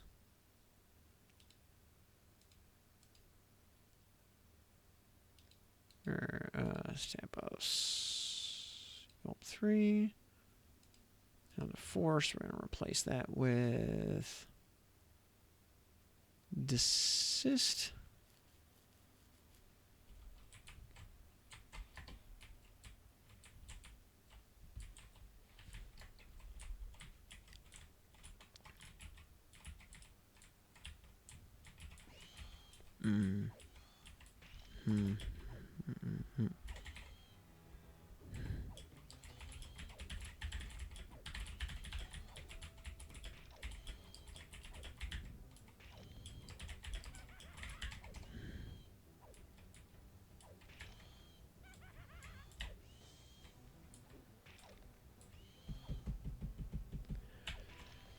Ah.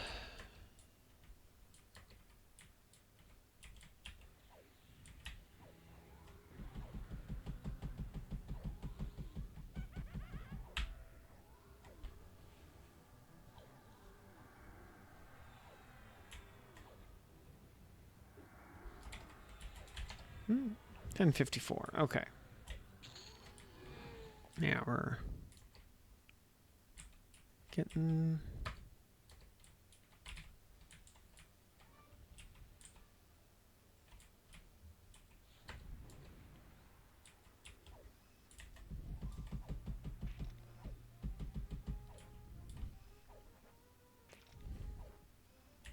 By the way, the allure works on mobs up to level 51. Okay. That's important.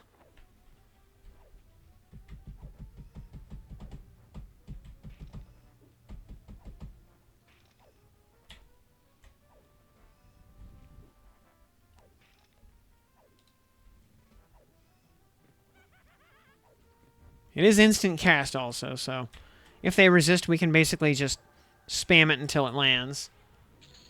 Paladin Epic, the 77 dude, hello, welcome. Well, it is Fiery Avenger, at least. It's the, the intermediate step in the Paladin Epic. Actual epics are not available until Kunark. But yeah, this one. So this is as close to epic as we get in Old World.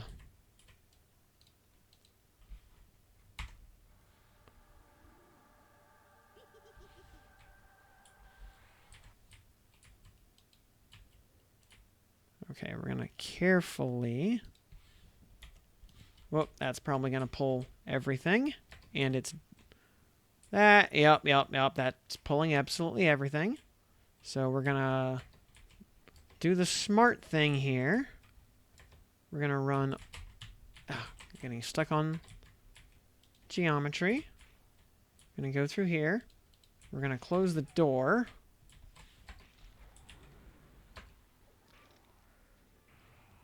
Oh wait, we don't want to run in here. Oh, there's Vox. And we actually want to run through this door. And, ow, stunned again. I mean, come on, freaking cleric stuns. We're actually going to run the whole way up the cliff here. Into this little door here. And through this little door here.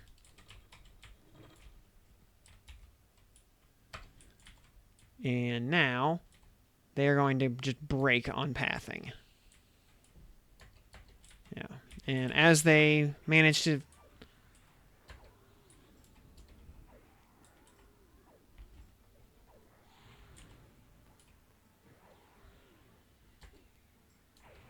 Well, they were supposed to break, but they kind of didn't, alright? Vox is hitting me through the wall again, because she can just do that. She's all the way over there, but she's able to melee me somehow.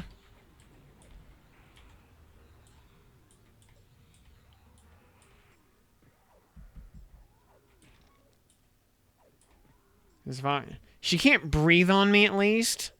But she can still melee me. You know what? Here. Priest of Nagafen. Here. We use puppet strings on the other one.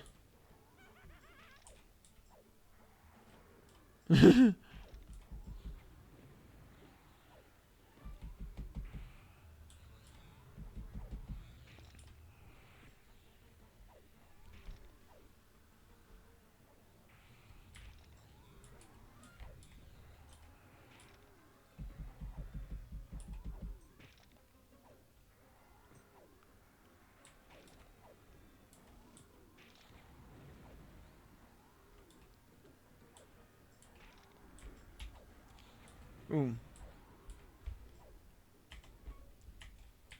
Oh, cleric stuns.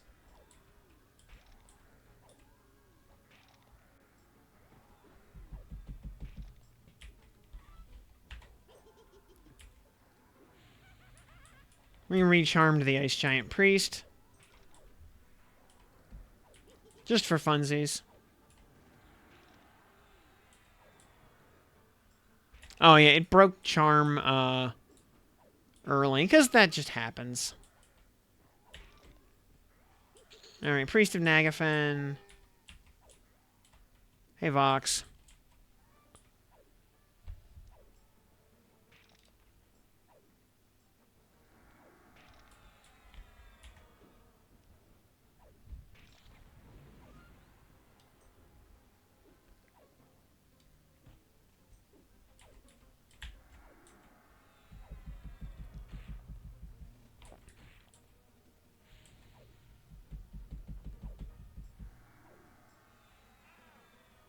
Any faction work needed for Fiery Avenger? Yes. Hey, Bobby Flay.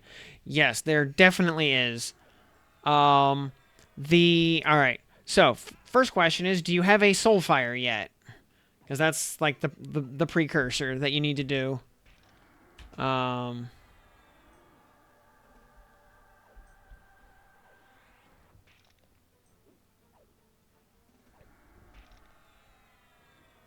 Okay, so not yet. Alright. So, Soulfire requires priests. Alright, well, actually, there's a...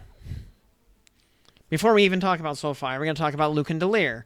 So the first faction you need is Warmly with Knights of Truth, which is really, really easy to get because you kill Lucan Delir a few times in Freeport, which is one of the Soulfire steps anyway. You kill him a few times, and that basically will A, make you max KOS with the Freeport Militia, but also will get your Knights of Truth faction up very, very quickly. Yeah, I'm pretty sure it's Warmly with Knights of Truth. I don't think you can do it at Kindly. But you get to Warmly very quickly either way. So, not a big deal. You'll be max ally before you know it. Just killing Lucan. So, there's that. Then the more noteworthy faction that you need for Soulfire is Priests of Life. Now, there's two easy ways to do Priests of Life.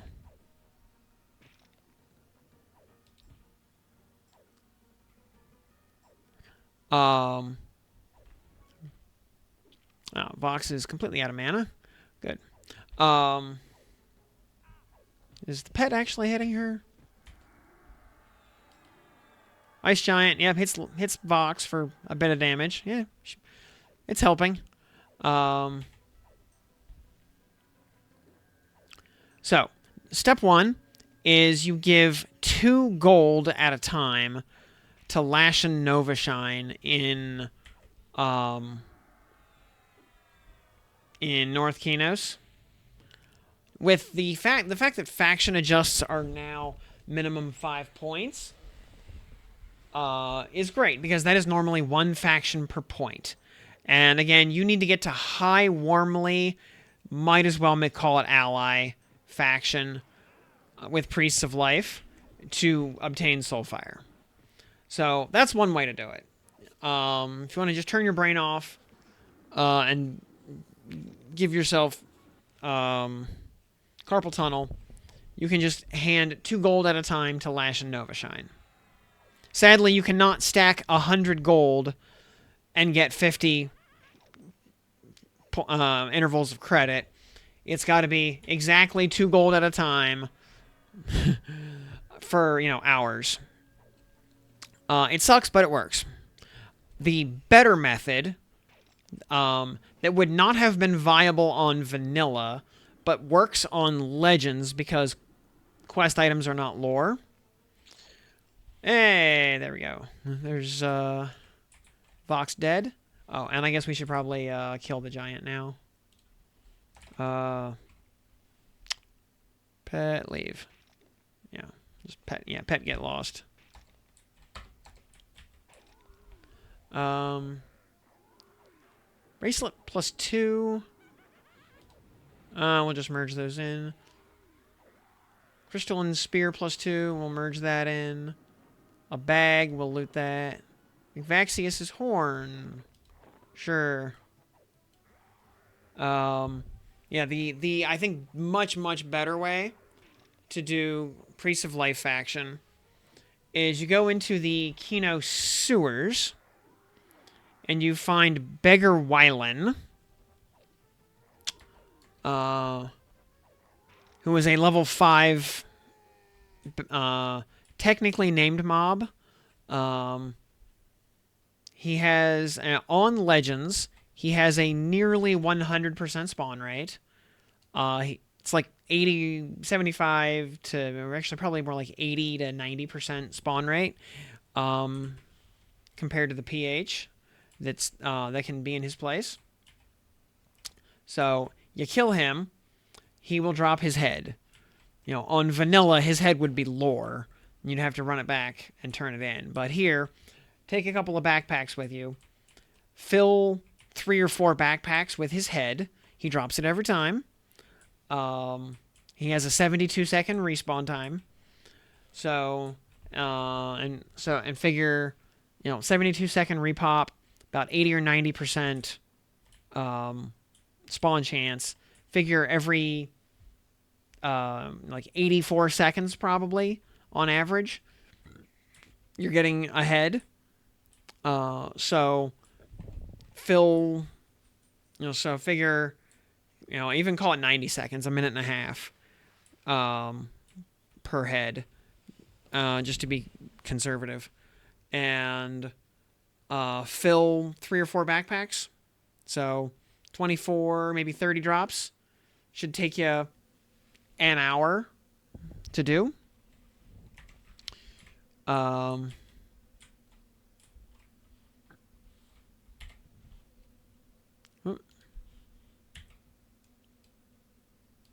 And then you take those backpacks full of heads, and up to +3. Yes. And you take them to some guy over in the Knights of Thunder in South Kinos. Every head you turn in will give you 37 points of faction with Priests of Life, 37 points of faction with the Good Guards of Kinos, and 50 points with the Knights of Thunder. So you turn in, call it 4 backpacks worth of heads, and you will basically max all your good guy faction in Kinos instantly, in the span of an hour. Far and away the best way to do that now.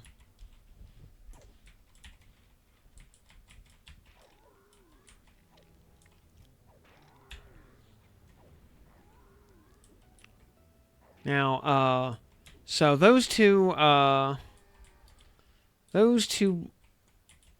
points, that gets you as far as Soulfire.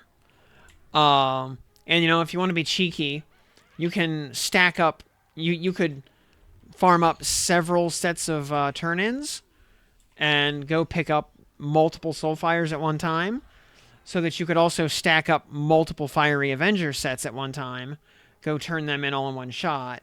So you could have, like 3 or 4 Fiery Avengers that you moat up to +5 and then all fuse together to make like a 6 or a 7.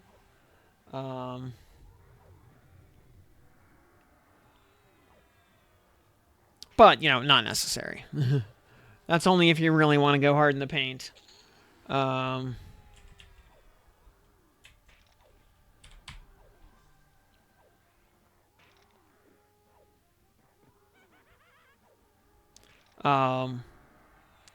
But then Fiery Avenger itself, the only faction you need for that is Deepwater Knights. So the the bad way, the traditional way to do that, the bad way, is there's this heretic dude in Toxulia Forest near the dock, or a little hut with a little fishing pier. You could kill him and get, I want to say, like 10 faction points per kill or something. But he has like a 6-minute respawn time. That is not a good way to do that. You will hate yourself if you try to do Deepwater Knights that way. Unless you're leveling fishing at the same time, because you're right next to the water. So you could kill him between, casts of the line to get your fishing up. Either way, though, I do not recommend that approach. The better way to do Deepwater Knights is bring a whole bunch of empty backpacks, or make sure your Dragon Horde is empty. Either way. And then go to the Warrens, which is connected to the newbie zone in Payneal. You do not need the key to Payneal to get there. You can just walk in, walk past a couple, slip past a couple of door guards that will probably just leave you alone even if you're KOS. Run through the newbie yard, and hop into the Warrens. Warrens mobs start at like level 5. They run up to about 820-ish at the very deep end of the zone. Doesn't matter which mobs you kill. You just rampage through the zone, kill everything. Mobs will drop molars left and right. Fill your backpacks and your Dragon Horde with kobold molars. Now, it is worth noting, while killing, for each kobold kill, you will get a couple points of both like Good Guard faction and Heretic faction. And all of Payneal is one faction, heretics. So A, you can max out your heretic faction very quickly, just in time to wreck it, for the sake of unlocking Erudite as a race. But yeah, fill your backpacks until, kill kobolds until your backpacks are full. Then there is a person at the Deepwater Knights that will then you can turn the molars into, and you can actually turn in 4 unstacked molars, and you will get, I want to say, 7 points of Deepwater Knights faction per molar, as well as a few other Erudite factions at the same time. And just keep turning in molars. When you've turned in all your molars, go back, grab more, and do it again. Eventually... oops. Shit. Alright, we're playing this game again. We're going to play the pathing game. Or not. Okay. Alright. He is my pet now.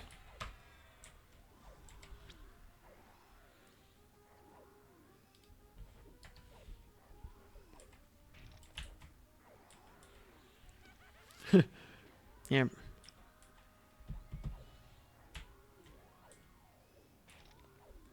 Now, other way you can... once you get to amiable faction with heretics, which does not actually take that long, by the way. Once you do, you will be able to talk to the guard skeletons at the entrance of Payneal, in the near the newbie yard, and you will be able to get a key to Payneal to actually go into the city proper. And if you are so inclined, you could go into Payneal and just start slaughtering everybody. Most of the NPCs in there will give you 10 points of faction per kill. There is... now, because I narked on this, there was an NPC who used to give 1,000 points of faction because he was just coded wrong. He has been nerfed. I think he only gives 100 now, but still worth your time. Or he might have gotten nerfed all the way to 10. I'm not sure. Haven't been back since the nerf. But, yeah. He's, oops.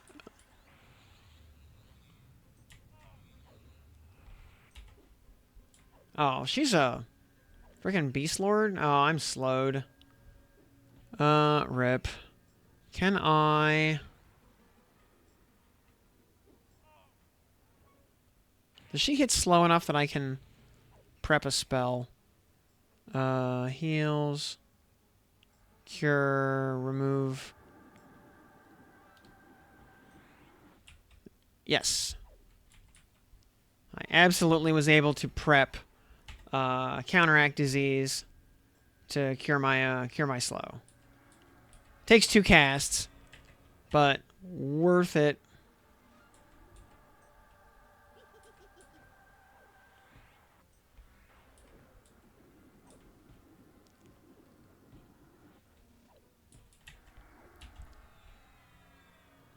Is the priest hitting him? Yeah. Priest is actually doing okay damage.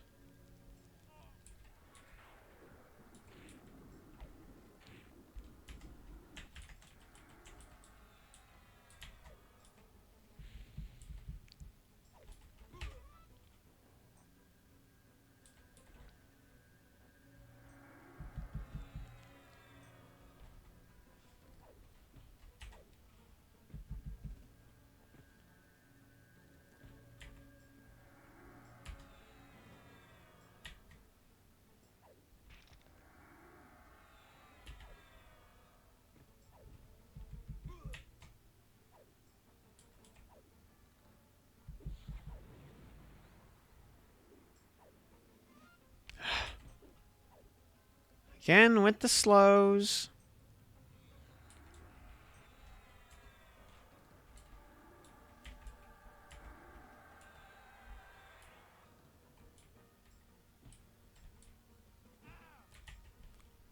Yeah, having to cast Counteract Disease is annoying. Can I please resist that, like, just once?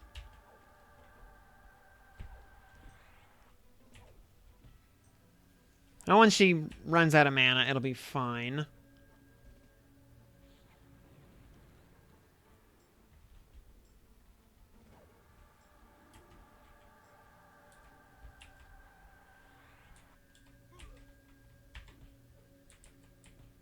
Come on. Am I unstunned? There we go.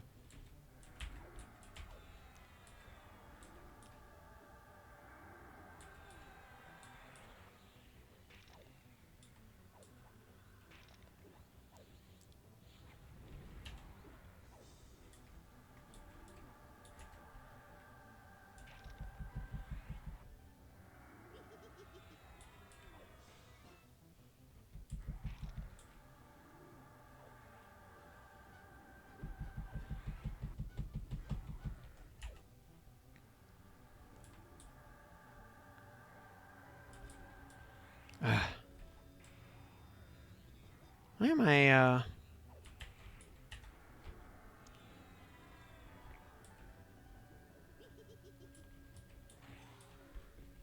Ooh, that was a bad round. Ow. Jesus. Did she, Oh! Purple clubbed myself. Oh. That's why. Okay. Look at that. Perfect purple club. Okay, she's... Oh my god, really? Hold on. There we go. Alright, Vox is out of mana.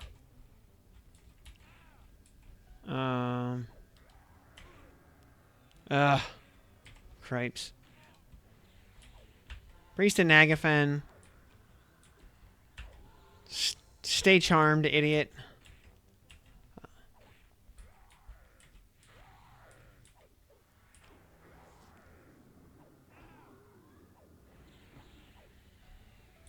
Yeah, oh, I think... Is it just getting dispelled? Is that the thing? Is that the problem here?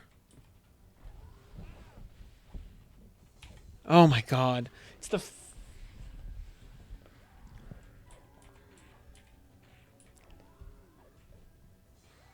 And, the fact that she keeps slowing me. If I had a Shield of the Immaculate, it wouldn't matter, but I don't have one. So I have to manually cure the slow every time.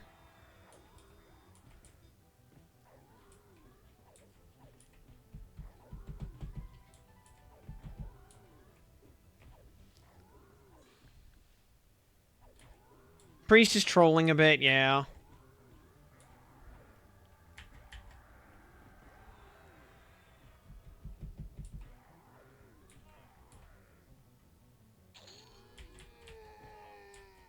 He was having a bit of a goof.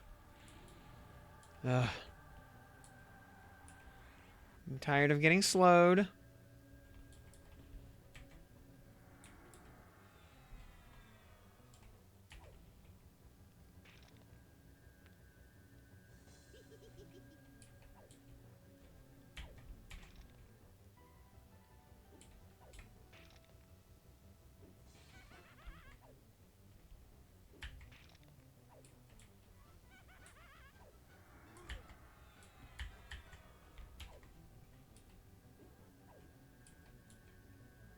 Yeah, she is out of mana, fortunately. So, she will not be slowing us much.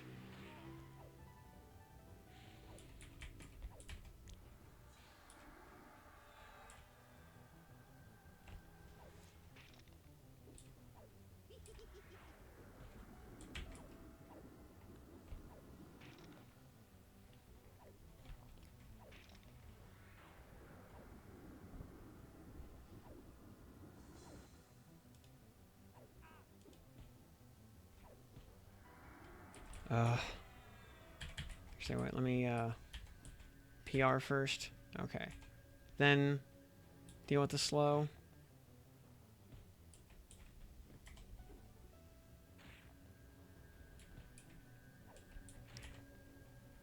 Yeah, the moment she gets any mana at all, she wants to cast slow on me. Because she just had to spawn as a Beast Lord, didn't she?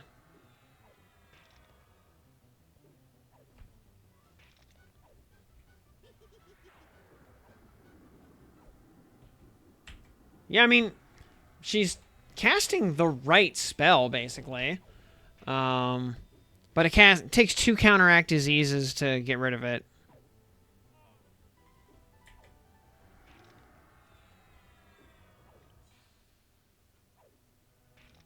So, it's just an annoyance.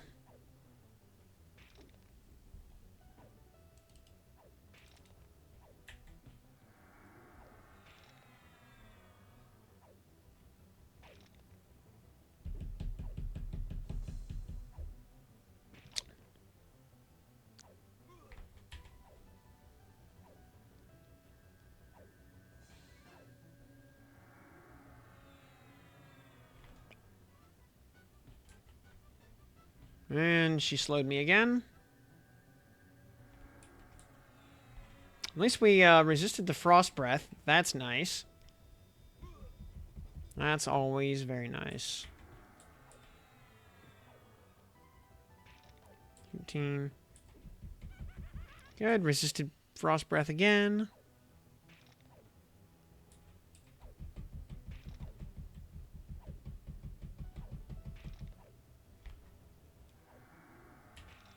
Oh, we resisted slow. That's good.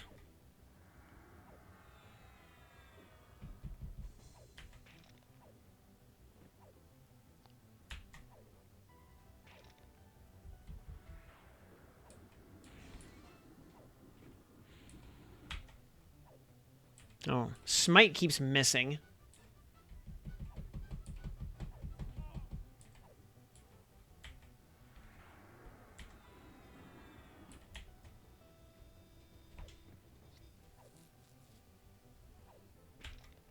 There we go. LOH is back up. And, oh, and she's dead. We procced Earthquake, and, oh, Frenzy hit for 16 and killed her. Based. Alright, Horn only okay, I was gonna say. Okay. Crystal Spear, +3. Yeah, merge that. Another bag. Horn, +3. Horn, +3. Warhammer. We have one of those. It's honestly bad. We're just gonna sell it. Alright, that was harder than it needed to be. Yeah,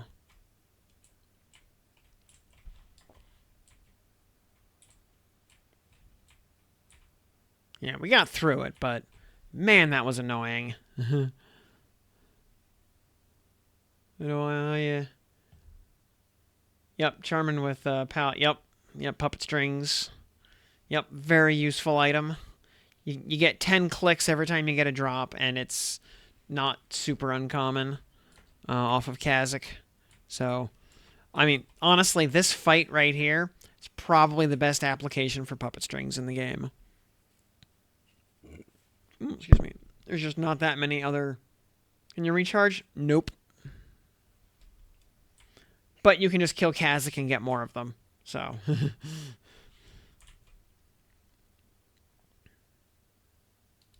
You know, I can go back to Fear in another 4 days. Yeah. And just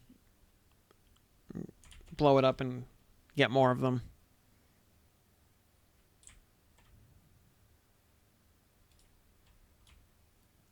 So, can we do... I'm sure we could do Vox +4. What time is it? It's 11:30. I want to go... Yeah, do we want to do You know what? We might as well just do Vox 4. There's no reason not to.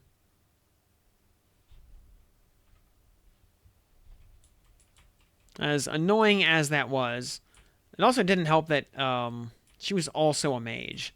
So, cleric, mage, beast lord. She had a monstrous mana pool, and yeah, having to cure slow every single time she cast it. And beast lord slow is very cost effective. So she was doing it a lot. That was annoying. Also, eventually, she was, she was just dispelling charm off of the priest in Agafen, and I could not keep him charmed. Oh yeah, for sure. Hey, the Ketox. Yep. Shield of the Immaculate. I wish I had one. Fate, or Hate has just not gifted me one yet. When I do Hate again in 4 days or whatever, I will be praying for one. Someone else in my party got one on the last cycle. No such luck for me. Though, any given instance is not guaranteed to have the correct mini. Because you get, I think, four or five minis, plus Maestro and Inneruk.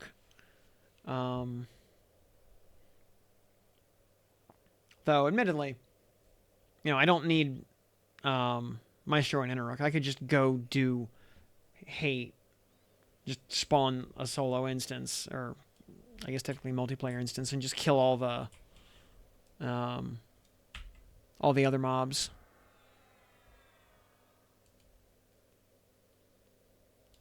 Just do the minis, because they're load.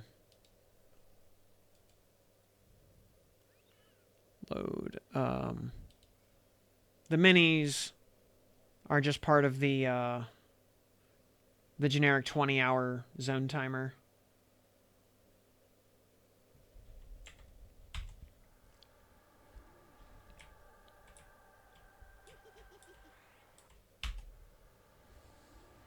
I also want to see how high tier of a Plain Jane Fear instance I can safely farm for Fetid Fiends to get more Valorium armor.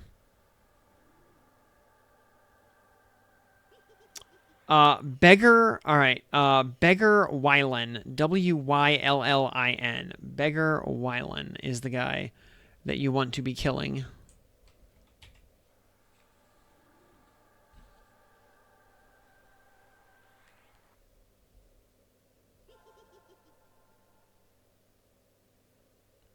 And yeah, you want to kill him many times. You want to get, like I said, probably 3 or 4 backpacks worth of heads.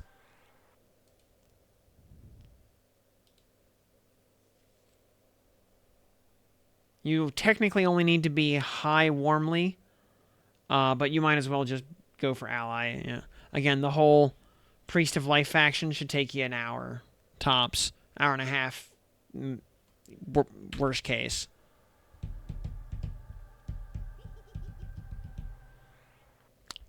I think that's what it's called. The Rat King quest.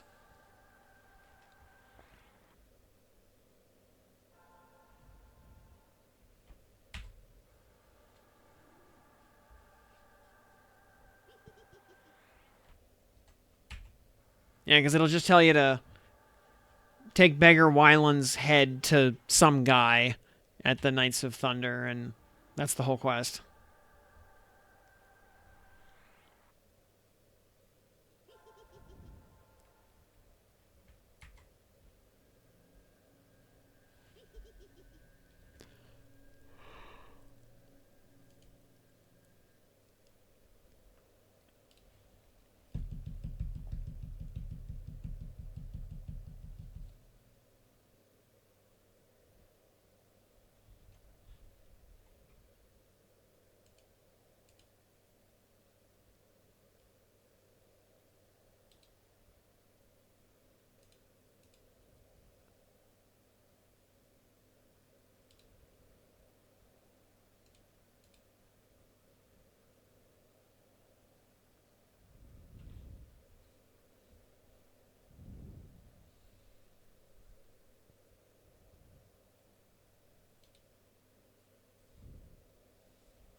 Not very diplomatic. He's not.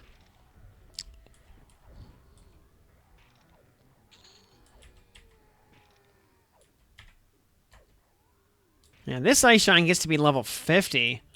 This one only gets to be 39. The Diplomat was only 35.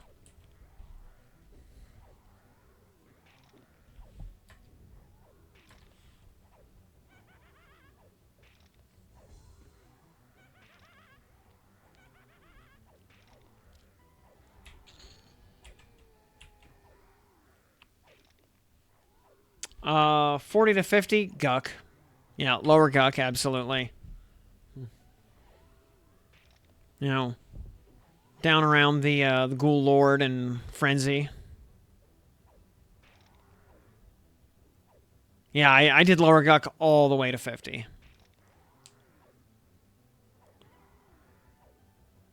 Solby, also good. Yeah, you know, lower Guck is full of undead, so for a paladin, it's a no-brainer. You do so much damage, or so much more damage with Slay Undead than anything else in the paladin toolkit. And it's not even close.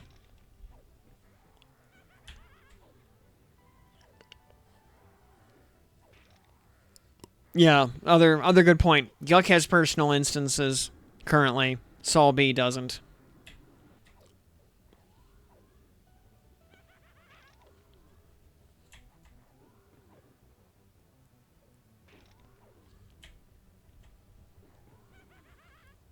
Plus, you can also do the Froglock King while you're down there to get a crown, which is really nice gear for getting rolling on Vox and Nagafen, because it just has a massive pile of fire and cold resist.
Yep, Slay Undead and the Horse. Definitely the first two AAs to buy as a paladin.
Yeah, if you've got Bard, then the Horse is kind of redundant. But it is still very stylish.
Oh, hey. Major potential. Thank you.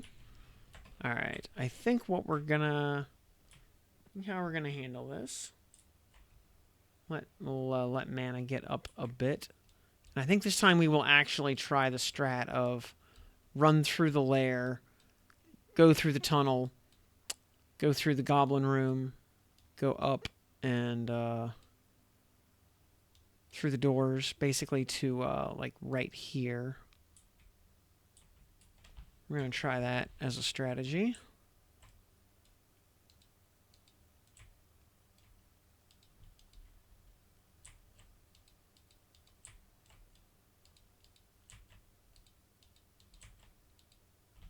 Okay. Pacify him. One less enemy to deal with. Untarget. Okay. Oh, here it comes.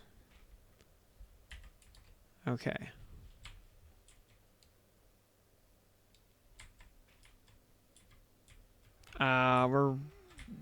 Is she...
Did we split the others?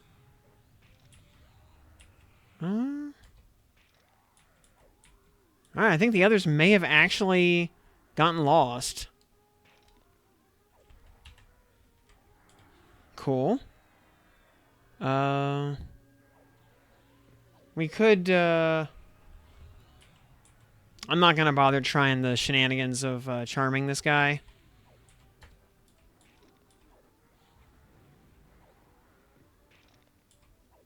I'm just gonna...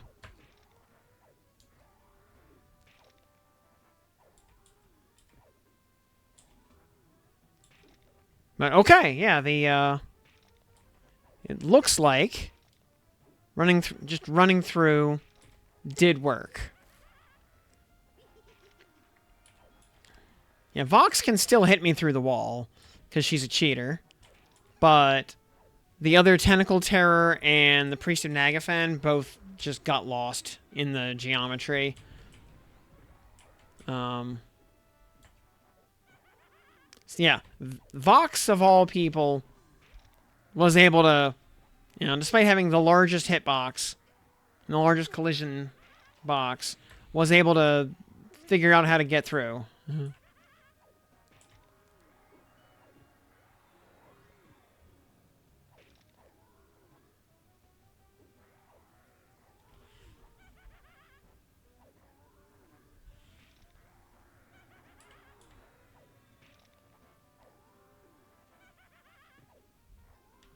Stop healing yourself, you idiot.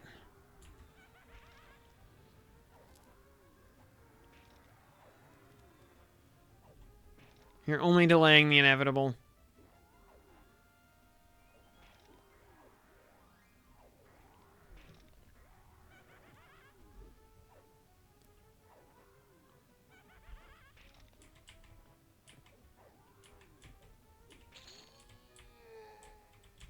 Alright, Vox. She is a mage beast again. Christ. Alright. I've noticed a lot of enemies have a habit of being the same classes on +4 that they just were on +3. I wonder if there's some kind of thing with that. Like, I really wish she would just spend her mana on nukes and dots.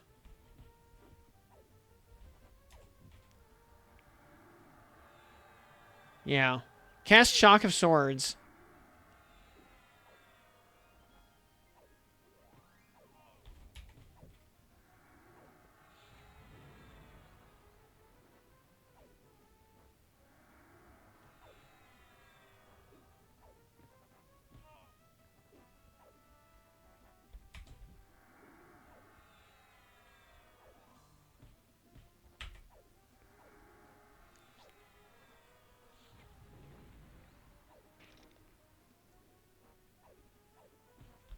I don't care about anything else she casts, as long as she doesn't cast slow.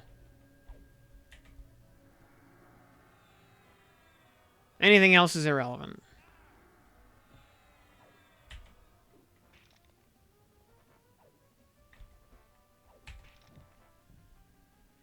Because slow makes me spend extra mana that I don't want to spend.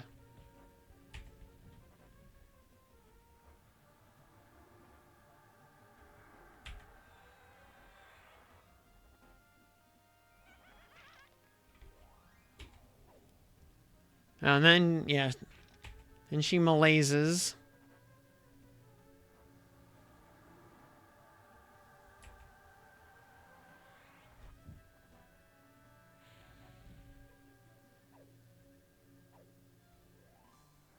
Come on! Stop it! You have other spells. Yes, they're not as good, but come on. Seriously. Yeah, cast Envenom Breath, please.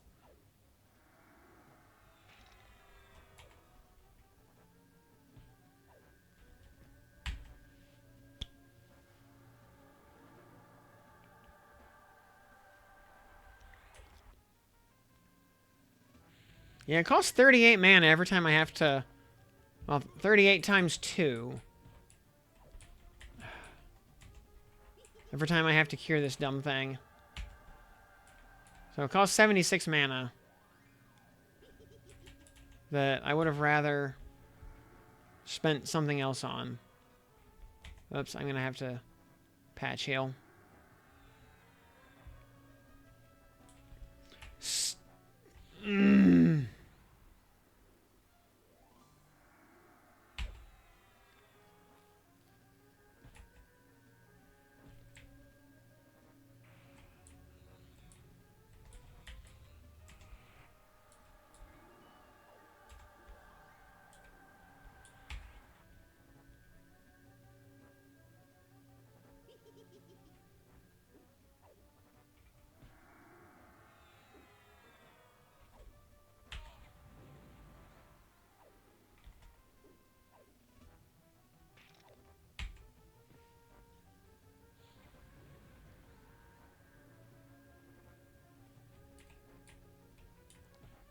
Would you...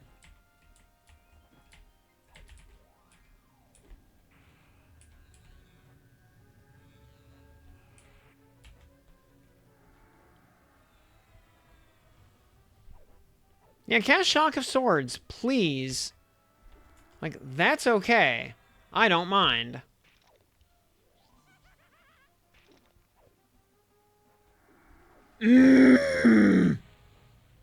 That's... It's just getting so annoying. And it's slow to cast. Counteract Disease. Casting it twice is slow to do. Like, it gets in the way of doing damage. And it wastes mana.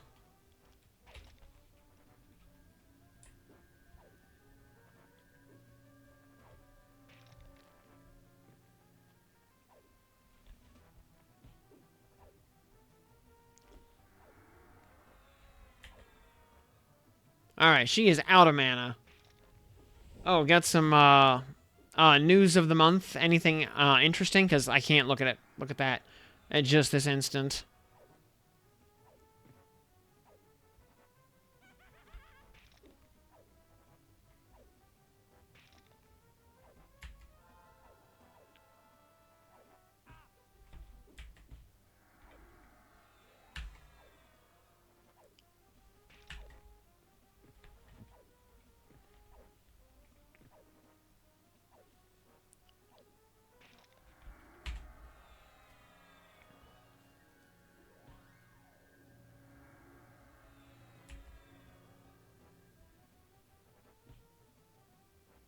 For what it's worth, at least she never bothers to heal, because she burns all of her mana before then. Also, below 50, she might actually try to cast a heal if she gets mana, instead of spamming slow.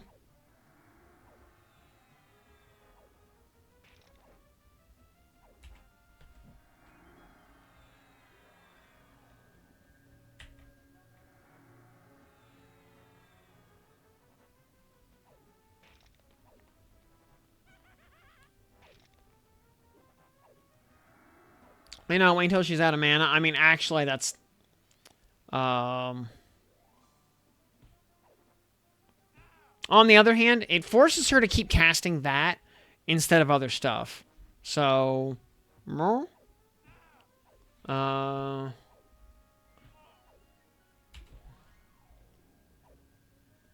Ifrit with new weapon uncaps. New Alchemist lab event. Okay. But, oh, whoops.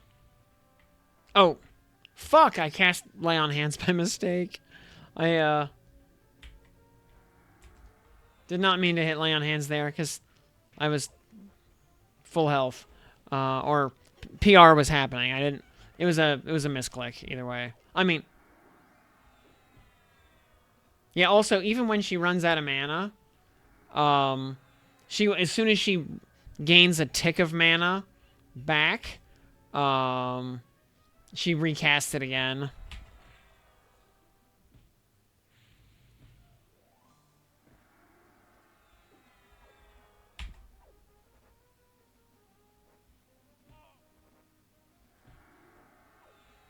Romeo and Juliet side story, okay.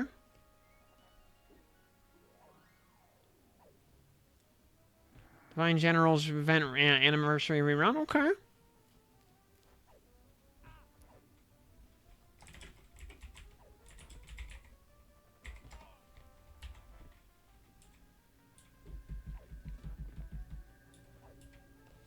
See, yeah, she... the...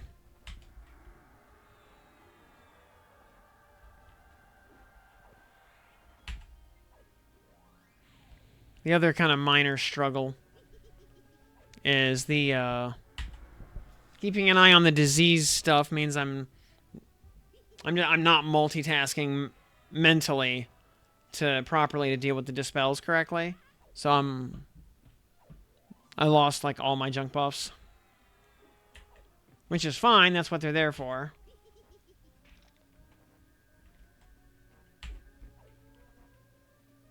Valor Badge rewards for ranking increased. Okay.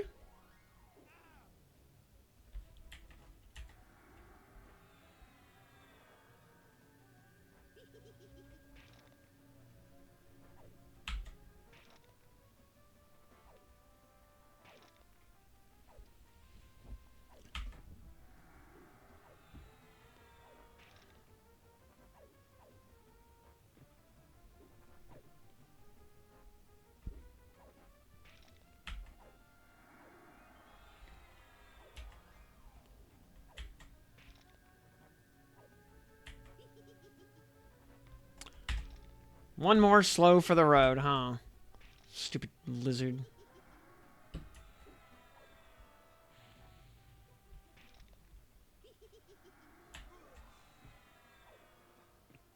Eat double smite, idiot. Alright. And 0% smite. There you go. Dead ski. June FLV is Elmont. Okay. Another scale. Sell that. Eye patch. Sell that.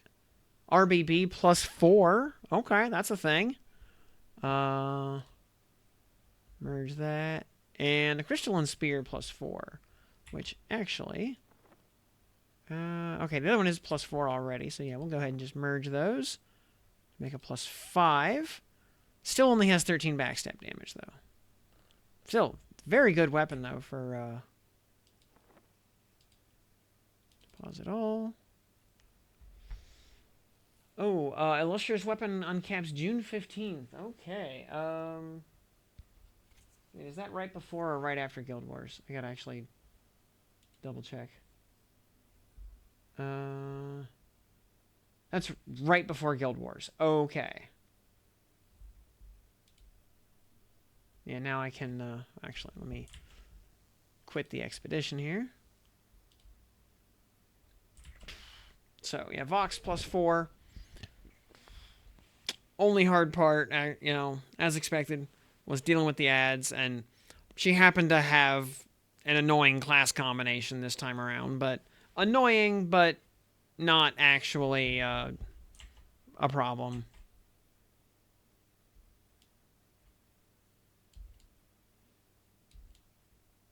Yeah, just annoying.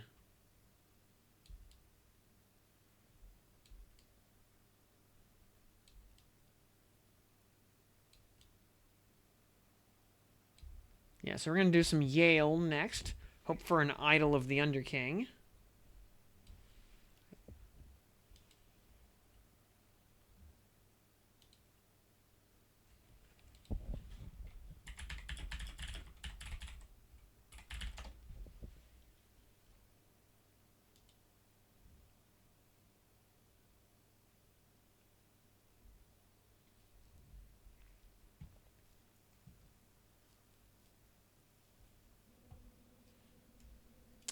And, rituals. Toxgate.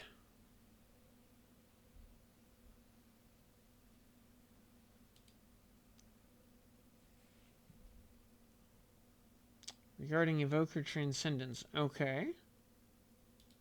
Yeah, let's see. Alright, now that I can actually read the article. Yeah.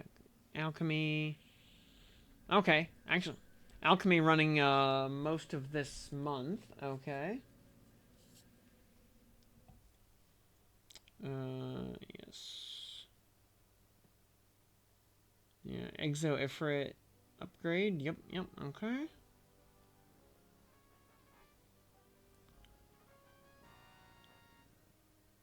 Yeah. Side story, yep.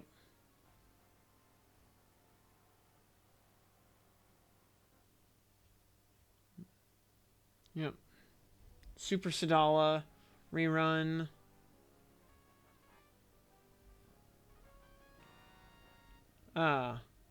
Giant deer as the boss of Guild Wars. Okay. Sadly, no big titty demon girl this time around. Rip. Just a deer.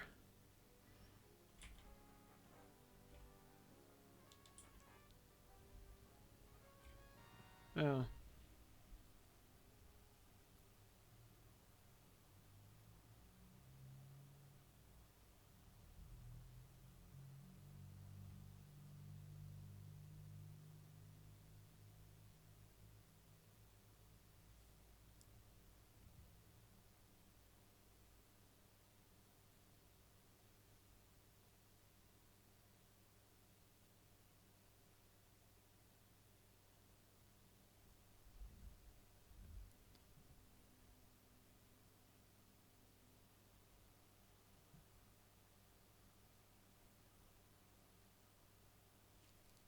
And okay.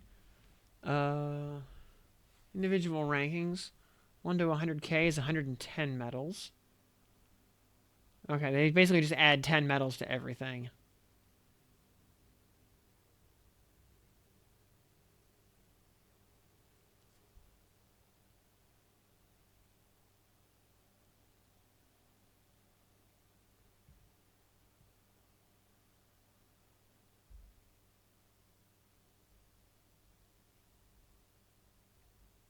Okay, drop up schedules. Yep, Elmont, Uncap.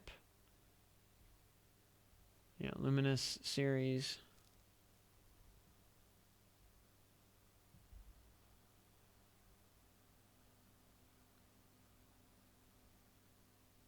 Ah, 10 gold moons per stage. So 50 moons will be needed per weapon, but you will get 2 of them for free when the mechanic goes live.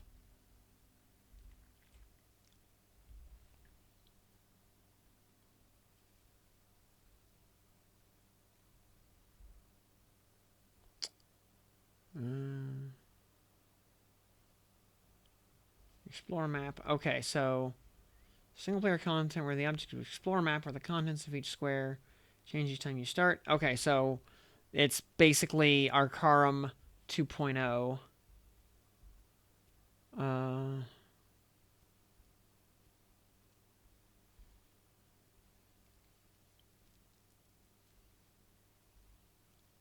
With Maria Teresa and Kaima up first. He can be strengthened to 110. By performing a limit break on the 10 sages, you can obtain a precious item that has the same effect as the sub-equipped blessing of the Arcarum. Oh, based. Yes. So, yeah, worth uncapping just to not have to use Arcarum summons for stats.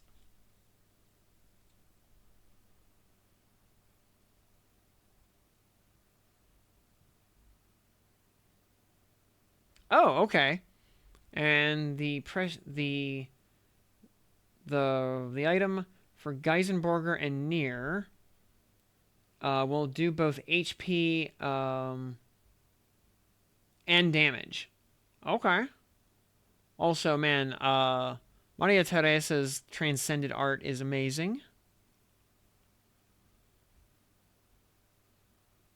Stuff about Endless Ragnarok. Oh, we got Bubs in there. All right.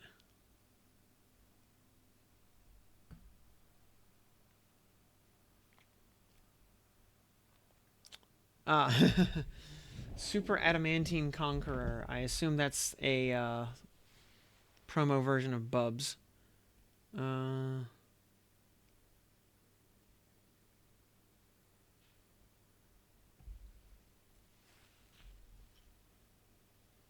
Okay. He is the same as regular Bubs. Okay. And he is... You cannot stack him in your party with Bubs. Okay.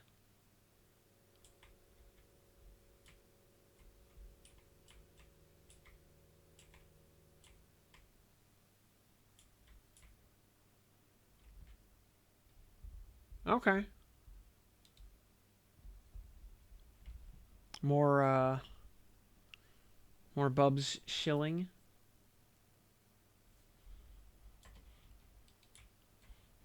Yeah, and this is being full of Shikanoko Noko Noko Koshitantan memes.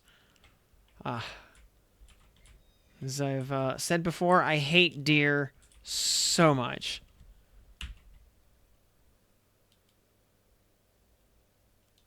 Alright, we'll do go back to 0 first. And fortunately, Yael is a complete non-entity of a raid.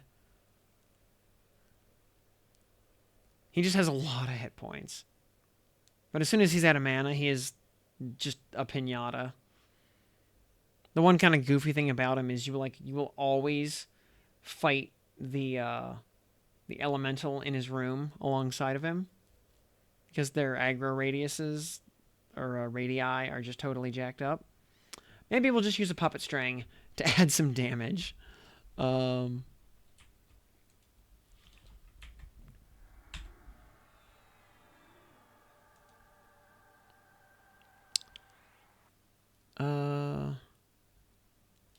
We'll put resist buffs up only because he does throw out a just flurry of spells at the beginning until he runs out of mana.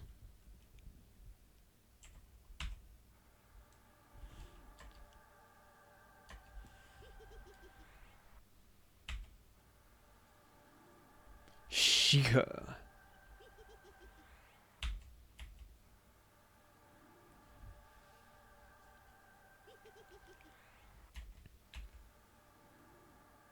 Now, I'm actually curious, like, which group of people hates deer more? Pennsylvanians or people who played Etrian Odyssey 1?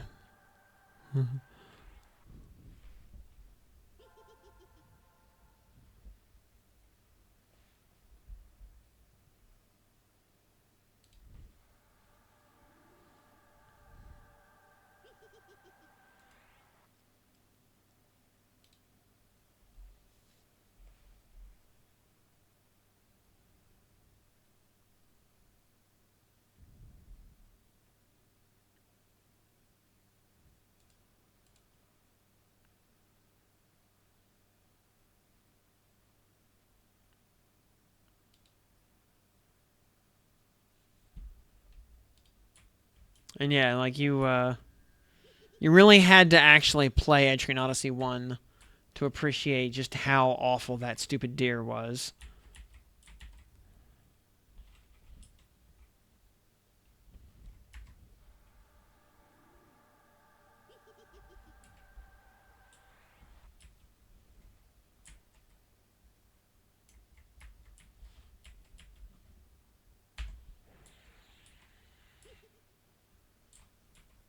Oh, Yael's coming. Okay. Oh, hi, Master Yael. Yeah, there is just no splitting those two.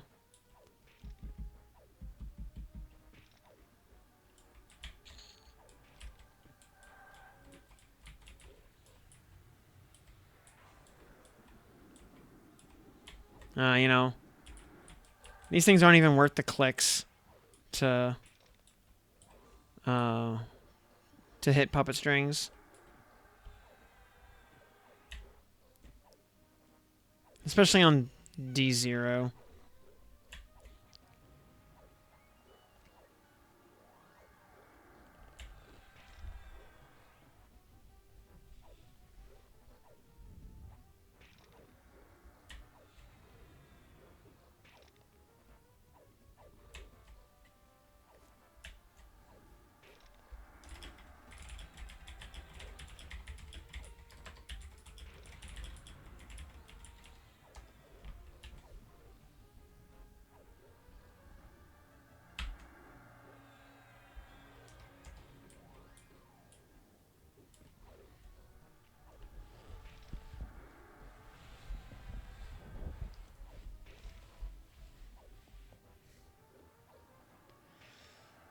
Oh, yeah, yeah. Wow. It's midnight already? Man. I didn't think it was nearly that late. Well, I guess time flies when you're having to clear trash giants.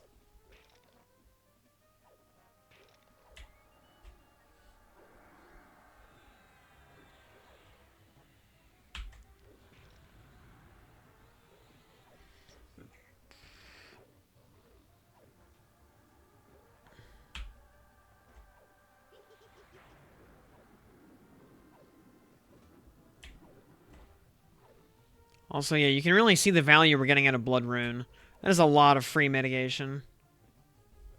Eh. Get back here, you little bastard. You're not allowed to run away from me.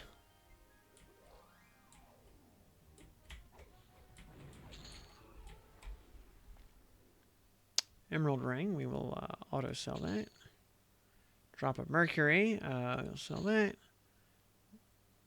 Brell's Girdle. Do we have Summoning Haste on our belt already? On one of our belts? Yeah, we do. Can we... We're never going to actually use a Brell's Girdle. We will just sell them.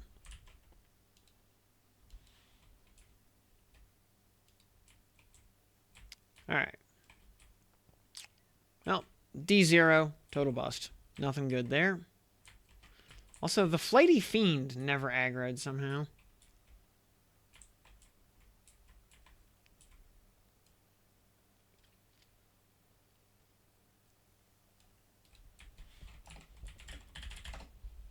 Well, let's try +1.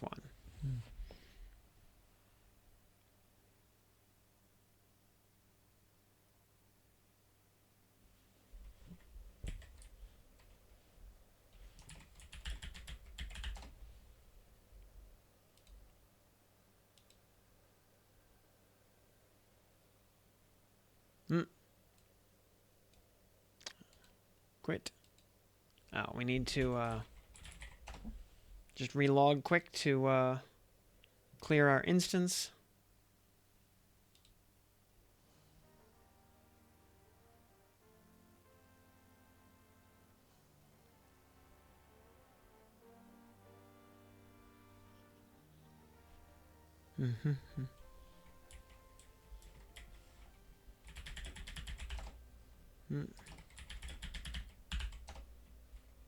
There we go.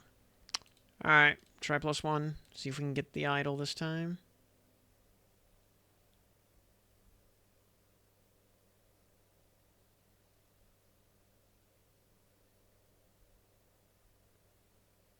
And I guess at least all those, all that nonsense, we did drop a decent amount of platinum. Also made, like, actually pretty okay money down in Befallen. Selling all the junk weapons and whatnot. You know, all that ringmail armor adds up after a while. And bronze weapons.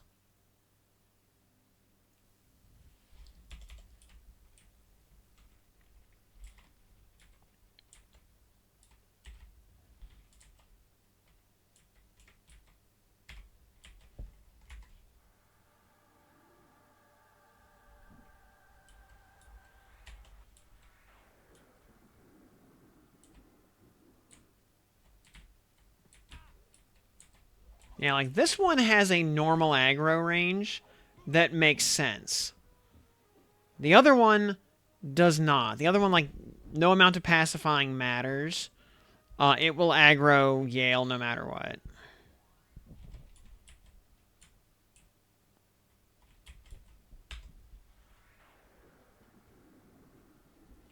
Actually, wait, let me kill the Flighty Fiend because he's right there.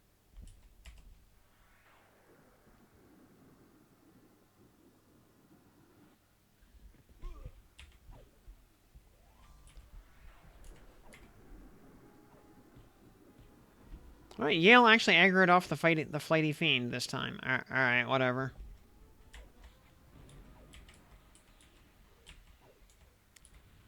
Did the other ad... The other ad did not aggro? Really? Where is he? Oh, whatever.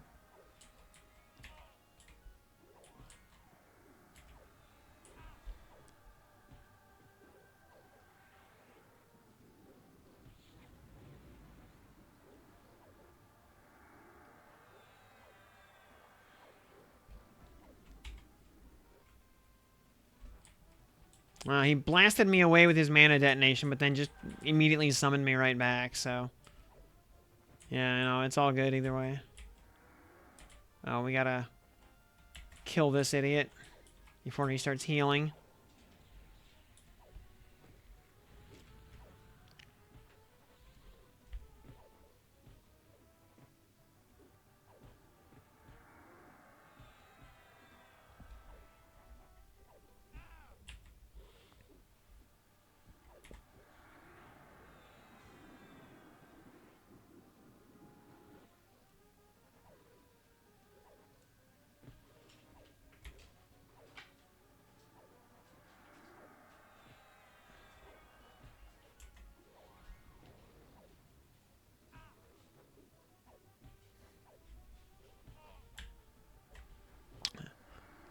Last time I was here, Yael felt a lot more tanky.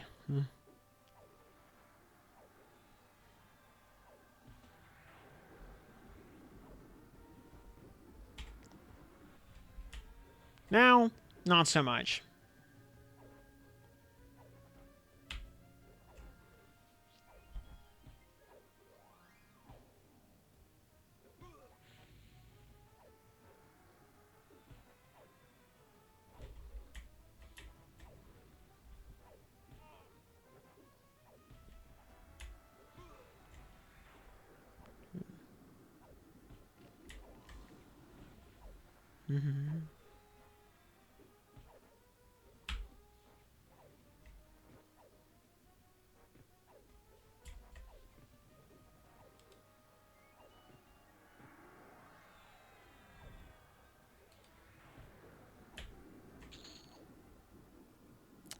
Well, we got another Earth Shaker.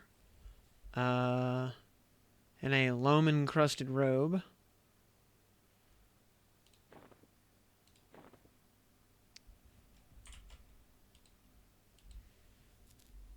Alright, well, +2.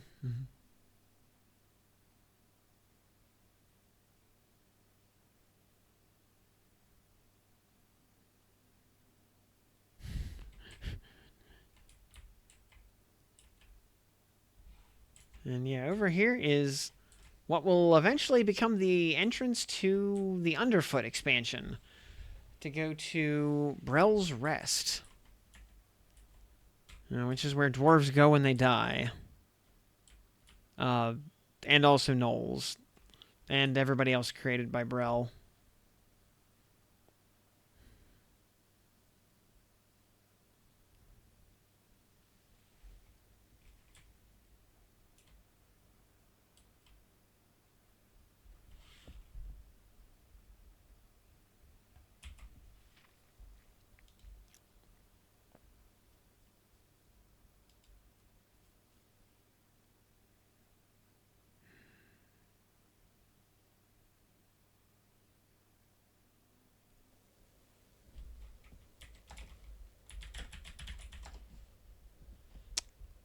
All right, +2.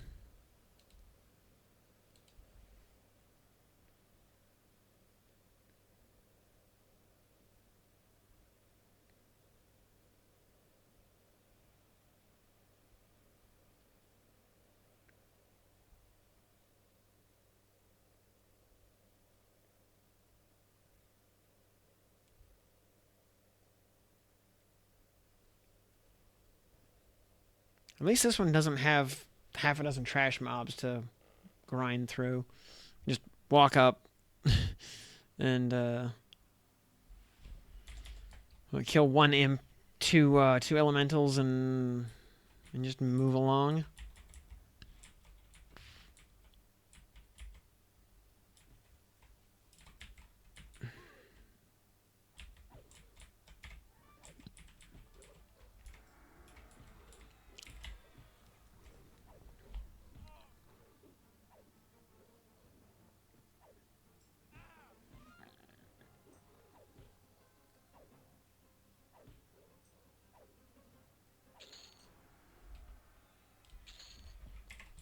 More drops of mercury, which not as nice as drops of Jupiter, but you take what you can get, I guess.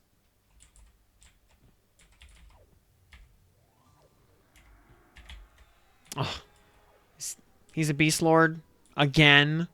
We're dealing with more beast lords. Seriously?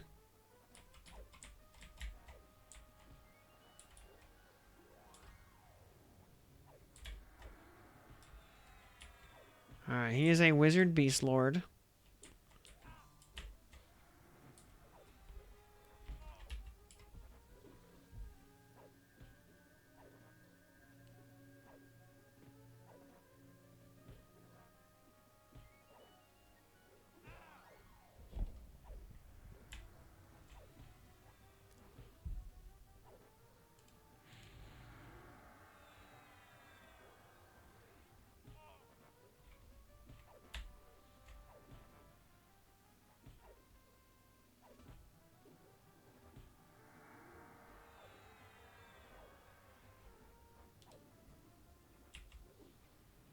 Alright.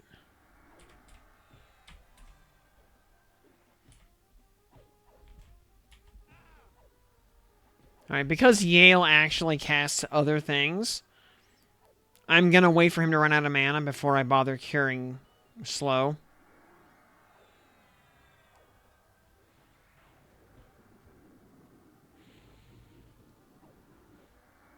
Because I know he's just gonna chain cast wizard spells, and his mana will not last.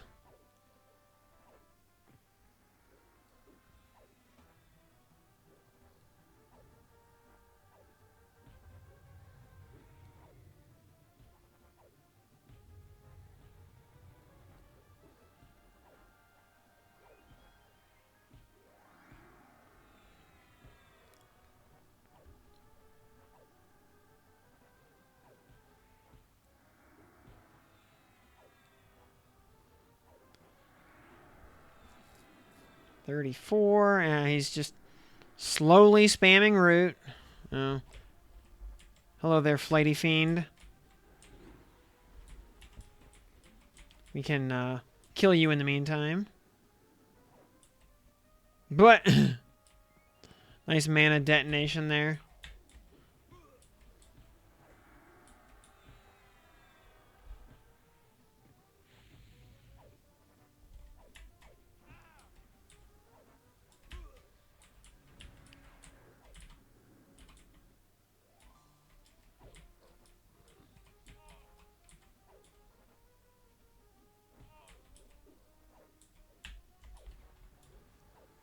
I think it's safe to cure slow.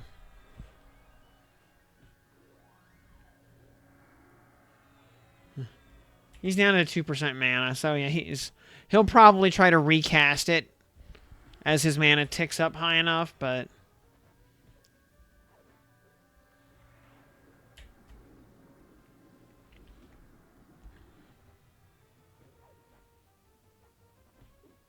yeah, it's actually a really high priority spell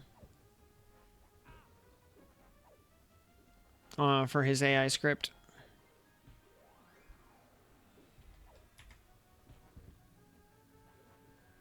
And we'll cut some of the buffs off of him while we're at it, so he has a little bit less armor.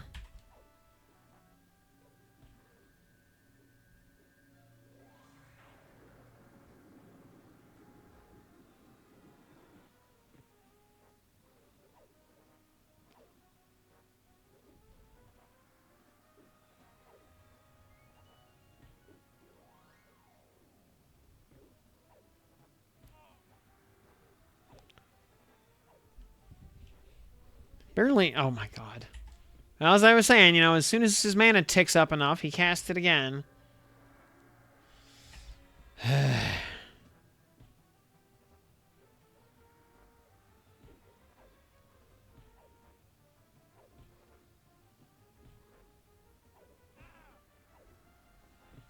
I can't blame him for casting good spells.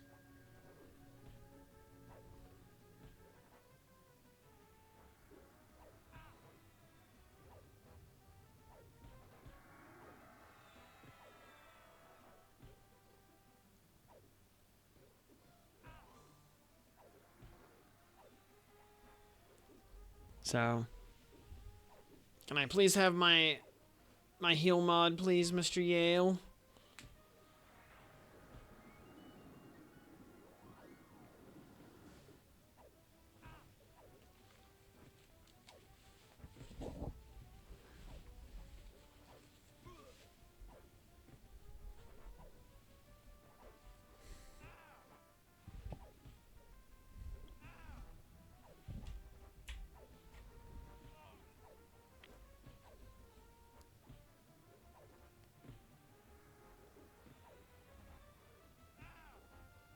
Oh, a lot. Like, Blessing is just almost, like, the only healing I need. I cast, what, 2 or 3 PRs the whole fight? I mean, to be fair, he actually fights like a wizard. Oh, come on. 2 robes? Really?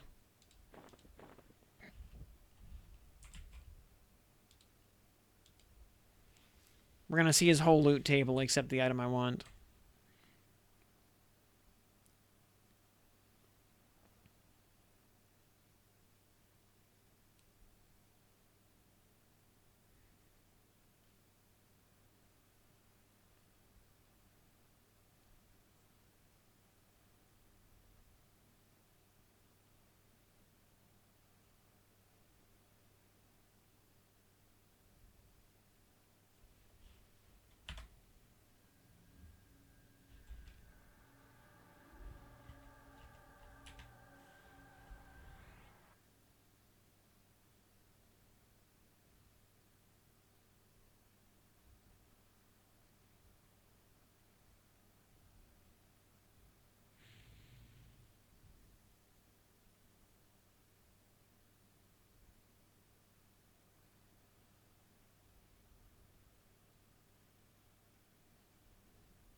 Alright, up to +3. Yeah, at least this one's quick and dirty. And requires no effort whatsoever.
Ah, whew.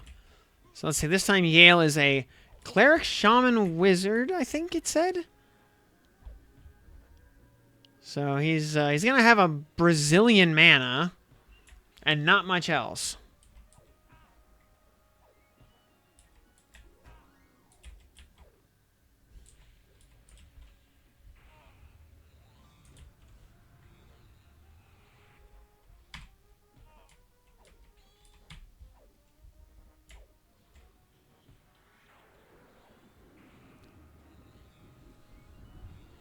He's just gonna hit me with all of the spells.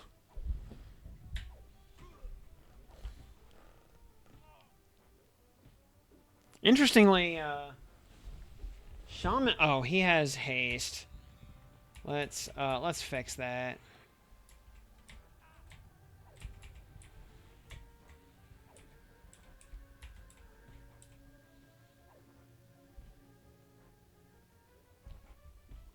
That's probably just art shielding that's on him. Resolution. One.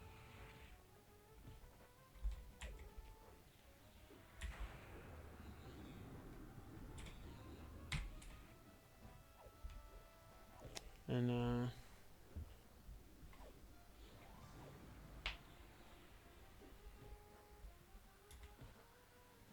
yeah, oddly, a shaman and NPCs are way less interested in casting slow than beast lords. But this idiot really wants to hit me with force now and try to stunlock me.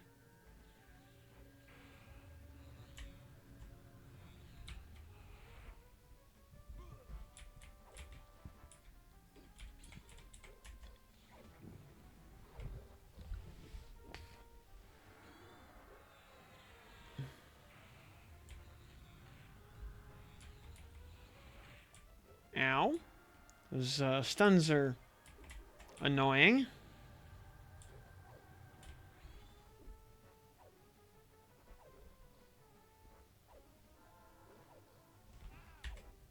He cast Harnessing of Spirit in combat? Really?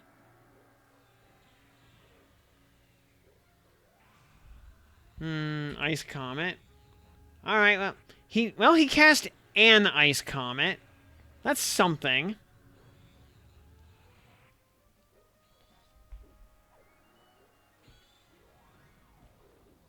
You know, he tried.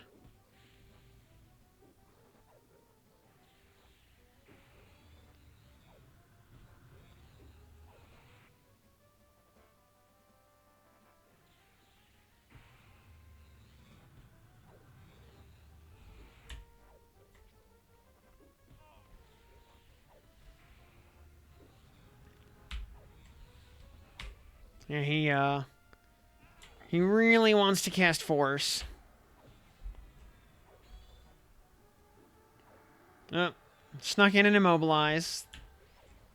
His favorite.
This is 3, yeah.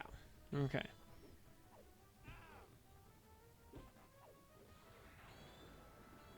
Hey, we see a Divine Might crit. That's cool, I guess.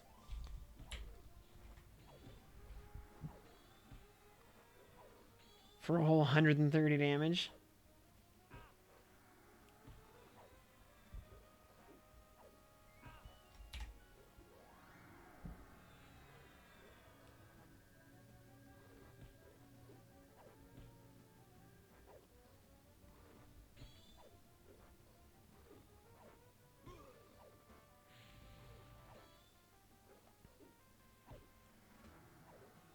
Yeah, so flashing forward to the next session, which will probably be Wednesday.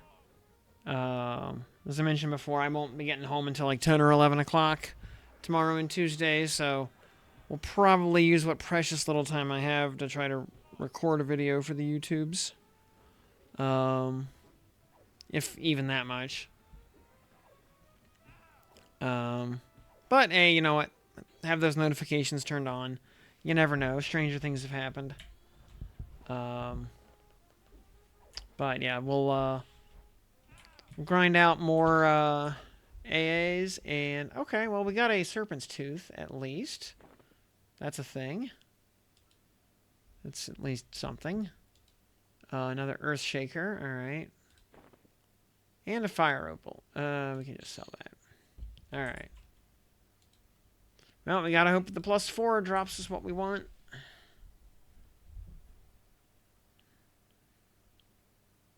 So yeah, we'll do another like 12 AA loop through Befallen, maybe like 1 or 2 of those. And we'll see what other people are wanting to do. We have a lot of lockouts.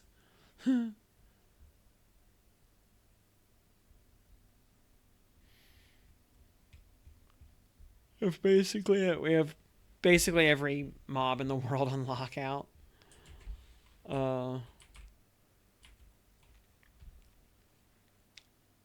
You know, like I would like to get some sky keys if there are any groups doing that when we get there.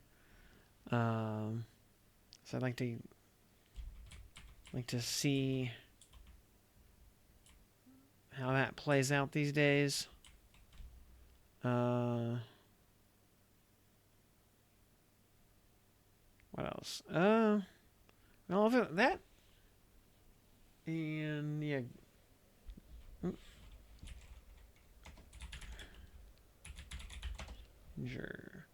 Danger +4.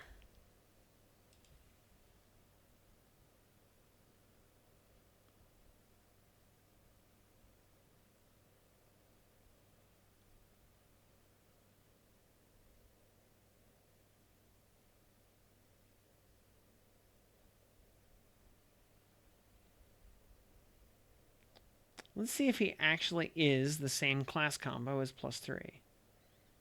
Because that seems to happen in an unusually large amount of the time.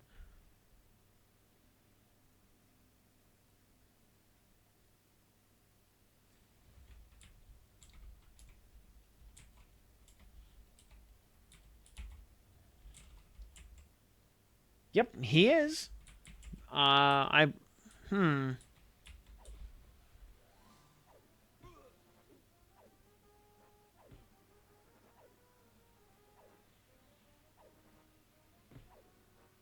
Can't be a coincidence.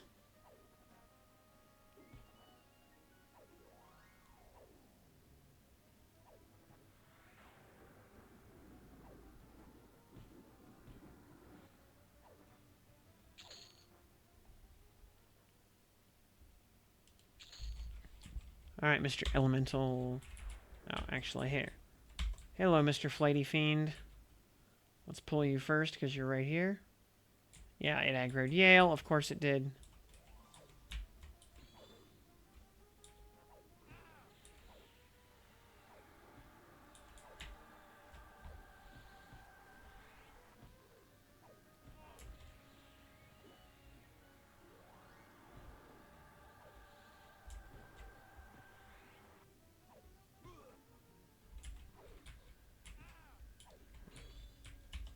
Oh, that Elemental Channeler didn't aggro?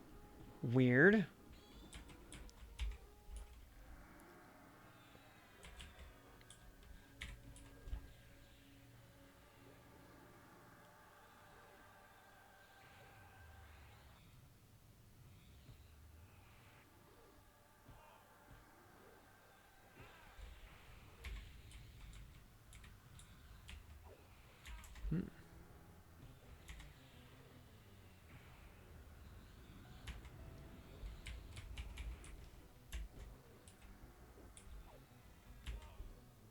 Alright, we gotta Nullify the damage shield on this idiot.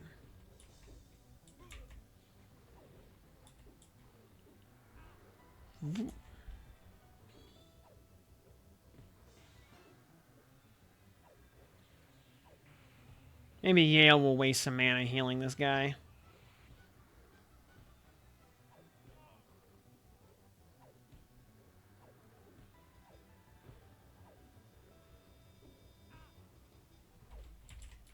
Alright.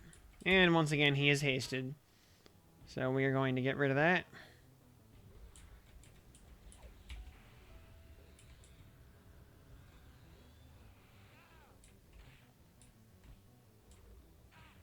Oh.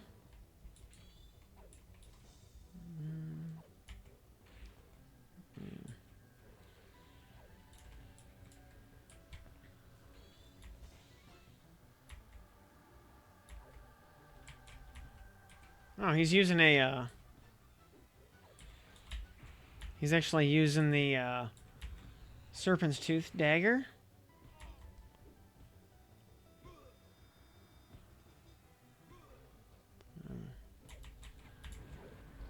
And man, he does not want his,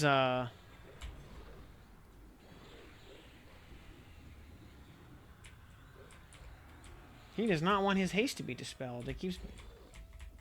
Dispel keeps failing. Come on.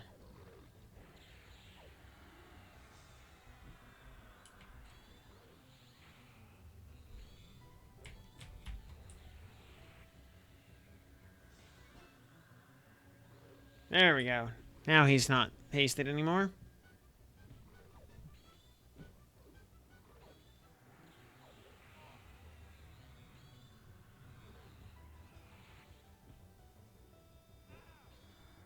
Oh, I think Blessing wore off.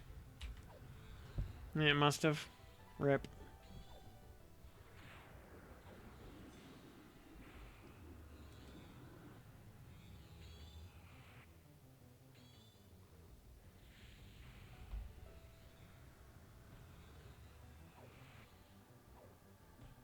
Well, he tried one Ice Comet, so...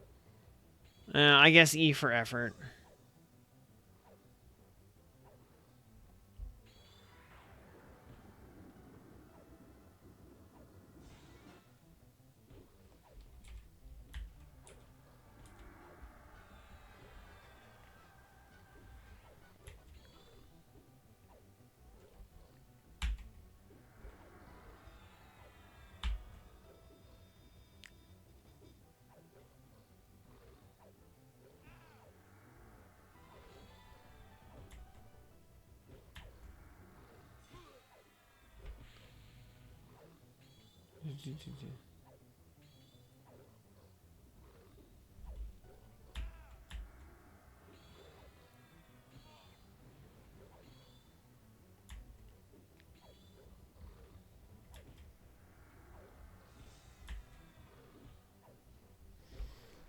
Yep, and,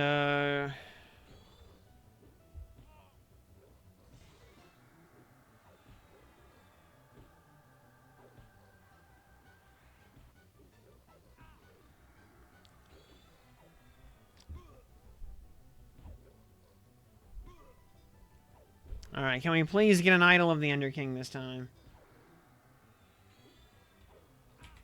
Would mean a lot to me, Master Yael, and it means I won't have to bully you anymore.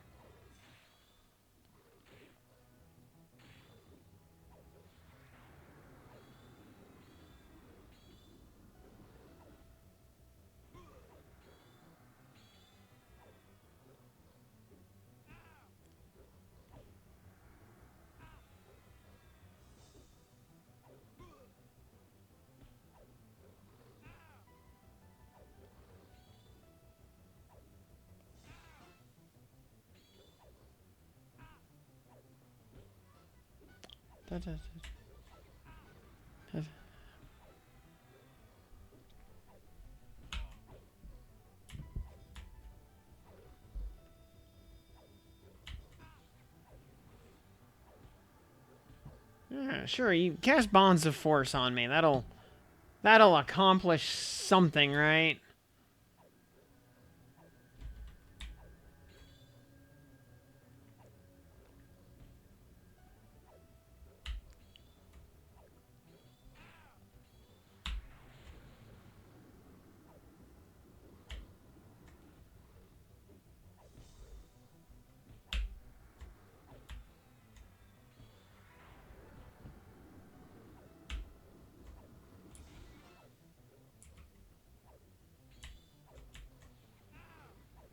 Oh, a little double smite there. That's something.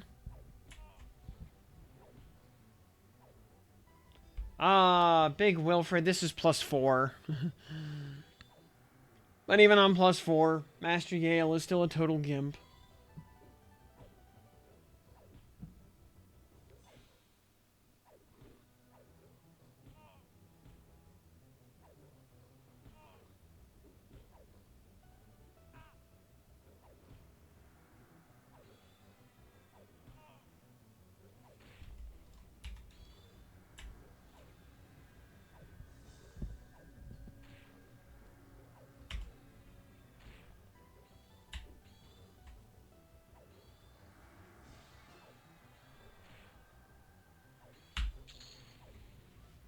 Oh, hello there. Well, we got another dagger. All right, that's cool. So we made a +5. Another Earth Shaker. Okay. And, oh, hello there. That's a +6. Okay.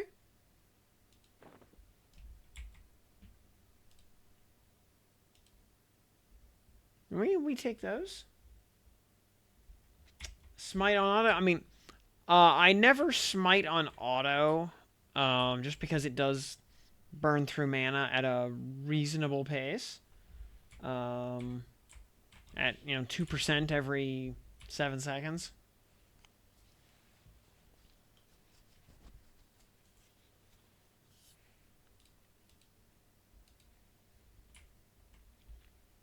But yeah, Yael is so easy. There's no strat. As soon as he runs out of mana, he stops doing damage. And even when he has mana, he's not doing a lot of damage. He is just a total gimp.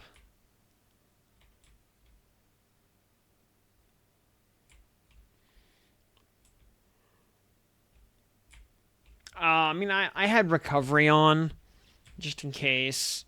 I probably could have put Spellblade on if I wanted to, but eh. It would not have moved the needle in either direction.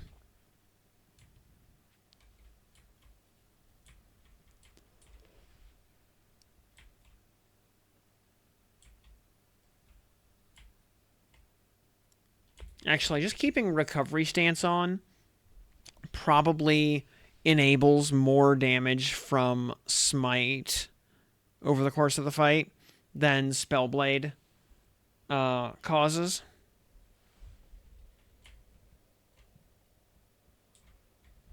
So, alrighty, there's everything in the universe on lockdown. What time is it? It's 1:45. Well, it's Origin back to town.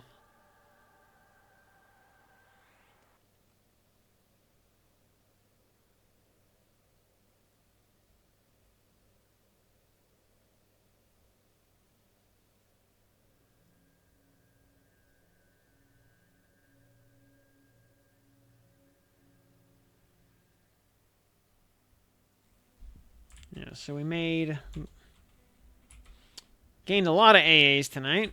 That was nice. We went from, yeah, because we gained, what, about 25 AAs tonight? Something like that. And we know pretty, I would say pretty decisively that any class currently at level 10, so of which there are 1, 2, 3, 4, 5, 6, 9. Nice. Classes. We can do just leveling them to 22 will get us about 13 AAs. So, getting those classes just leveled through Befallen. Would get us about a...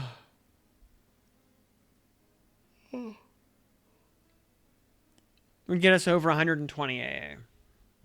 Which would give us enough to basically buy out everything of value on the menu. Because at that point, you know, we've maxed Adamant Will, we've maxed...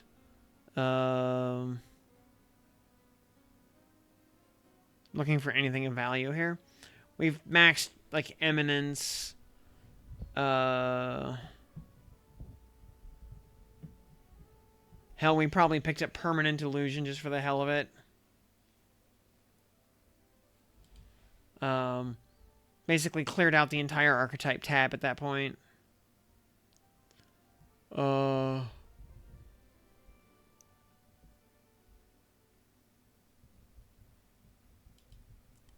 And the class tab just doesn't have that much on it.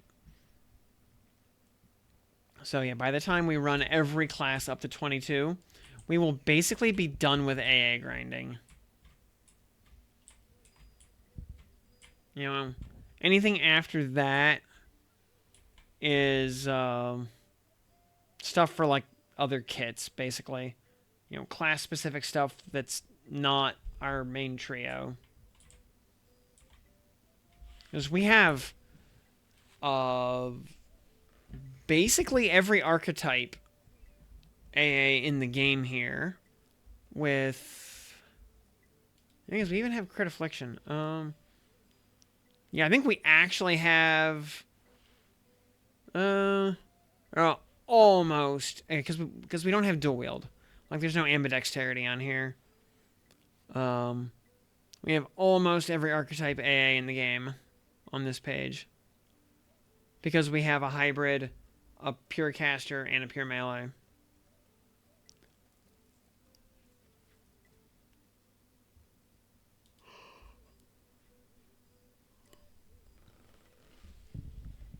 Like, where was natural... Where was natural fortitude? Or natural durability. Figure, yeah. 6 points, probably 9 for rank 4. So, one trip through leveling 1 class will basically finish that up. So, easy stuff. But I think we will save all that for the next session, whenever that ends up being. As we said, we'll probably not be around Monday, Tuesday, as I will not be getting home until very, very late at night. So if we do anything those nights, it'll be very late. You know, we might just do like an hour of AA grinding or something, unless I'm just recording videos. Otherwise, that will do it for me for tonight. Yeah, Cleric basically mandatory for soloing D4. I want to say soft yes to that. At the very least, I mean, also depends on the raid. Like, Nagafen's really easy once you're geared up. Inaruk is really hard no matter what. Hell, Inaruk's hard at D0. He just does a crap ton of damage. Vox is really easy if you can split her off from her ads. It's getting bombarded by Vox plus 4 others all at once that's the problem. Individually, they're all weak, including Vox, even on plus 4. Kazak's kind of intermediate. I mean, he's no slouch on plus 4, but I'd say plus 4 Kazakh is like any plus, maybe plus 1. Yeah, Inaruk hits really hard, like, because like Kazakh's main shtick is that he inflicts a lot of fear. So if you're just immune to fear, his main shtick just doesn't work, and he's just kind of a pinata. Plus, if you have a clicky buff or something to eat the dispel, that's the other fight mechanic just dealt with. So, I would never say that, this, that, or the other class is required for anything. But I will say that, like, Cleric sure does make the impossible possible. The mana efficiency and healing per second capabilities of Promised Renewal are so good. And the healing capabilities of other Wisdom casters are pretty inadequate, honestly. Superior healing does like 600 HP. And in a game where the a buffed tank is probably over 6k HP at the top end. So healing 10% of the tank's HP per like 3.5 second cast just is not good enough. So,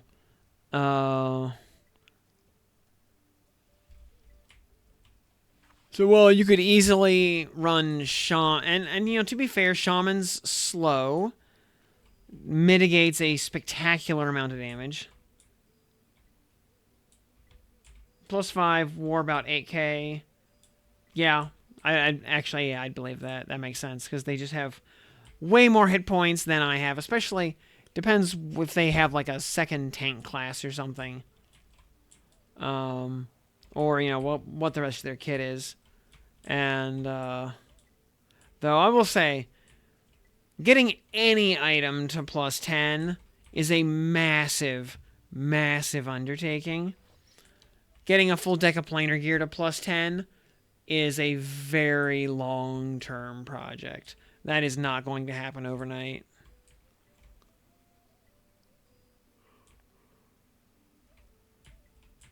Oh. Was Warclare Bard? Okay. Of course he was. Because why would have... Wait. Why would he be anything else? But yeah, with the Warriors better HP scaling off of stamina and whatnot. Yeah, my 6k... Yeah, sure does sound like 8k on a Warrior. Especially with a couple of my junk pieces maybe being upgraded, or maybe even a little bit of... I don't know if there's any pieces on the Indicolite set that are actively bad, but, he could always swap in, like, an Ethereal Mist or Imbrued piece as necessary to properly min-max. But, anyway, though, that is going to be it for me for tonight, so I will be back next time. Keep an eye on your notifications to see when that is. It will be Wednesday at the latest, though. So thanks for tuning in, everybody.